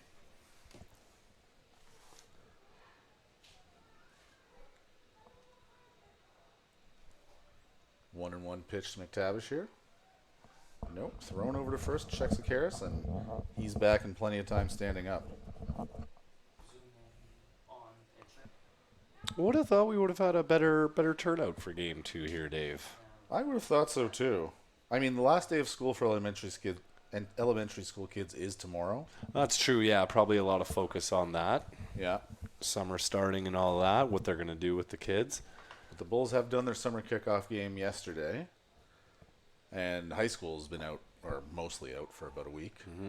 That one bounces in the dirt, and Sakaris is going to easily advance to second, rounds by a healthy amount almost taunting Hagen to throw the ball out there. Well, that was a perfect example of because it looked like he was running on the pitch anyway, so he was down to second before the ball even got to the backstop.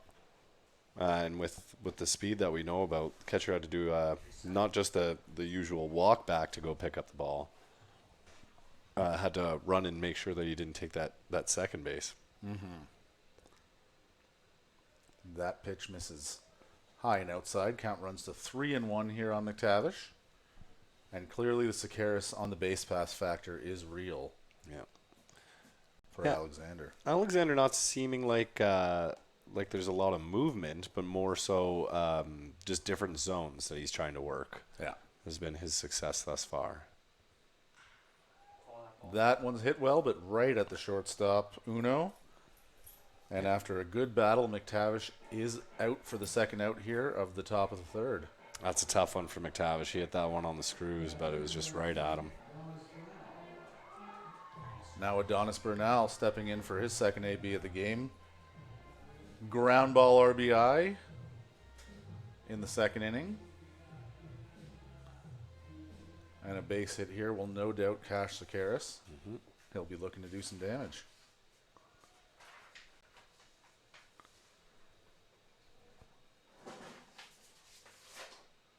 And that misses outside for ball one. And I think at this point you can't question that Alexander is preoccupied with Sakaris out there at second base. Yeah, pretty evident.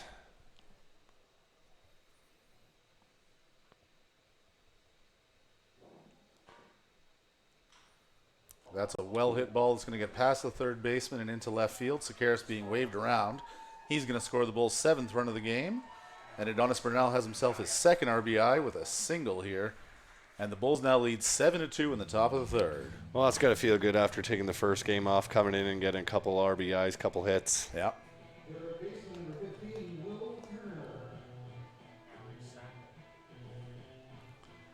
Now Will Turner back up to the plate. See what he can do with 2 outs here in the top of the third. Yeah, Alexander up to 62 pitches now. Still not out of the third. He grounds out of the middle softly. Ooh, fielded by Uno.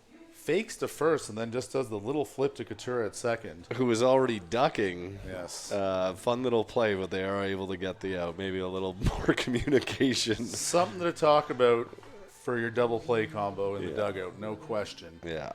Now, as we go to the bottom of the third, the Bulls lead the Energy City Cactus Rats 7-2 as you watch Bulls baseball here on Flow Sports.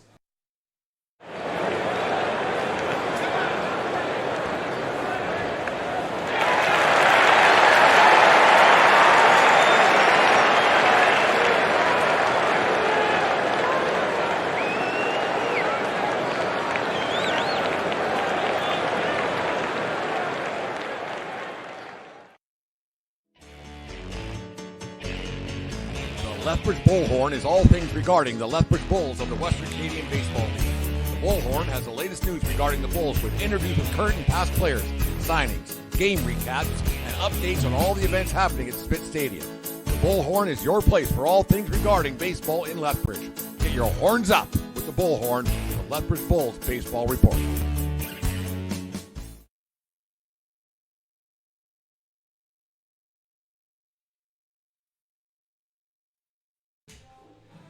And we are back now. Bottom of the third inning. 7-2 for your Lethbridge Bulls. 7 hits for your Bulls. 2 for Energy City. As we are 2.5 through our doubleheader on a beautiful night in Lethbridge. 13-2 for the Bulls in the first game. And we've got a 7-2 lead for the Bulls in this way. Cactus Rats looking to spark some offense and make this one a little bit more of an exciting game in the second half. But we'll see, because the Lethbridge pitchers have been able to keep them at bay, that's for sure. First pitch swing, and that one's back over our heads and out of play and onto Parkside Drive. Uno 1 for 1 on the day so far. Limited action so far, only 7 ABs. Waves through that one for strike 2. Yeah, that was not the swing he wanted to put on the ball. Looked like he was a little confused by the pitch. Yes. Sitting fastball, seeing breaking ball. Ooh, rung up on the 0-2. Called strike. Yeah, not a comfortable at bat by Uno there. No, I think after that wave on strike number 2, he was just 2 in his head. Yeah. Elias Campbell stepping in for his second at bat of the game here for the Cactus Rats.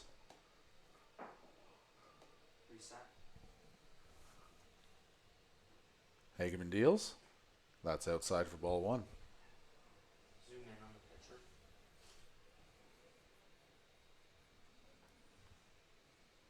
Reset. Pitch number 2 is in for a strike. Campbell appeared to be taken all the way.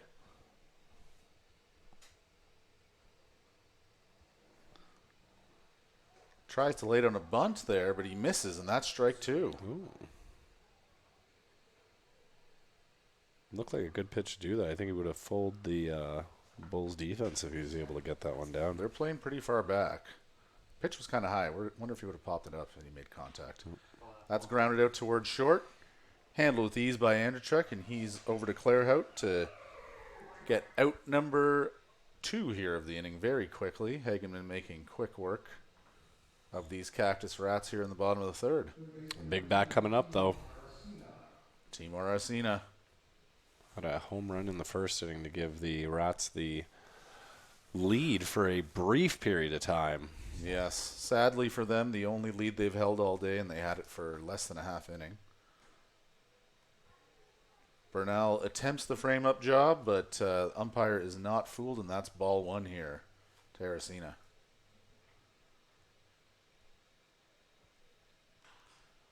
He laces a single up the middle right into center field. Ryan grabs it and throws it in, but the damage is done. That's a single for Arcina, and he's having himself a game. Yeah, now 2 for 3 on the day with a home run in that single. Yeah.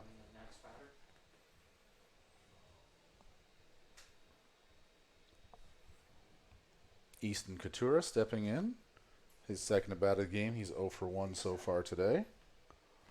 I mean, like we mentioned in the first game, Dave, 5 runs is nothing in this league. Happens all the time. Yeah. Cactus Rats still very much in this one.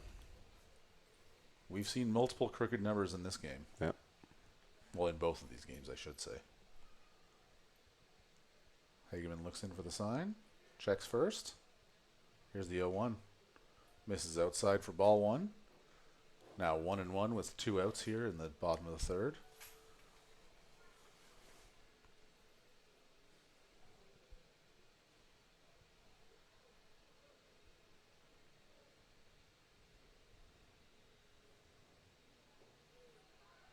That is in the dirt, but throw down to second. Oof. In there with plenty of time to get Arcina. These Bulls catchers have great arms from behind the plate. Absolutely. So The that point- is the second consecutive inning to end with a stolen base throw Attempt, yeah. Yeah. Throw out, yeah. So through 3 full, the Bulls have 7 runs on 7 hits. The Rats have 2 runs on 3 hits. Bulls lead 7-2 here at Spitz Stadium, and you're watching Lethbridge Bulls baseball on FloSports.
We are back here with the top of the fourth at Spitz Stadium in a game that the Lethbridge Bulls lead 7-2 over the Energy City Cactus Rats. Quick third there, Dave. Very quick third, yeah. Even though the Bulls scored that one run, it was very quick hitting half of the inning for the Cactus Rats. And a little under an hour into the game, we're almost halfway through. Yeah, moving a lot faster than that first game. Yeah. Jalen Ryan steps in for his third AB of the game. Yeah, third of the game, probably eighth of the day.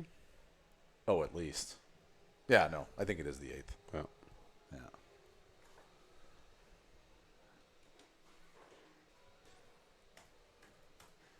Alexander, 65 pitches through 3 innings of work thus far and down 2-0 early here. Ryan 1 for 2 on the day. Seeing some more sweaters start to get put on in the in the some crowd. sweaters, there. some hoods.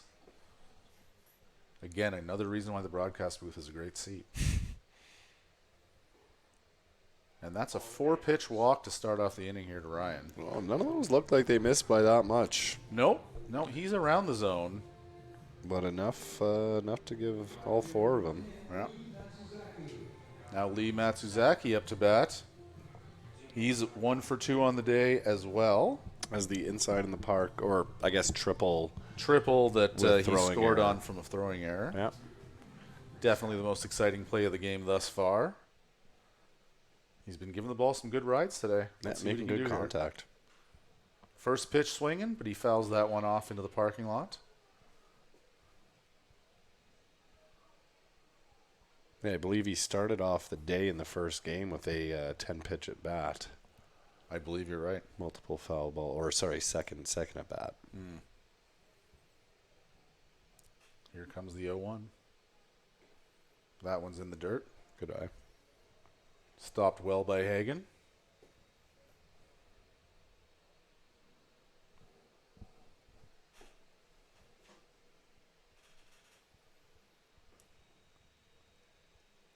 And the 1-1 pitch. That is ripped down the line and is going to land a foot inside the right field foul line. As Matsuzaki's in with a going to be a triple. That goes over the catcher's head. Ryan scores. Matsuzaki's at third with his second triple of the game.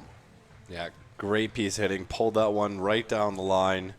Rolled it all the way to the 330 sign on the right field line there. Good hustle, good base running. Watching once he got second, seeing that the throw was coming into home to make the play there, and just trotted over to third. Yeah, great heads-up play. Great base coaching as well. Yeah, and now with no outs, you've got a couple batters up that can just add to this lead. Certainly. So now it's 8-2 for the Bulls. First pitch of Clairhout is ripped down the first baseline foul, hitting off the facing of the TimberTech terrace.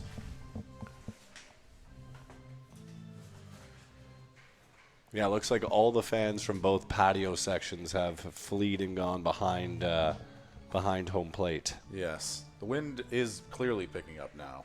Flags are fluttering in center field. Clairhout in an early 1-0-1 hole. But he laces that one out to right field. Played well by the right fielder, but it's going to be enough to easily cash Matsuzaki from third. And that is a sacrifice fly to push the lead to 9-2 in favor of the Bulls here in the top of the fourth. Yeah, another good piece of hitting there. Yeah. Squared that one up. Probably hit about 340 to right center field, and yeah, far more than enough to cash in the runner from third. Certainly. And now Kaliski up to bat here. Takes the first pitch for a strike.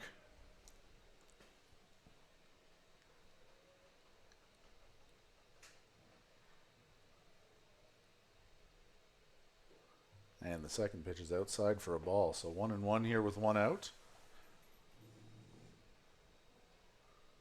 Alexander up to 74 pitches now.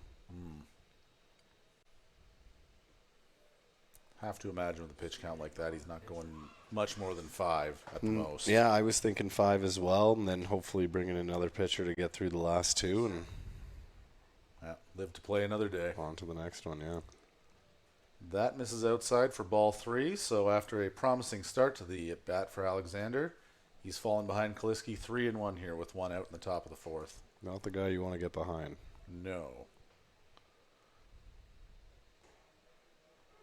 Kaliski takes a strike on the outside corner to push the count full.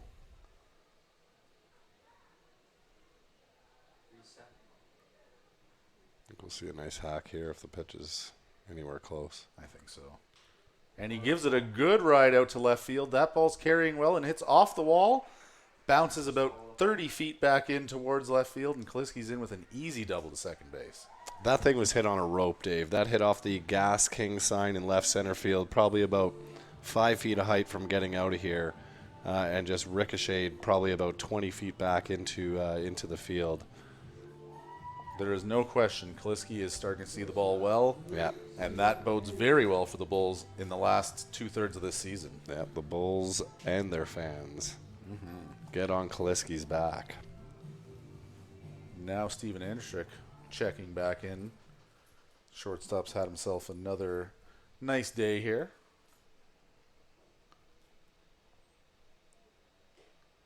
And the first pitch from Alexander misses low and outside for ball 1. So with 1 out, they've got a runner on second here. In an inning, they've already put up 2 runs in to take a 9-2 lead. Yeah, 9 runs on 9 hits. Kaliski not taking much of a lead off second, but Alexander watching him anyway. Deals to Andrschik. And that one's a strike on the outside corner.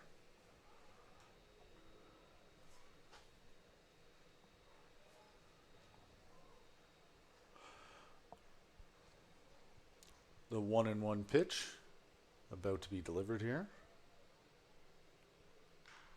And that one's ripped down the third base line, blocked well, and on to first for the second out of the inning. That was a heck of a play by Aracena. Another great play in the field. Having, like you said at the beginning, he's the guy to watch, obviously, for Energy City. With the bat, with the glove, he's been making a lot of those defensive plays look very nonchalant. Very strong throw. Good job to get that play. Look the runner back to second and hold him there, and then make the strong throw at first. Somebody I think we could be seeing at the WCBL All-Star Game in a few weeks' time. He'd have my vote as of now. Bernie Sequeira stepping in here with 2 outs in the top of the 4th. First pitch bounces in the dirt at home plate, and he takes it for a ball.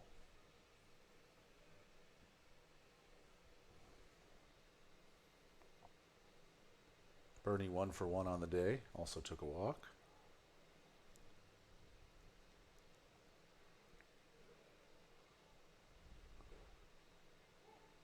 That second pitch is taken for a strike. A little low, but home plate umpire was willing to give it to him.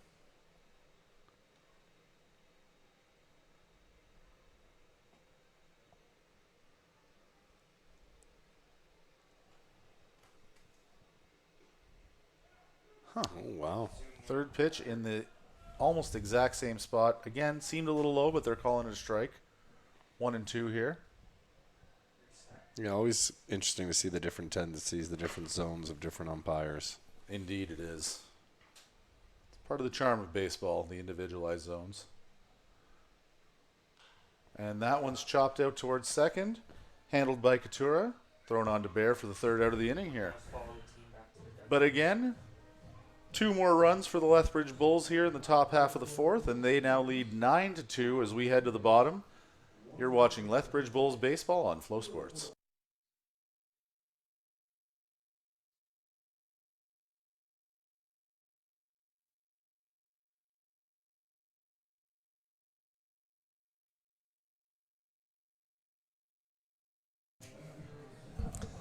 And we are back in the bottom of the 4th.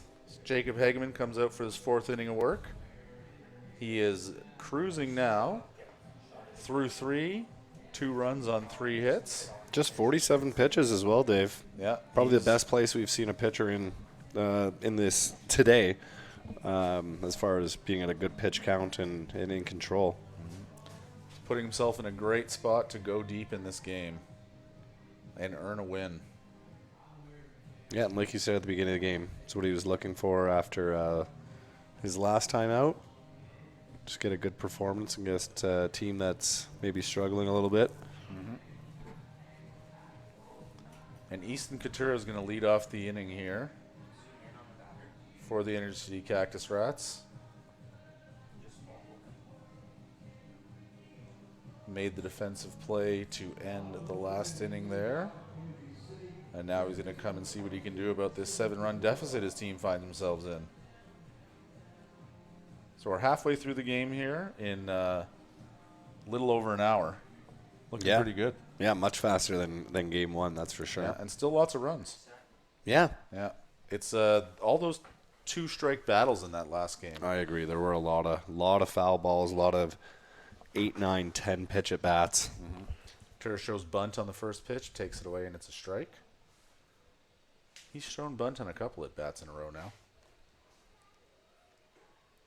Second pitch misses high and outside for ball 1. Zoom in on the pitcher.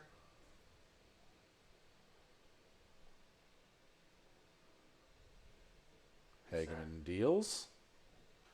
That's swung on and fouled off, and that one's bouncing down on a Parkside drive. Yep. I feel like I can envision exactly where that one landed. Yeah, I thought that was, towards the skate park. Oh, I was thinking like right on the hill, like the entryway. Oh. I guess we'll find out in a couple hours here. I guess so.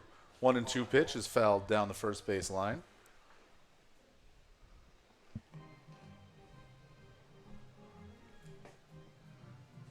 Reset.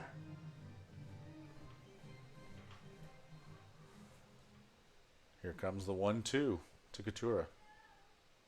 Swung on and missed. Ball bounces, but easily thrown down to first by Bernal, pardon me, to seal the strikeout.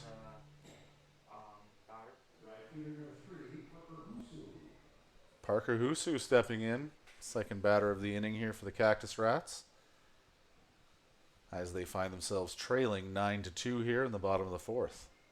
Reset. In the second half of the doubleheader, they lost the first game 13-2. That first pitch to Husu is a ball. So the count is 1-0 with one out here.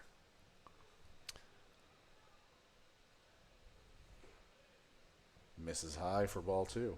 Yeah, this one's timing out nicely where we should be able to see the out-of-town scorebook. Yeah. The results of that while we're probably into the last inning or so. Definitely. Would be nice to see the Bulls take the lead in the Western Division tonight. I agree. 2-1 now to Husu. Takes a big swing through strike number 2. Yeah, a little late on that one. Looks like he's maybe thinking change up. Yeah. Blew the fastball right by him. Reset. All right, here comes the 2-2 pitch. That is grounded. Going to be fielded by Clairhout at first. Flips over to Hageman to get the out there at first base. Very nice spring training play there. Yeah, very fundamental. And that's 2 hitters, 2 outs. Hageman cruising here through the bottom of the fourth.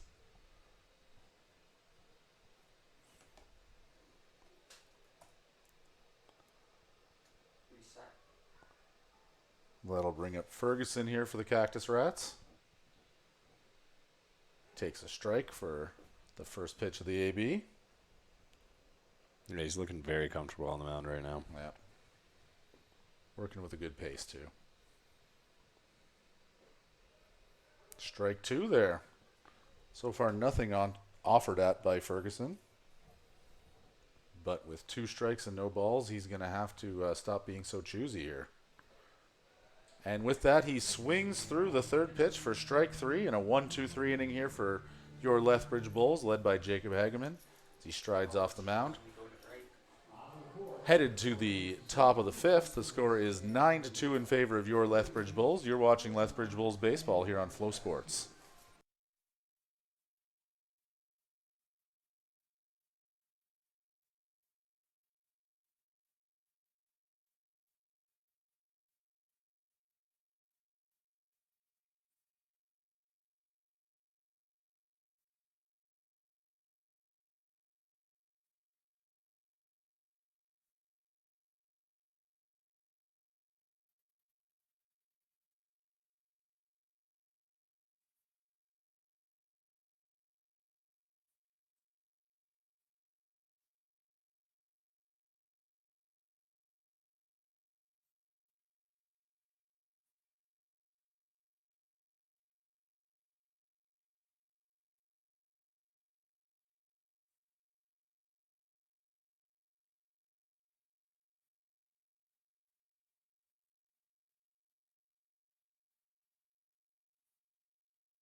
We are back from Spitz Stadium in a speedy game here in Game 2 of this double dip.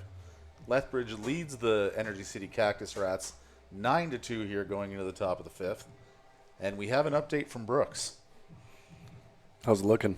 Well, so Brooks had managed to creep back into the lead at 7-6, but as I was refreshing the page, wouldn't you know it, the Dogs tied it up 7-7.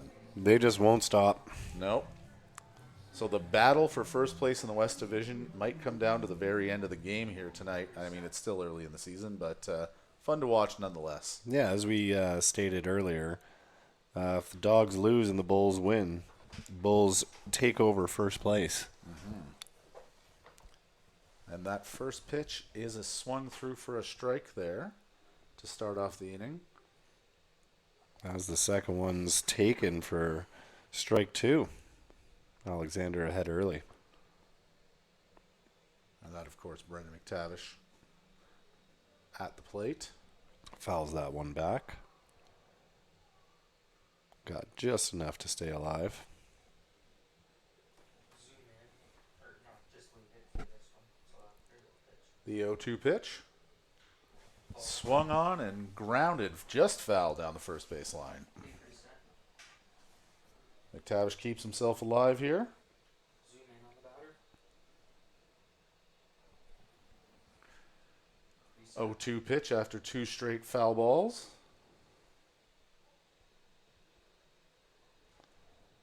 And why not foul off a third one? That's into the netting and bounces back down. Nice little jump pickup by Clairhout to get that ball back into their dugout. Yep. And the third consecutive 0-2 pitch.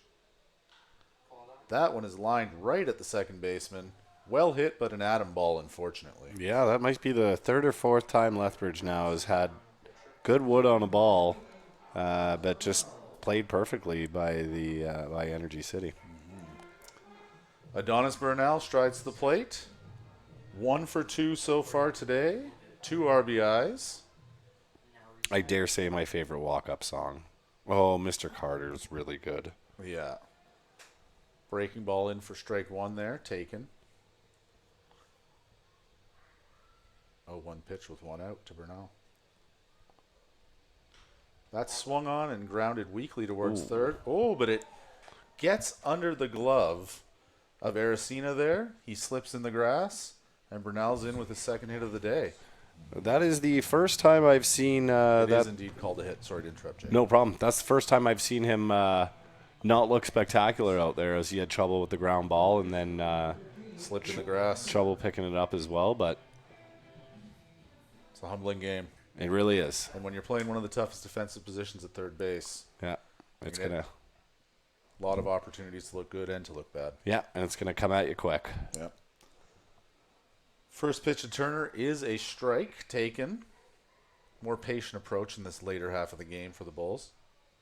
Yeah, I feel like Alexander's gonna want to try and get these next 2 guys so he doesn't go through the heart of the order again.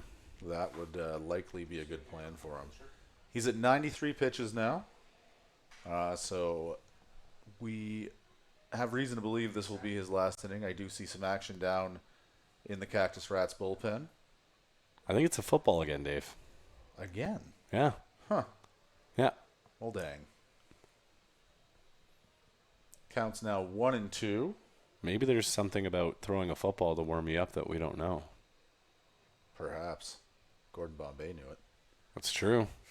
And that was for hockey. Yeah. Oh, Turner waves at one that broke outside of the box, and he goes down on strikes here for the second out of the top of the fifth. Yeah, Turner not happy with himself on that one. Looked a little disgusted that he offered out that breaking ball low and away. Back to the top of the order here. Jalen Ryan settling in. Already his 4th AB of the game here. In the top of the 5th. As the Bulls have put up 9 runs so far this game.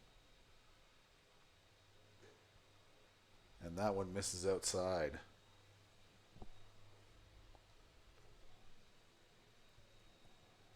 So he's got a runner on first, 2 outs, and a 1-0 count. as Alexander deals to Ryan here. Misses outside for ball 2. 97 pitches in, and Alexander's velocity isn't wavering at all. No.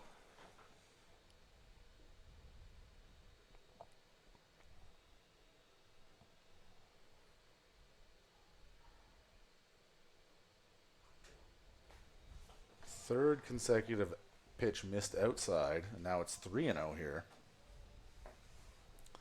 with 2 outs. Again, Bernal on first base.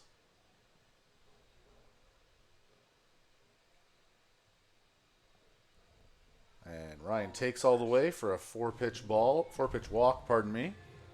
And velocity not wavering, but control definitely a factor at this point. Getting a little problematic for him. I think that's his second 4-pitch walk of the game. Second 4-pitch walk, 100 pitches now into the game. Now get the batter.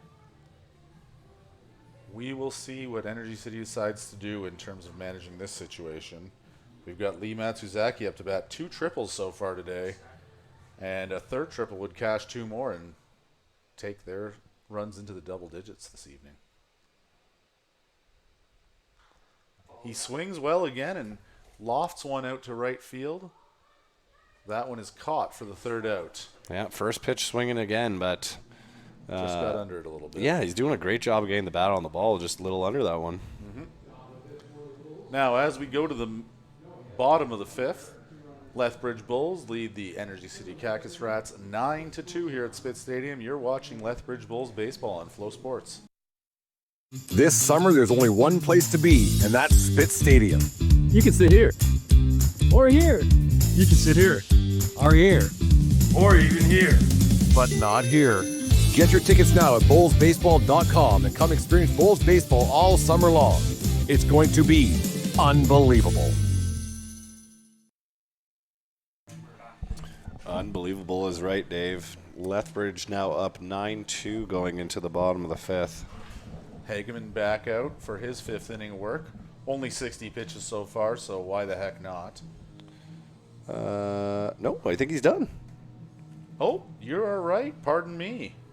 The handshakes and the hugs were accurate. Yeah, hell of a game for him, though. Yeah. So new pitcher into the game.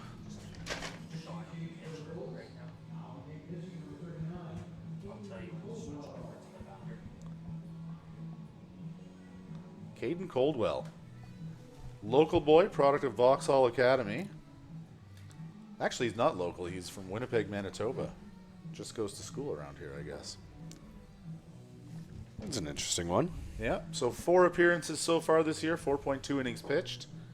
ERA not spectacular at 5.78. However, 6 strikeouts against 1 walk and only 3 hits let up, so I think he's been the victim of some poor luck. Actually had a bit of a rough outing against Energy City on June 6th here at Spitz. A little redemption for him here, then. Yeah, let's hope so. He's got a different delivery than I've seen. A little more 3/4 angle. Yeah, a little more close to the body, a little more side than the over the top pitches that we've seen lately. But I wonder if the different arm slot's going to give Energy City issues, or if it's going to help them line it up a little bit better. We shall see. As we close the book on Jacob Hageman, he went 4 full with 3 hits allowed, 2 runs both earned, against 5 strikeouts and 1 walk. Great game by Hageman. Great outing. And the first pitch from Coldwell swung on for strike 1.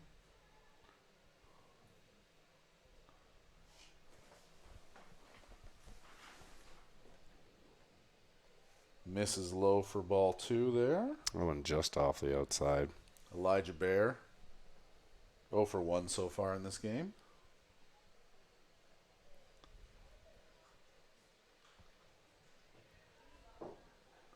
Fouls the third pitch rather of this AB over the grandstand. He's now down 1-2 early here in the bottom of the 5th.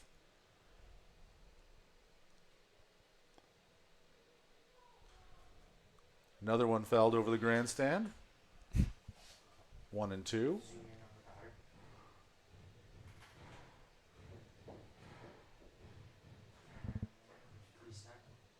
And here's pitch. Ooh, inside, and it gets him on the back. Quickly runs down to first base, and Elijah Bear finds himself on first. You'll get there any way you can when you're down by this much. Kenyon Sanders steps in. Played in both half of this game so far. And with his luck so far with pitches coming close, I hope we don't have a repeat. Yeah, he's got a bit of a magnet on his back there. No kidding. Well, that's what that's. 1-0 here with a runner on first, no outs. Second pitch is taken for a strike, so 1-1. I really like this unique delivery that he has. I agree. I'm shocked that he can get the velocity he does with the shorter arm slot. Powerful guy, though. Yeah. Bit of a breaking ball, outside for ball 2. But no, good delivery, good velocity. Handles himself well thus far. 2-1 count here with no outs in the bottom of the fifth. Swung on and hit out to short. That's a tailor-made double play ball. However, the good speed of Sanders gets him in, and that's just going to be a fielder's choice here to get the first out of the inning. Yeah, They're actually calling it an infield hit. Well, like we said earlier, he's definitely one of the speediest guys on Energy City. And with that thick grass in the infield, those split-second double plays turn into 1 on and 1 out. Yep. And that's where we find ourselves here. 1 on, 1 out, with the Bulls holding a 9-2 lead in the bottom of the fifth. Up to the plate, the catcher, Nick Hagan.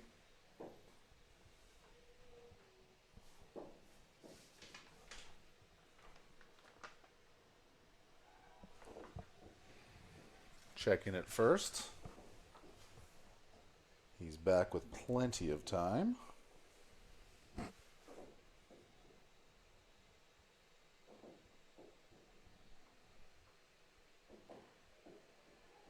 And that's in for strike 1. Yeah, so high 1-1 fastball. count now.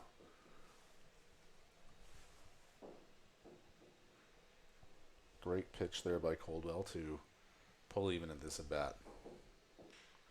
That one's chopped out to short as well. Ooh, glove flip to second, misses. McTavish scrambles into center field to recover it, and I think Andrew Trick wishes he had just gone to first on that one. Yeah, it seemed like he forced it a little bit. I think, like we said with the speed on first, I don't think he's making that play even with the glove flip if it is there. No. Better to just take the time and get the out and forget about the runner on second when you're up 9-2, I think. Yeah, the ball kind of slowed down on him there on that second and third hop. Yeah. Like we keep saying with this grass, it's thick. Yeah, they're calling that an E6. I guess as it should be. Yeah, I think that's right. Yeah. All right, so we find ourselves 1 out, runners on first and second here for the Cactus Rats in the bottom of the fifth. We've got Uno up to bat, Hagen on first, and Ooh. that hit him? He was in on the hands, but I think he got the bat back in time and just caught up in the catcher's mitt.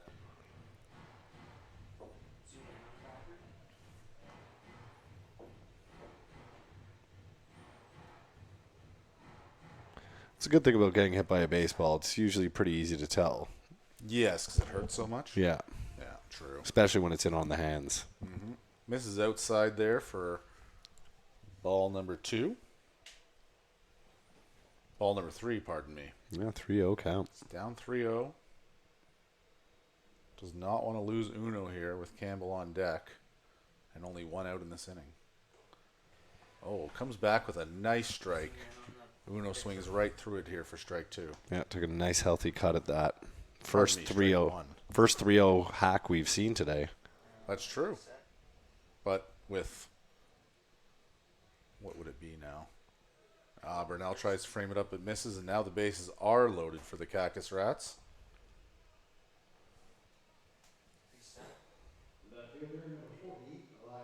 Elias Campbell striding up to the plate here.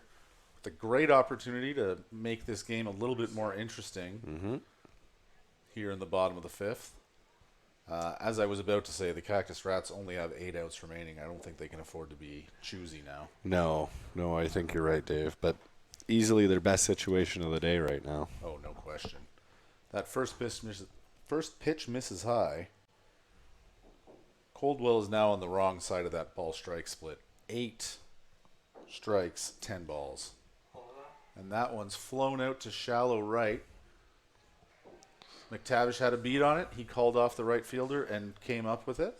Well, Runners all hold. Interesting play, though, with the second baseman getting that. Potentially taggable at third with the momentum going that way. Where you typically want to see the right fielder getting to that. But I don't know if Matsuzaki would have been able to make it. Get to the ball. Yeah. No, I think he can make the throw, obviously. Yeah. Timo Aracena in here, and this is the guy you want up with the bases loaded, but 2 outs now. Little margin for error. And he's first pitch swinging. Flown out to medium depth left center, and no problem for Sekeres to put away. And after a little bit of trouble, Coldwell finds himself out of this inning with the lead intact. It is 9-2 for the Lethbridge Bulls here after 5 full at Spitz Stadium. You're watching Lethbridge Bulls baseball on Flow Sports.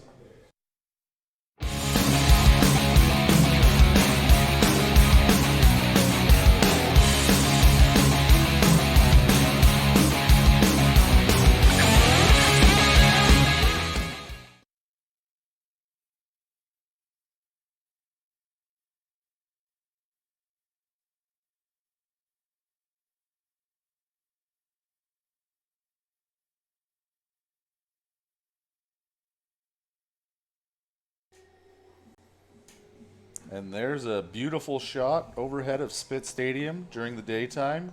We're under the lights here as we head into the 6th inning in what has been an exciting matchup between the Lethbridge Bulls and the Energy City Cactus Rats. Yeah, Lethbridge getting out of a tight situation that last inning with 1 down and bases loaded, but getting a couple quick outs and getting out of there with no damage, keeping this one a 9-2 ball game. You love to see it. And Alexander is back out for another inning of work here. So with 100 pitch... Oh, excuse me, he is not. Looks like we've got number 8, who is going to be... Let's see if we can find it quick for you. Sebastian Misner from Ancaster, Ontario. Ooh. All right. Yeah, goes to Sussex Community College. All right, and he has appeared in 7 games so far this year for the Cactus Rats, 7.1 innings pitched. He's got 7 strikeouts and 9 walks, 10 hits given up, and he has 1 save and 1 loss on the year. Yeah, back to an overhand style pitcher. Looks like he's got some good gas on the fastball. Let's see what his break looks like here. Yeah. His last action came on Sunday against Saskatoon. He went 2/3 of an inning, giving up 1 run, and took the loss in that game. 1 run. Must have been a tight one then. It was a 4-3 game. Oh, devastating. Yes. Well, he's looking to get back to having a good performance here, you can think. You would think so. But he starts off against the toughest part of the Bulls order here with Carter Clairhout, Jack Kaliski, and Steven Andrzejczyk. Yep. Coming up to bat. 3-4-5 here for the Bulls. We hear the familiar Hey Mr. Carter music of Carter Clairhout. And in he digs. First pitch here from Meisner. Bringing some serious heat, but he misses outside for ball 1. Yeah, he's the tallest pitcher we've seen today, coming in at 6'4", it says. Oh, you like that for a pitcher. Mm-hmm. Shortens that distance.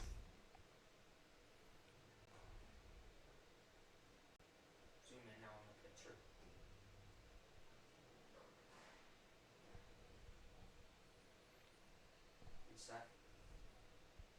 Down 1-0 here early in the count. Evens it up with a nice strike there. Claire out, not swung at, taken for strike one. Yeah, looked like he tried the outside. Up gave it to him there.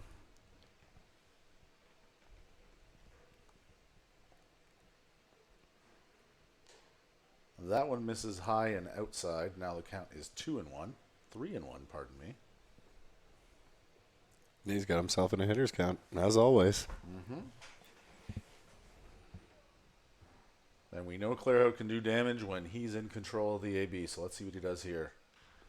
Swings and chops it. It gets past Aracena at third base. It was a very well hit ball. Yeah, first time we've seen him put it to that side of the field, but yeah, you can tell you get all of it when you're hitting it right at the third baseman and shortstop, and they can't get a glove on it. Yeah. Had some good exit velocity. That's good. Dalen Blanchard in again for Jack Kaliski here late in this second game. Let's see what he can do this time. Hit by pitch in the first game, I believe, hey? He came around to score. Yeah. And he takes his first pitch for ball one, so he's already seen the same amount of pitches in this game as he did in the last.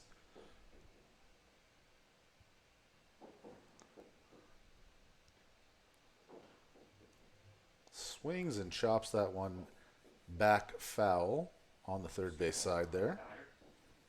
We're now 1-1 with a runner on first.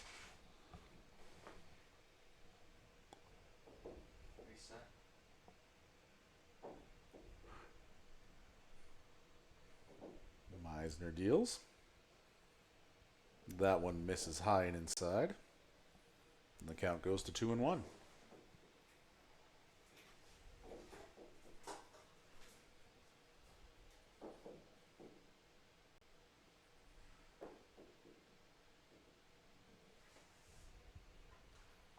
And that next pitch is fouled high and back over the bleachers.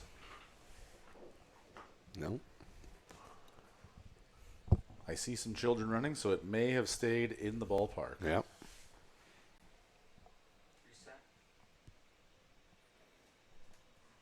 Meisner coming with a 2-2 now here. 0 out and 1 runner on. And that's hit well out to right field, but fielded with ease by Husu. Not far enough to advance the runner on first. Yeah, nice job there. Took a couple steps back as it was hit hard off the bat, and then did a nice job running in to get to it. Keep the runner at first. So with one down here in the top of the sixth, that's going to bring up Steven Andrzejczyk. I think the story behind Smooth Operator as his walk-up music is. You know, I don't know, but I really want to find out. Yeah, because it seems too old of a song. Great piece of hitting there. Absolutely. Just puts it over the second baseman's head into shallow right. Advances Clairhout to second. He's into first base with a single. Puts him to 2 for 3 on the day with a walk.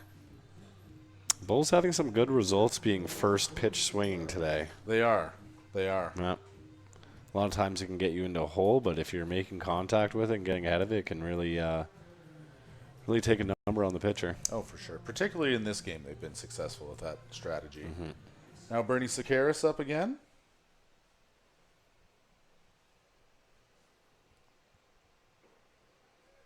One for 2 on the day. Also has a walk.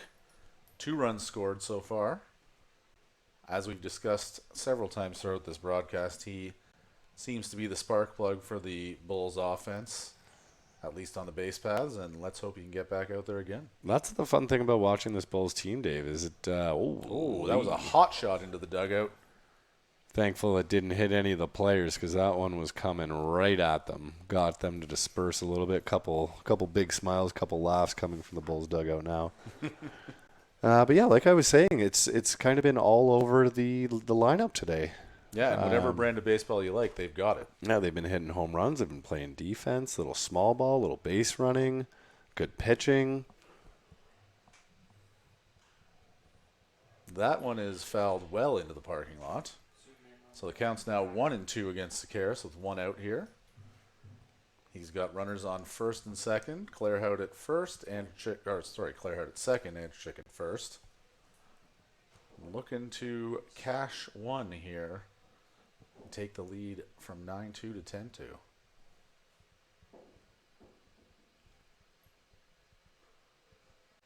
That pitch misses high and outside. Runs the count even to 2-2 here.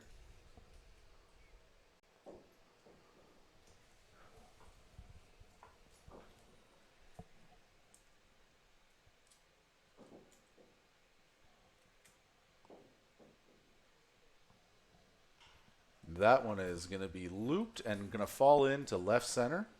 Single for Sakaris. Going to move all the runners along. The bases are now loaded. Yeah, I dare say in a tighter game you could have sent the runner there, but no point in risking it at this point. Definitely not. Yeah, good piece of hitting, though, spraying it to the other side of the field. Once again with 2 strikes on him. Brendan McTavish up to bat now. 1 for 3 on the day. He's run his average to .313 with that performance this afternoon and this evening. Good situation here with the bases loaded and 1 out. First pitch swinging, little chopper. It's going to be trouble. Fielded at the mound barehanded. They get the force at home, and that's 2 outs. Great play by the pitcher to just wait for the right hop, play it barehanded, and then in one motion just get it right into the catcher who made a good stretch to stay on the bag and make the force out there. Yep, good awareness, good composure by the pitcher. Yeah. To have the patience to wait for that ball to come to him. Yeah, I've seen a lot of people try and rush that play, and it goes terribly awry. So good that they could get the out. And something like that happened to Hoffman the other day. More of a grounder, but yeah, or for the Blue Jays, I should say. Bernal up to bat here with 2 out. Opportunity to cash his 3rd of the game here, if he can get a base hit. Bases are loaded here in the top of the 6th with 2 outs.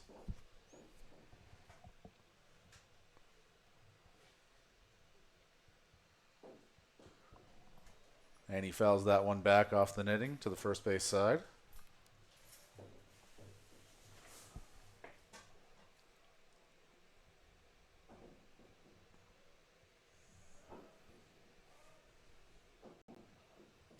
Oh, we never did run the line on James Alexander. After this pitch, we can talk about that. Here comes the 1-1. That's hit well into center field. That's going to drop over the outstretched arms of the second baseman. Cashing 1 and 2. Bernal with 4 RBIs on the day now. Tough one for the second baseman there. Got a little bit late of a jump to it, and it fell just past his outstretched glove, cashing in 2 there. 11-2 for your Bulls now with runners on first and third, top of the 6th with 2 outs. So Alexander went 5 innings, 9 runs, 8 earned, 9 hits given up, 2 strikeouts, 4 walks. Much like the, was it Nino in the first game? Yep. Thought he pitched a lot better than the line looked. But the Bulls' bats were just right on top of it. A lot of it with 2 strikes as well. Timely hitting. Yeah. Will Turner up to bat now. He's up 1-0 early in the at bat here. Goes up 2-0 by taking a pitch high and inside. Yeah, timely hitting. Patience at the plate. Waiting for your pitch. Fouling off some good ones. Very much been the story for the Bulls today. Ooh, another one high and inside, but called for a strike.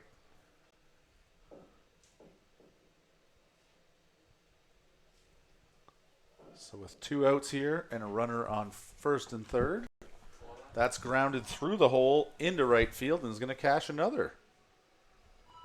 Will Turner has himself an RBI. The Bulls have themselves a 12-2 lead. And with 2 out, we're back to the top of the order and Jalen Ryan here. Now just 1 run away from the final score of the first game at 12-2 now for the Bulls. They definitely did it in a different flavor, but you can't argue with the results. No. And like we keep saying, it seems like a little bit of everyone's getting involved here, which is what you want to see from a team going from June to July. The only hitter in the lineup without a hit today is Blanchard, but he's only had the 1 AB. Well, let's see if they can get him up again, give him an opportunity. Let's see what we can do. They're going to get the 7th chance to hit because they're playing as the road team in this game. Yep. Ryan fouls that first pitch to the first base side and over the grandstand.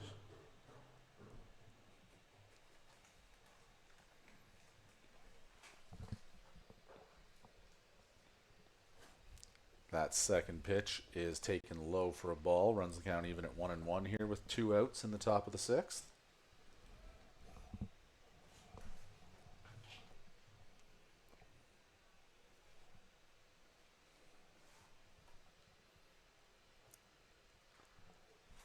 And another one fouled back.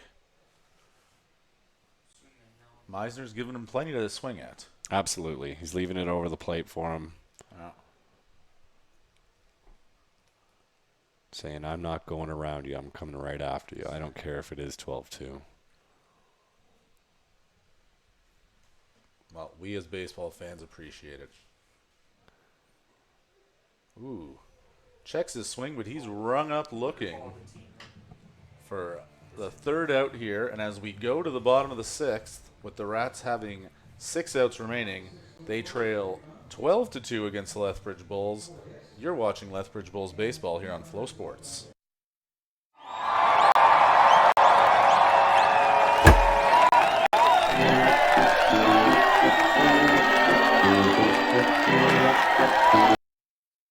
T-Bone is a busy bull these days, so please give him a hand keeping Spitz Stadium clean by using the Ability Resource Center's recycling bins located throughout Spitz Stadium. Ability Resources is the official recycling depot of the Lethbridge Bulls and Spitz Stadium.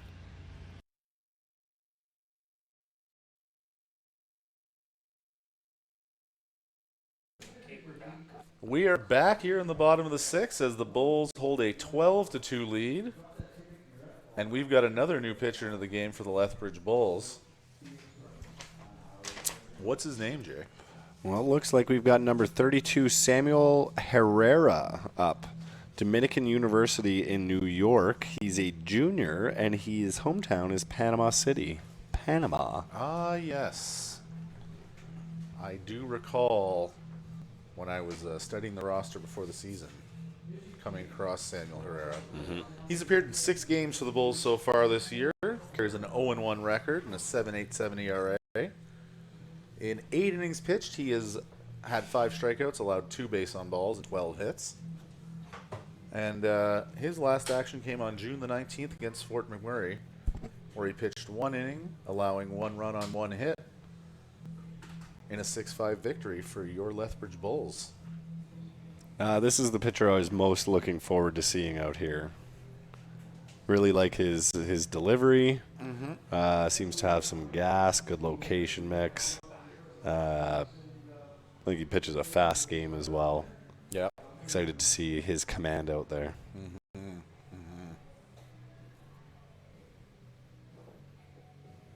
Also intrigued to see what type of situation do we have. He's pitching 2 innings or...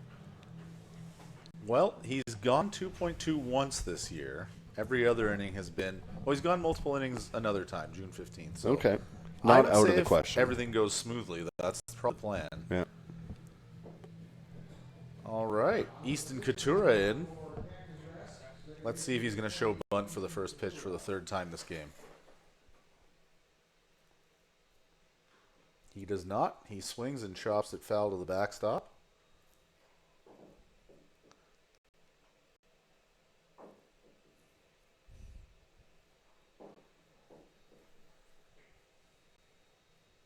Herrera looks in for the sign. And here's the pitch. And that's lined out towards second. Picked up on 1 hop, but the throw is way wide from McTavish. And Couture is going to find himself on base for the first time this evening.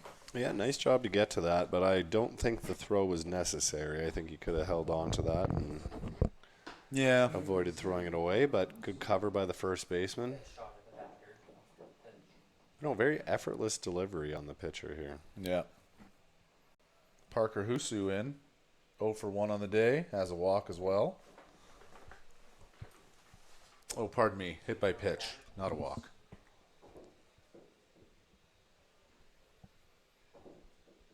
Ball 1 to him there on the first pitch of the at-bat.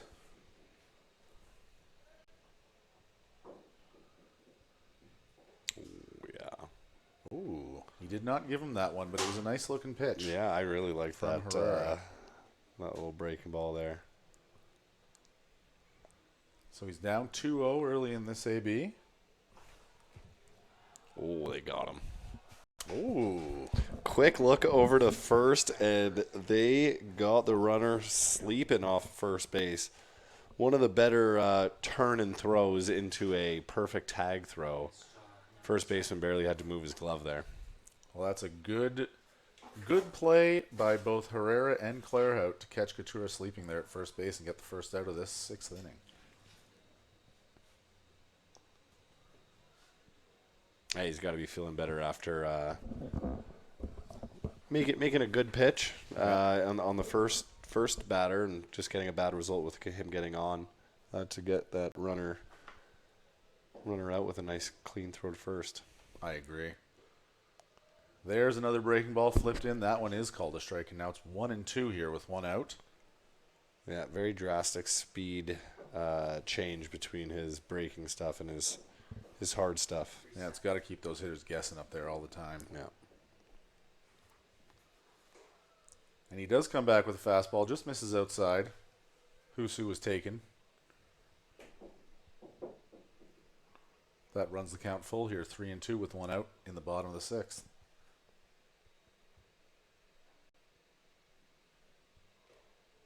Tried a breaking pitch up and missed. So that's going to put Husu on first here. So we're back to 1 on with 1 out this time. That'll bring Ferguson back up to the plate.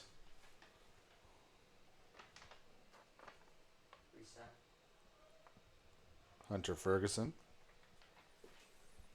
looks in at Herrera. Way out in front of the first pitch for strike one. Yeah, healthy cut of that one. Yeah. Someone had the green light on. Herrera checks first. Decent sized lead by Husu out there. Comes home. Strike two. Yeah, umpire's been giving that low fastball all day. Got to give credit to both catchers, but especially Bernal. They're doing a good job of framing that, making it look like a nice strike at the knees. Here comes the 0-2 from Herrera. Oh, and that is watched for strike three. Yeah, nasty little change up there. Caught the corner. Maybe a touch low, but like we just said, the umpire's been giving that low pitch all day. He's not gonna stop now. Nope, not when he has a chance to ring somebody up. So with 2 outs here in the bottom of the 6th, Elijah Bear strides the plate with runner on in a 12-2 ball game in favor of the Lethbridge Bulls. And that first pitch, a fastball, misses just outside for ball one here.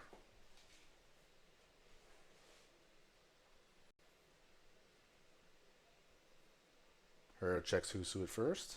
Will come home. That one misses low. He's down 2-0 early in the count here. Just 4 hits for. Yeah, it feels like they've had a lot more action. I agree. Yeah. And that's a ball that's just. Yeah, bounced, trapped by the second baseman, run over to second, touch the base, and nice little force out, fielder's choice to end the inning.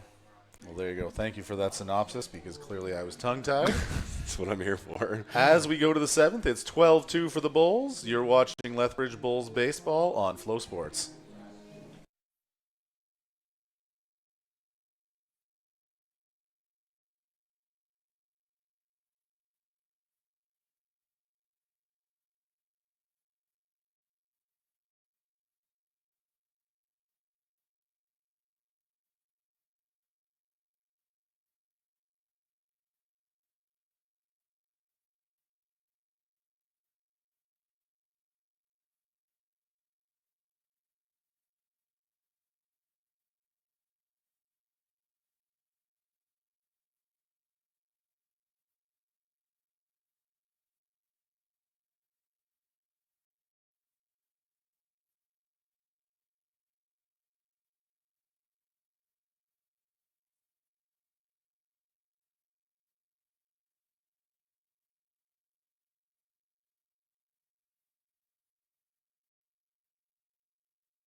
We return to action here at Spitz Stadium in the top of the 7th of Game 2 of this doubleheader between the Energy City Cactus Rats and the Lethbridge Bulls.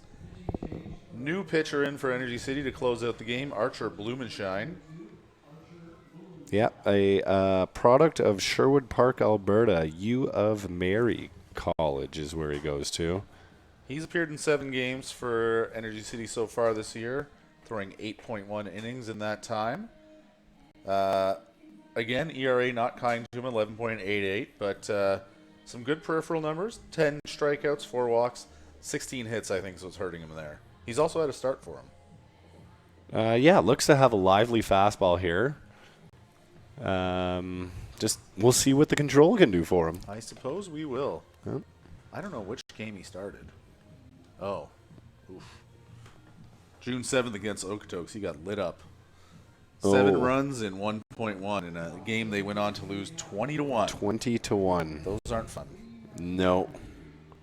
Lee Matsuzaki up to bat here, and we are down to the nitty-gritty, folks. So a reminder, the Bulls are playing as the road team, while Energy City awaits the completion of the MyShack Metro Ballpark in Spruce Grove, their beautiful new home. So the Bulls are going to have their 3 outs. Cactus Rats will have 3 outs to try and tie it up. Slice just foul down the left, down the third base line there, almost getting into the Charlton Hill patio. It was a well-hit ball. Matsuzaki continues to hit the ball well today. Yeah, he's been on it all day. Yeah, he's had his couple of triples in this game. Yeah. He also gave the ball a pretty good ride, just got under it a little bit in the last AB. Yeah. But no, like you were saying, Dave, 6 more outs here and then a little bit of a break until Canada Day. For us, we're back on Saturday. Oh, excuse me. Yeah. As for the Bulls, I believe they're back at it tomorrow. We can confirm that in just a second here.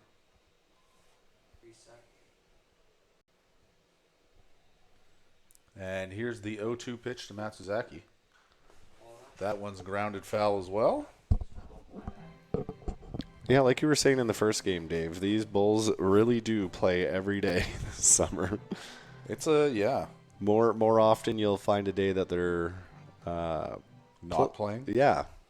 Yeah, especially with the double headers, makeup games with inclement weather that we've had at the beginning of the season. So make sure you come out to the ballpark and watch your Bulls play because they are red hot right now. Mm-hmm.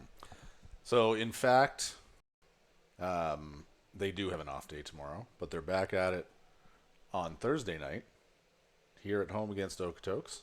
That'll be a big one with first place implications on the line. Well, funny you mentioned that. So the game's gone official in Brooks, and Brooks pulled out an 8-7 win. Oh, that is big for your Lethbridge Bulls. So that puts them to 13-8, and the Bulls are looking good to get to 14-8, as unfortunately Matsuzaki goes down on strikes there for the first out of the inning. Still a tremendous day for him, though. Absolutely. Any day you can have 2 triples, you should be happy. Yeah. Carter Clarehout up to bat now with 1 out here in the top of the 7th. Speaking of having a good day. Another rounded past first base and into right field for another knock for him. 3 for 4 on the day. 3 for 4. Yeah, 3 for 4 in the second game. I believe 3 for 5 in the first game as well. You ever have a 6 knock day, Jay? No, not at this level. Probably not at any level. And he made it look effortless out there. Indeed, he did. So Blanchard getting his chance to join the hit parade. Oh, right. This is the last Bulls player without a hit today in this game's lineup. This game, yes. yeah. Down 0-1 here with 1 out, runner on first.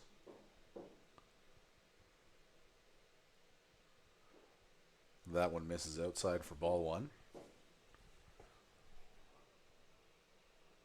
Blumenstein's got a live arm. He does. Yeah. Yeah. Yeah, very interested with the... Ooh, misses outside, and that one's going to go all the way to the backstop, and Clarehout can advance easily to second base. But just the difference in pitchers' velocity, skill, movement, location. Just at this level, there's big Variance? difference. Yeah, big variance. Yeah. Here comes the 2-1 to Blanchard. Low and outside. That one is stopped by Hagen, the catcher. Takes the count to 3-1 here. And as much as Blanchard would be happy to get on base any way he can, I'm sure he'd love to get a base knock. Yeah, I think it's a better dugout opportunity if he gets on base with a hit. But Not going to have that opportunity as that pitch misses outside for ball 4. sorry, guys, he just wasn't pitching to me. Nope. Steven Andrchik digs in now with 1 out, 2 runners on. Chance to extend the Bulls' lead here in the top of the 7th. Yeah, another guy that's having a good day out there. Swinging right through that one, though. Yeah, he was a little bit in front of it. Yeah, I think he's looking fastball. He was. Good on Blumenschein to throw him something off speed, fool him a little bit. Yeah.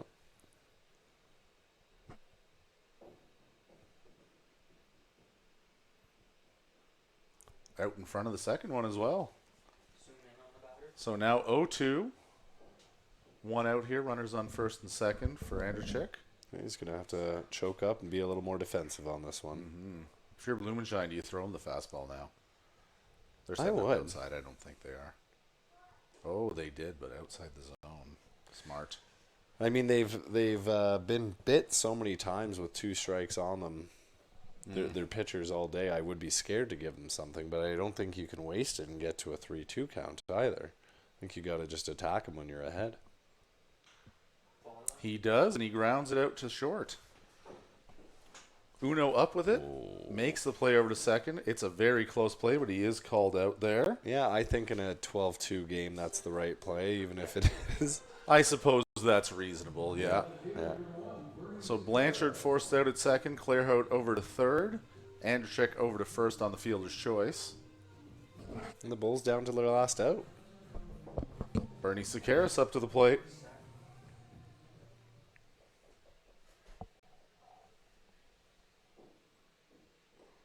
First pitch is down and in for a ball.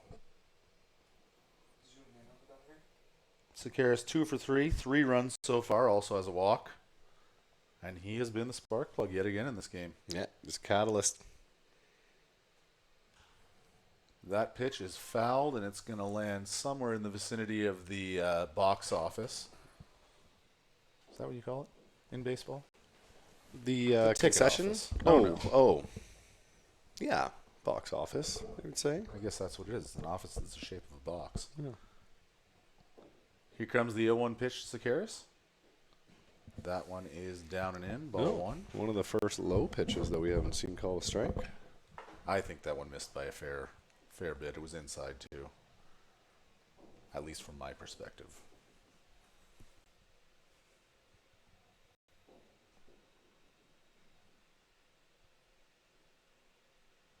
Takes a long look in. Oh, Sakaris calls time.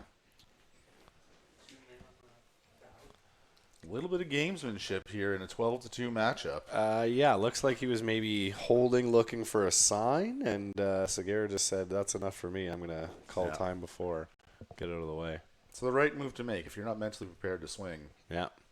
Tough thing is a lot of pitchers. Grounded up the middle by Sakaris. That's going to get through a diving Katura. Cash another run here for the Bulls. Clairhout in to score. It's now a 13-2 ball game. Sorry, you were saying? I was saying a lot of pitchers, if you call time on them that late, you might be getting one in your ear the next pitch, but instead he puts one over the plate for Segura to rip into right center field and cash in another run. Yeah. And we've got ourselves another 13-2 game. Indeed we do. Brendan McTavish in here with 2 outs. Runners on first and second for him. Blumenschein deals, and that ball's fouled off onto the Charlton Hill patio. Mm-hmm.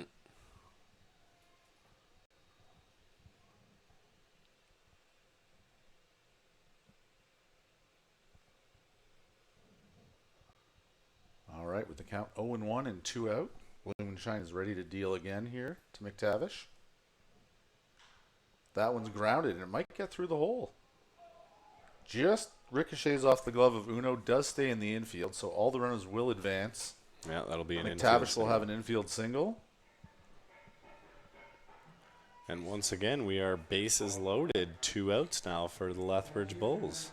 And look who's coming up to the bat, Mr. Four Ribbies himself, Adonis Bernal. You love to see it.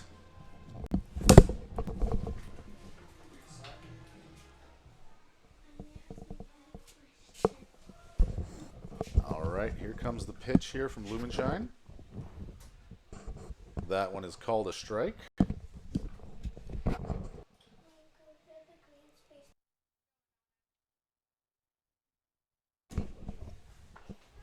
All right, 0-1 pitch here. That one misses low and outside. Now, with that last pitch that you were saying was the one low pitch he hadn't called a strike, I think it was a similar placement. It just looked closer because the batter was lefty. Lefty, yeah. Yeah. Yeah. I agree. And like you said, looks a little more inside on that when you've got the lefty at the plate as well. For sure. That one bounced in the dirt. Hagen wasn't sure where it was for a second, but it didn't go too far away, and none of the runners can advance here. But Blumenshine finds himself in a little bit of trouble here, down 2-1 in the count with the bases loaded, and the dangerous Adonis Bernal looking to cash more RBIs in this game. He already has 4 in. Ooh. Inside, checked his swing, and first base ump says he did go around. I think that's a fair call. I think so, too. It looked like he committed to the swing and then kind of had to save himself from getting hit, and bat went around while he was doing that. Yeah, it was a little more inside than I think he originally anticipated. Yeah. 2-2 here.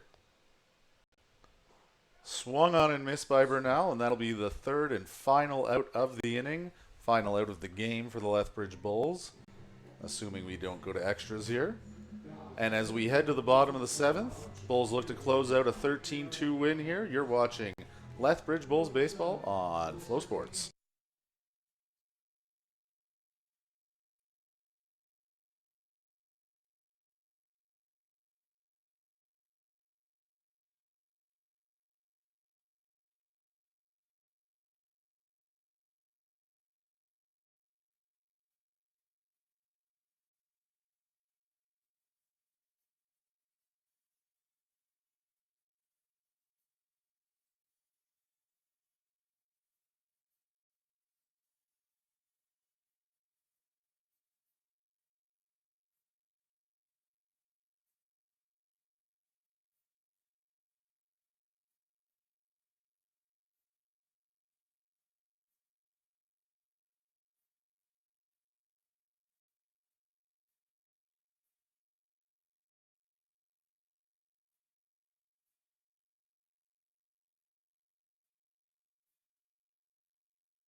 All right, we are back here with the bottom of the 7th as the Lethbridge Bulls look to close out their second win of the day. Looks like we got a new pitcher on the mound to close things out, Dave. Indeed we do. Herrera with a nice clean inning there. It looks like we got Donovan Gamez now. Donovan Gamez. San Antonio, Texas native. Junior out of OLLU. Our Lady of the Lake University. That means his college team out of Jack Kaliski and a few other guys on this team. And this is the guy you want closing out a game for you, I dare say. He's got 5 appearances on the season, 6 innings pitched, 2 saves, and most importantly, a 0.00 ERA. Is that good enough for you? Looks good enough, and I think it'll be enough against the Cactus Rats tonight as well. Yes, indeed. 8 strikeouts against 0 base on balls as well, which I think in a game like this, it's been a long day. We've been at the ballpark for 5.5 hours now. These guys have been playing for about 5 of that. Yeah. I think you want a no-nonsense pitcher that's going to notch those last 3 outs and send us all home happy. I agree, Dave. I'd say with your kids staying up till 10:30 plus to be here, they might have a new favorite player if he can get 3 up, 3 down.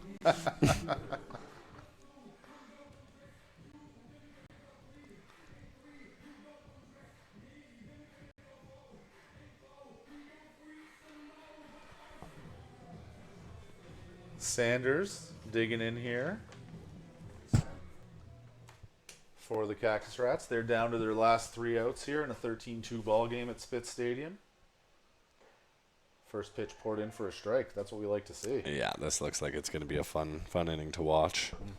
Love seeing a pitcher that's a master of his craft. Absolutely.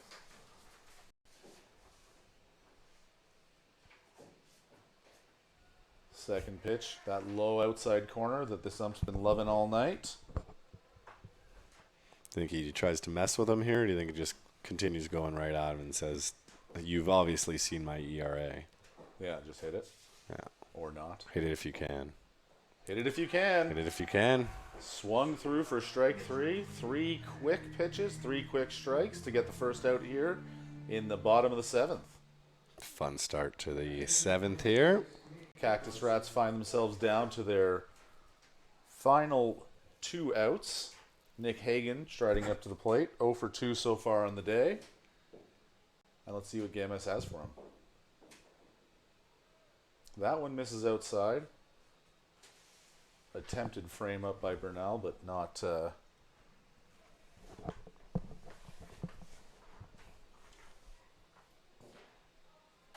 That second pitch is a strike. Yeah, he doing a great job of mixing locations in the zone. As you can see, was the second strike little curve. Yeah, he's painting the black. Yeah. So we got 1 and 2 here. 1 out. That one's grounded to the hole. Oh, tough play Nice up the attempt short. by Andrusik to backhand it, but it bounces off his glove and into left field. Hagen's on with a single. And with 1 out, that brings Uno back to the plate. Yeah, I like to talk about it often in the infield. It's a difficult play when you're going from the dirt to the grass.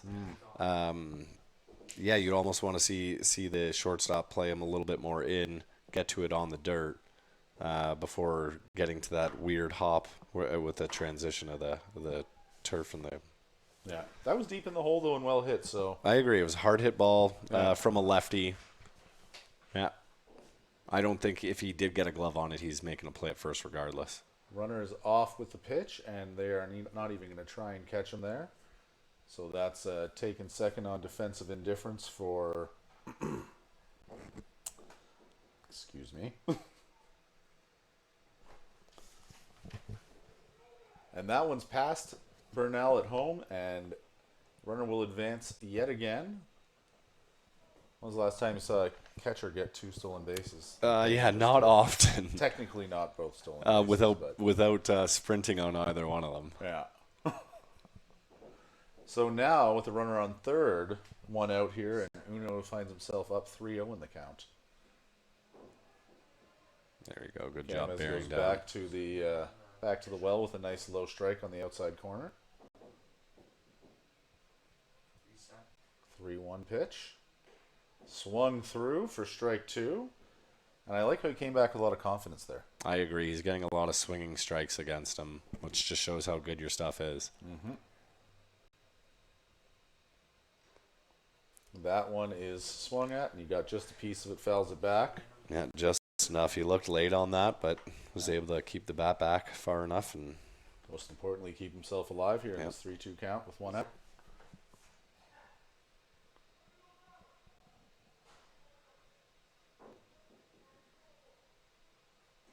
And swung through. Big comeback to get strike 3.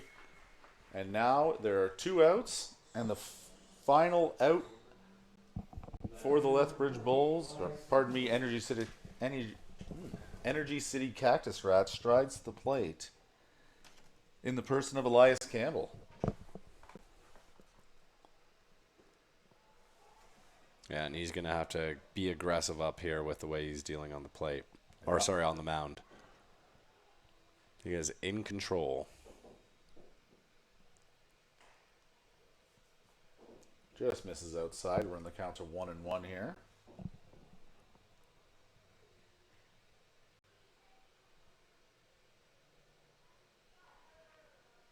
Shakes him off. I like this.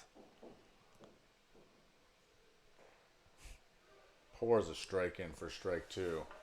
I'd shake him off too if I could throw it there. All right. So we are down to the final strike here for the Cactus Rats in a 13-2 ball game. Gamez delivers. Oh, yeah. And he is caught looking to end the ball game here. Backwards K to end it. 3 strikeouts for the closer. Quite the performance. Exactly what we wanted to see. So that's a 13-2 victory here for the Lethbridge Bulls as they take both ends of a doubleheader over the Energy City Cactus Rats by a score of 13-2. We'll be back with a quick wrap-up after this. You're watching Bulls Baseball on FloSports.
Welcome back here to the broadcast booth as we cap off a wonderful day of baseball here at Spitz Stadium with a pair of 13-2 victories for the Lethbridge Bulls. Yeah, nice day for the Bulls, and they've moved into first place now with Okotoks losing against Brooks. Yeah. And Lethbridge taking both games 13-2. Good momentum going into their next game against Okotoks. Absolutely. So they lead by a half game. Okotoks does play Brooks again tomorrow, so they could find themselves deadlocked coming to that next matchup on Thursday. Absolutely good place to be. Yeah.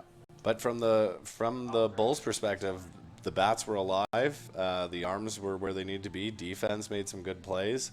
I think they're at a good point in the season. I would have to agree with you on that one. So as we're now 21 games in the season, the Bulls find themselves 14-7. And if you don't have plans already, you should plan on getting down to Spitz Stadium this summer to catch some Lethbridge Bulls baseball. The Bulls will be back on Thursday. Jay and I will be back in the booth this Saturday night. And we look forward to seeing you again soon. For Jay Lachance, I'm Dave Lachance. Thanks for joining us for Lethbridge Bulls baseball on FloSports. We'll catch you next time. Thank you.